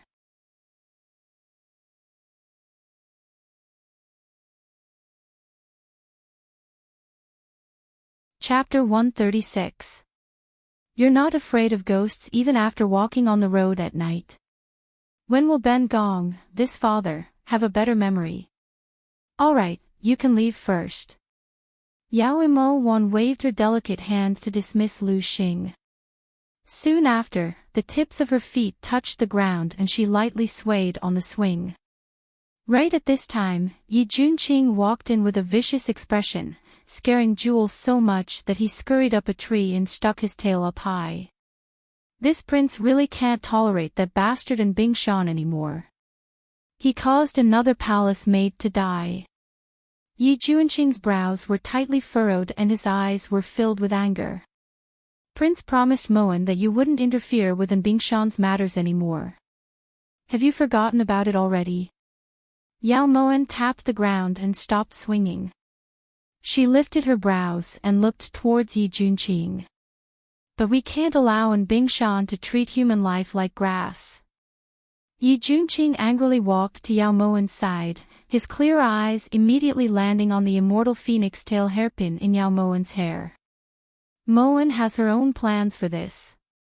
It's fine as long as Prince doesn't ruin Mowen's plans, said Yao Mowen indifferently. She didn't want to explain any further. Ahem. This hairpin doesn't suit you. Yi Junqing knew that he couldn't touch An Bingshan. The last time he was stopped by Lu Sha, it was probably Yao Mowen's idea. No, Mowen feels that it's very good, very dazzling. Yao Mowen reflexively stroked the immortal phoenix tail hairpin as her eyes curved. It's precisely because it's too dazzling that it's overshadowing your brilliance. Yi Junqing analyzed seriously.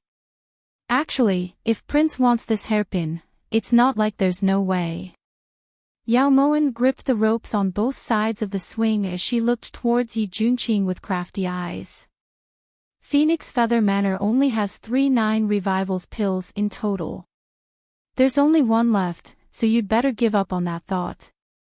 Otherwise, Yan Nanqing really will fight you to the death, warned Yi Junqing with good intentions. There's still one left. The light in Yao Mowen's eyes made Yi Junqing want to slap himself. So Yao Mowen didn't know. Ahem. Pretend I never said anything. Yi Junqing turned to leave but Yao Mowen stopped him. You don't want the hairpin anymore, called Yao Mowen lightly. There's another way. Yi Junqing's hope reignited. As long as Prince helps Mowen swing a few times, Mowen will gift this hairpin to Prince. Yao Mowen's voice was as clear and melodious as a yellow oriole. Yi Junqing turned and walked back to Yao Mowen. It's that simple. Yi Junqing asked in astonishment as if he couldn't believe his own ears. Yes, of course, if your highness is not willing, who said I wasn't willing?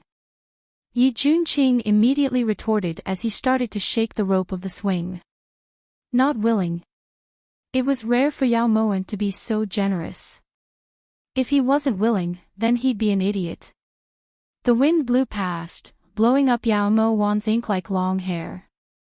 Her long dress fluttered in the wind, creating tiny ripples in the wind. Flower petals spiraled in the air and landed on Yao Mowen's shoulders, beautiful and exquisite. Especially that immortal phoenix tail hairpin, it flickered nimbly, adding a bit of dreaminess. As he looked at Yao Mowen swaying in the wind, a ripple appeared in Yi Junqing's heart. He had lied. That immortal phoenix tail hairpin really suited her. The current Yao Mowen was comparable to a celestial being. Under the sunlight, the hairpin shone with dazzling light. When Yi Junqing opened his eyes again, he saw that the person on the swing was Ma Xin. Ma Xin. Where did you go? Do you know how much Junqing missed you? Just as Yi Junqing was in a daze, he suddenly heard a miserable cry. By the time Yi Junqing reacted, Yao Mowen had already fallen to the ground. She was in a very miserable state. Yi Junqing. You did it on purpose. Yao Mowen got up with a pained expression and pointed at Yi Junqing's nose. Right at this time, Yi Hongyi walked in. Warner, let's see if you hurt yourself. Yi Hongyi pulled Yao Mowen over with heartache. He lifted Yao Mowen's face with both hands, his eyes full of pity. Your Majesty. You have to get justice for Warner. Yi Junqing did it on purpose. He's bullying me. Yao Mowen cried as she snuggled into Yi Hongyi's embrace. Her heart was still beating furiously. If she hadn't seen Yi Hongyi out of the corner of her eye and done what she did just now, given Yi Hongyi's suspicious nature, he would definitely suspect her relationship with Yi Junqing. Yi Junqing's heart ached when he saw Yao Mowen in Yi Hongyi's embrace. That faint pain made him flustered. When he'd seen Yao Mowen and Yi Hongyi being intimate, he'd also felt uncomfortable, but it hadn't been like now. His heart ached. How was this possible? Yi Junqing was so shocked by his own reaction that he even forgot to salute Yi Hongyi. Junqing. No matter how excessive Consort Yao is, she's still your imperial sister-in-law. How could you bully her like this? Yi Hongyi looked towards Yi Junqing angrily. Your Majesty, Wan Er's arm is injured. It hurts. When Yao Moan saw that Yi Junqing was standing there in a daze, she immediately pulled up her sleeve. 2 bloody gashes appeared on her flawless arm. This subject's younger brother has sinned. Your Majesty, please punish me. Yi Junqing frowned as he looked at the wound on Yao Moan's arm and knelt down on one knee. Forget it. If we ever see you bullying Consort Yao again, we definitely won't let you off lightly. Wan Er will accompany you back to apply medicine. Yi Hongyi waved his hand in disgust, indicating for Yi Junqing to get up. Then he walked out of Pear Blossom Garden with Yao Moan in his arms. Just as Yi Hongyi had taken 2 or 3 steps, he suddenly turned back to look at Yi Junqing. Yi Liu will be back in the next 2 days. If you don't have anything else to do, help in Bingshan prepare. We want to hold a welcoming banquet for him. When Yao Moan heard Yi Liu's name, her heart trembled and a cold light flashed through her pure eyes. Yi Hongyi had actually transferred Yi Liu back. It seemed that he was still afraid of the benevolent prince's revenge, which was why he had transferred his own younger brother, Yi Liu, who was the only other prince who had survived the usurpation of the throne, back to the imperial city. Yi Junqing had survived because Yi Hongyi needed to rely on him to conquer the empire for him. Yi Liu had survived because he had a boorish temperament and didn't scheme at all. Furthermore, he obeyed Yi Hongyi's orders obediently. Of course, blood relations also played a part. However, Yao Moan knew that if Yi Liu had even the slightest intention of coveting the throne, Yi Hongyi definitely wouldn't care about that little bit of blood relations. In Yao Moan's impression, Yi Liu could be considered a boorish fellow. Whether it was in terms of appearance or intelligence, he was far inferior to Yi Hongyi. Most importantly, this person had always felt an indescribable hostility towards Yi Junqing. There had been several times when he had intentionally created opportunities to kill Yi Junqing. His return definitely wasn't a good thing. It seemed that the following days wouldn't be peaceful. Wan Er, what's wrong? Yi Hongyi asked softly when he sensed that the beauty in his arms was acting strangely. You're letting Yi Junqing leave just like that? Wan Er wanted to make him fall as well. Yao Moan restrained the shrewdness in her eyes and rubbed her sore arms with a pout. She looked towards Yi Hongyi unwillingly. Our Wan Er has always been magnanimous. Don't lower yourself to his level, all right? Yi Hongyi laughed loudly when he heard this, then helped Yao Moan into Guan Osprey Palace. That night, when Yin Shui escorted Mingyu into Guan Osprey Palace's bedroom, Yao Moan was sitting in front of the dressing table in deep thought. Master, I've brought him, said Yin Shui respectfully, then undid Mingyu's mute acupuncture point.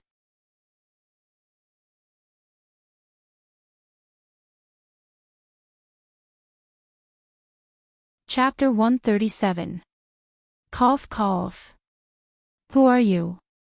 Why are you in Consort Yao's room? With Mingyu here, I definitely won't let you harm Consort Yao. The second Mingyu was released, she immediately stood in front of Yao Moan and glared at Yin Shui. Didn't you hear her call this consort master? Yao Moan sighed lightly, then got up and walked over to the table. She waved her hand to dismiss Yin Shui, then poured a cup of tea and pushed it towards Mingyu. Consort Yao.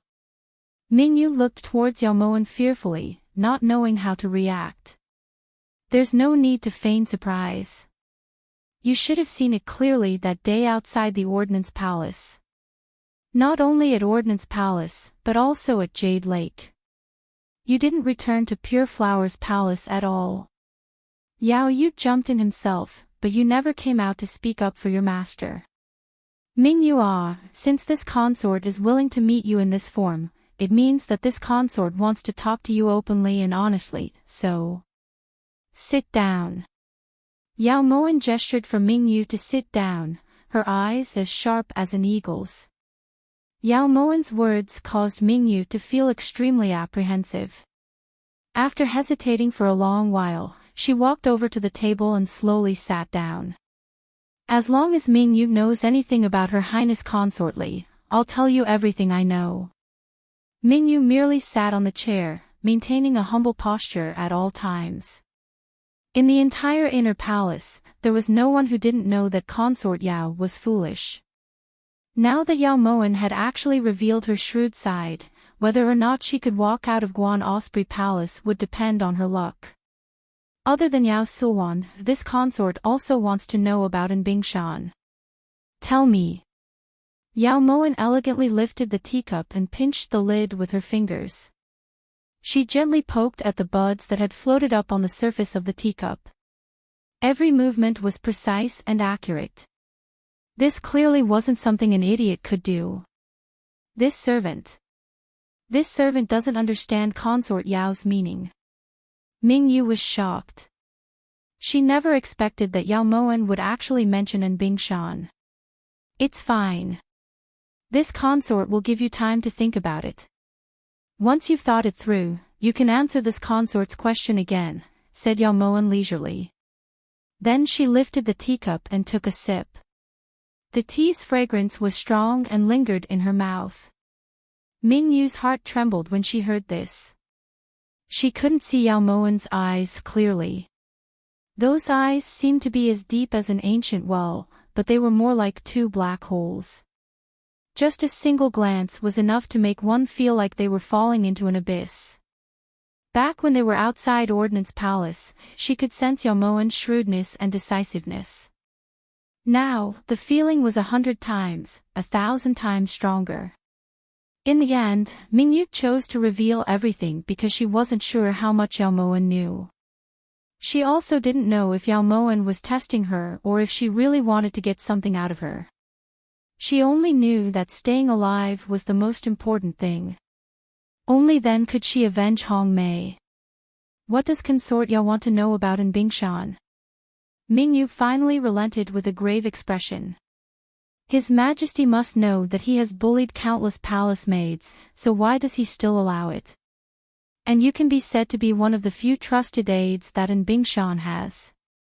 Just what did you rely on to obtain his trust and why are you willing to serve him? Asked Yao Moen solemnly. If it wasn't for the fact that Bingshan had secretly investigated and found out that it was Yi Junqing, Yao Moen wouldn't have wanted to make a move against him so early. After all, she didn't want to beat the grass and alert the enemy if she wasn't completely confident. Does Consort Yao believe in immortality? Asked Mingyu bitterly as she rested her weight on the chair. Yao Moen didn't reply. She knew that what she was about to hear was definitely going to be yet another outrageous scandal in the palace. The reason Bingshan obtained His Majesty's favor was because he had a secret recipe for immortality. By the time this servant found out about this, Bingshan had already been refining pills for His Majesty. There was no one who didn't yearn for immortality, especially the lofty and revered monarch. According to what Bingshan said, one of the ingredients in that secret recipe was the tender flesh under a woman's armpit. Bingshan had used this excuse to ravage countless palace maids. And His Majesty firmly believed in Bingshan's words. This was also the reason why His Majesty allowed Bingshan to do whatever he wanted. As Mingyu spoke, her eyes turned cold and her hands clenched into fists. Yao Moen's eyes narrowed. Yi Hongyi actually wanted to live forever. He really was naive. She didn't interrupt Mingyu and listened carefully. This servant had long known that Bingshan had this kind of hobby and had been praying for it, but bad luck still fell upon my head. That day, this servant was knocked unconscious by Bingshan's subordinate eunuchs and was sent to the shabby room at the back of the cold palace. When I woke up, Bingshan was as sinister as a devil. Just as Bingshan was about to make a move, this servant's good sister, Hong Mei, suddenly rushed in and knocked Bingshan unconscious, then rescued the servant. If it was possible, this servant would rather have been violated by Bingshan that day and lose my life. It would have been better than what happened next. Mingyu's voice was heavy with sobs as tears fell. Those unbearable past seemed like it had happened yesterday. Every time she recalled it, Mingyu's heart would ache. And Bingshan found Hong Mei and then killed her. Yao Moen's gaze was deep and serene as flames of anger surged in her heart. After her rebirth, she told herself to stay calm, but right now, she really couldn't stay calm. It was this servant that killed Hong Mei. And Bingshan was simply inhumane. He tortured Hong Mei until she only had a breath left, and still had those little eunuchs continue tormenting her. This servant couldn't bear to see Hong Mei suffer, so this servant not only killed Hong Mei, but also killed the two little eunuchs who wanted to torment her. However, this servant knew that the main culprit was Bingshan, so this servant gambled. I personally delivered the tender flesh under Hong Mei's armpit into Bingshan's hands. From that moment on, Bingshan treated this servant as his trusted aide. Up until now, it's already been 2 years. Tears silently slid down, wetting Mingyu's clothes.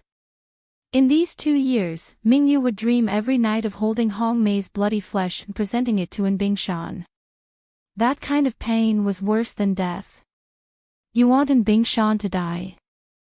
Yao Moen suppressed the anger in her heart and looked towards Mingyu solemnly. This servant has endured for so long. There were many opportunities to kill Bingshan, but this servant didn't do it because this servant didn't want Bingshan to die so easily. He deserves to live and suffer. Mingyu clenched her teeth as tears streamed down her face. Her body trembled uncontrollably from her hatred. Did you participate in him refining pills for His Majesty? Yao Moen approved of Mingyu's thoughts very much. People who committed heinous crimes indeed couldn't be let off with just death. And Bingshan only sent this servant to pry out the secrets of the various concubines in the palace so he could amass wealth. As for the matter of refining pills, he didn't allow this servant to participate. However, this servant once secretly observed him and discovered that every night, he would enter Central Dragon Palace at 5 in the morning. Furthermore, no matter which palace His Majesty slept in, he would always return to Central Dragon Palace at 5 in the morning. That's why this servant guessed that Bingshan was definitely refining pills in Central Dragon Palace. Said Mingyu confidently. This consort will make a deal with you. Use Bingshan's life to be worse than death to exchange for 3 months of unwavering loyalty. How about it? Yao Moen's clear eyes were like an ancient well without any ripples. A trace of coldness rose from the bottom of her heart. Perhaps she should consider changing that immortality recipe for Yi Hong Yi. With Your Highness's words, from now on, Mingyu's life is Your Highness's. When Mingyu heard this, she knelt down and abruptly banged her head on the ground. For some reason, Mingyu believed that if there was anyone in this world that could deal with Bingshan, it would definitely be this person in front of her. The next morning, Yi Junqing didn't see Yao Moen at breakfast. Instead, he saw the immortal phoenix tail hairpin on the table. Prince, my master said that this is a gift for Prince, said Tingyu respectfully according to Yao Moen's instructions. Where's your master? Yi Junqing reached out to pick up the immortal phoenix tail hairpin, a hint of disappointment in his eyes that he hadn't noticed before. Since yesterday, he had been conflicted over one question. Had he used too much force to throw Yao Moen to the ground?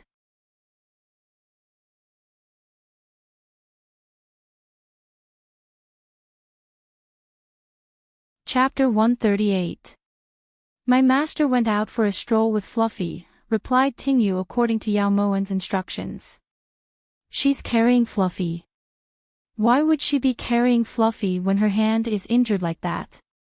Whenever Yi Junqing thought of the blood on Yao Moen's hand, he would feel guilty.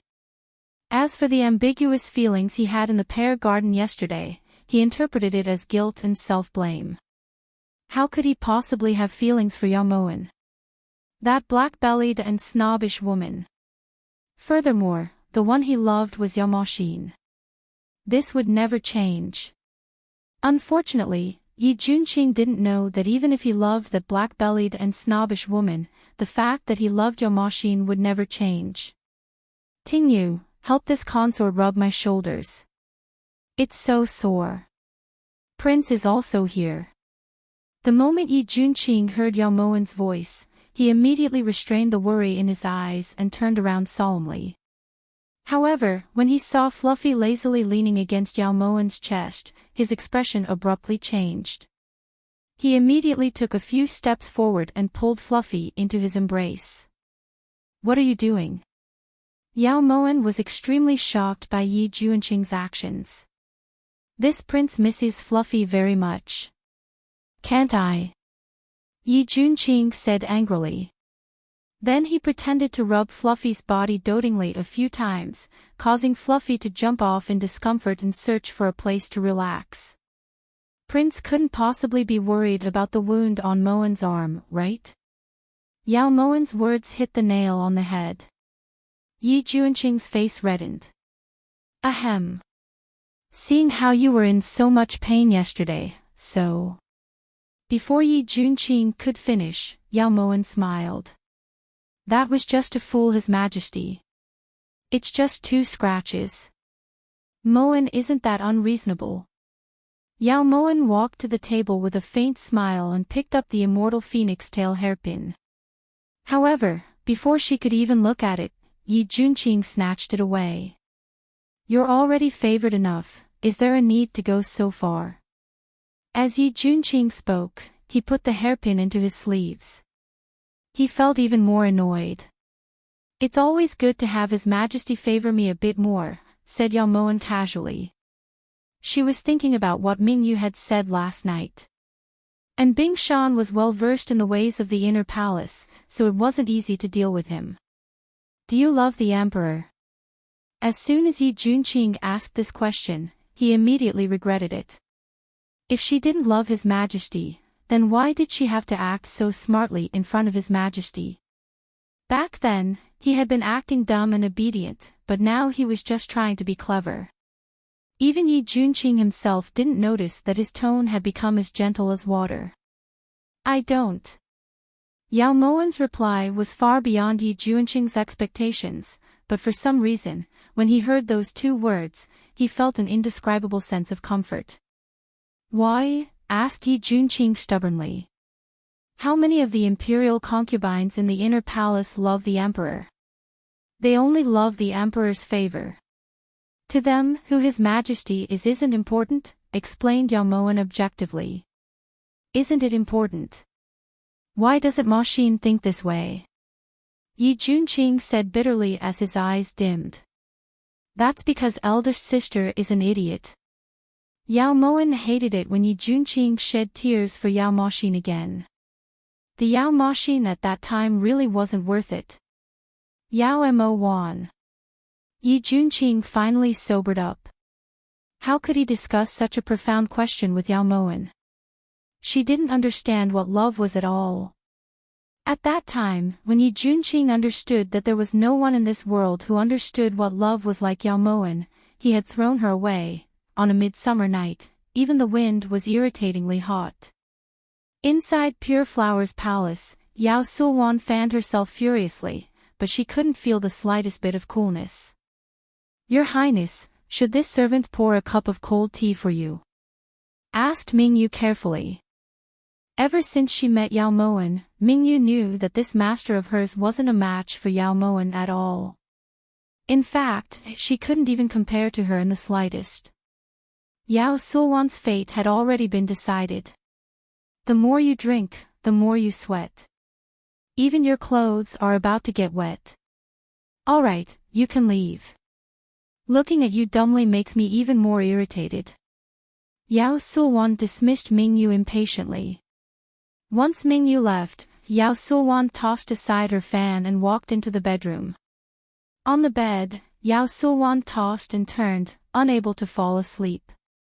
The scene of her confrontation with Yao Moan outside Ordnance Palace kept replaying in her mind. At that moment, she was sure that Yao Moan definitely knew the cause of Yao Moshin's death. Even if she didn't know the details, she at least had a rough idea. However, just a rough idea was enough to make Yao Moan hate her to the bone. The heart will naturally cool when it's calm. What is your highness consortly vexed about? A rough voice drifted over with a light breeze.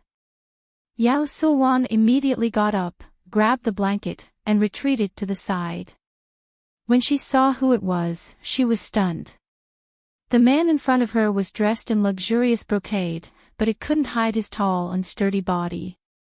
His dark skin was clearly the result of many years of weathering. A knife scar ran from the left side of his face all the way to the base of his ear. His face, which had originally been somewhat angular, looked somewhat sinister because of this knife scar. What was more frightening were his eyes. His pitch-black pupils seemed to emit a dark green light. He was like a trapped beast that had broken out of its cage, wanting to tear apart all obstacles that stood in his way. At this moment, the man was holding a fan in his hand. He was gently fanning Yao Sulwan. His thin lips were raised in a smile, but it didn't give off a trace of warmth. Prince of Yu. You. When did you return? Yao Sulwan took a deep breath, then quickly suppressed the shock in her eyes. She did her best to keep her tone calm. To her, the return of this former admirer might be a turning point for her. When this prince returned isn't important. What's important is that this prince entered the palace directly after entering the imperial city. The first person this prince wanted to see, the first person I saw, was you. Your Highness consortly. I heard that you haven't been doing very well. What? Do you regret not choosing this prince back then? A trace of pity flashed through Yi Liyu's eyes. Even though he was far away in the northwest, he was still paying attention to this person who was thousands of li away. From Guifei to Imperial Guifei, he was happy for her, but from Imperial Guifei to consort, he was worried for her. I'm afraid I'll have to disappoint Prince. This consort has been doing very well. Yao Sulwan pretended to be strong as she pushed aside the blankets and got off the bed in her inner garments. For a moment, a scene suddenly flashed through her mind. It was Yi Liyu charging into Guan Osprey Palace with a sword in hand and ending Yao Moan's life with one strike. Yao Sulwan believed that as long as she played a small trick, Yi Liyu would stand up for her. Is that so? But this prince heard that your highness consortly, in order to regain the imperial favor, actually pretended to be a fool and almost drowned in Jade Lake. Yi Liyu slowly walked behind Yao Sulwan as he subconsciously fanned Yao Sulwan with the fan in his hand. If Prince is here to see how pitiful this consort is, then Prince's wish has been fulfilled. Not only has this consort lost the imperial favor, this consort has also been played around by a fool. In order to regain the imperial favor, this consort even had to pretend to be an idiot in front of His Majesty and jump into Jade Lake to catch some rainbow-colored fish. Now, it's not just Prince who thinks this consort is a clown, everyone in the inner palace thinks this consort is a clown. Didn't Prince come here as soon as he entered the imperial city just to hear this? Yes. This consort has fallen. Is Prince satisfied?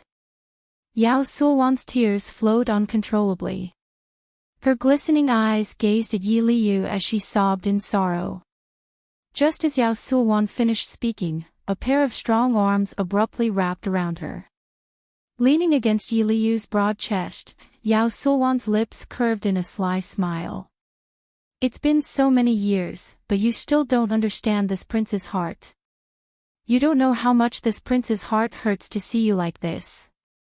If it weren't for you, this prince would have rejected imperial older brother and lived freely in Serene Province. It's been 7 years. This prince thought that as long as I went far enough, I would be able to forget you. But the further I go, the more I miss you. Sulwan, now that this prince is back, no one will dare to bully you anymore. Yi Liu hugged the beauty in his arms tightly as his voice was as firm as a morning bell. You're tuning in to the LoveLore Library YouTube channel. We're so grateful for your support, and don't forget to subscribe to join us on this incredible journey through captivating stories. Your generosity through donations truly makes a world of difference, as it's the primary source of revenue that allows me to expand and enhance this channel for you. Thank you from the bottom of my heart for being a part of this adventure.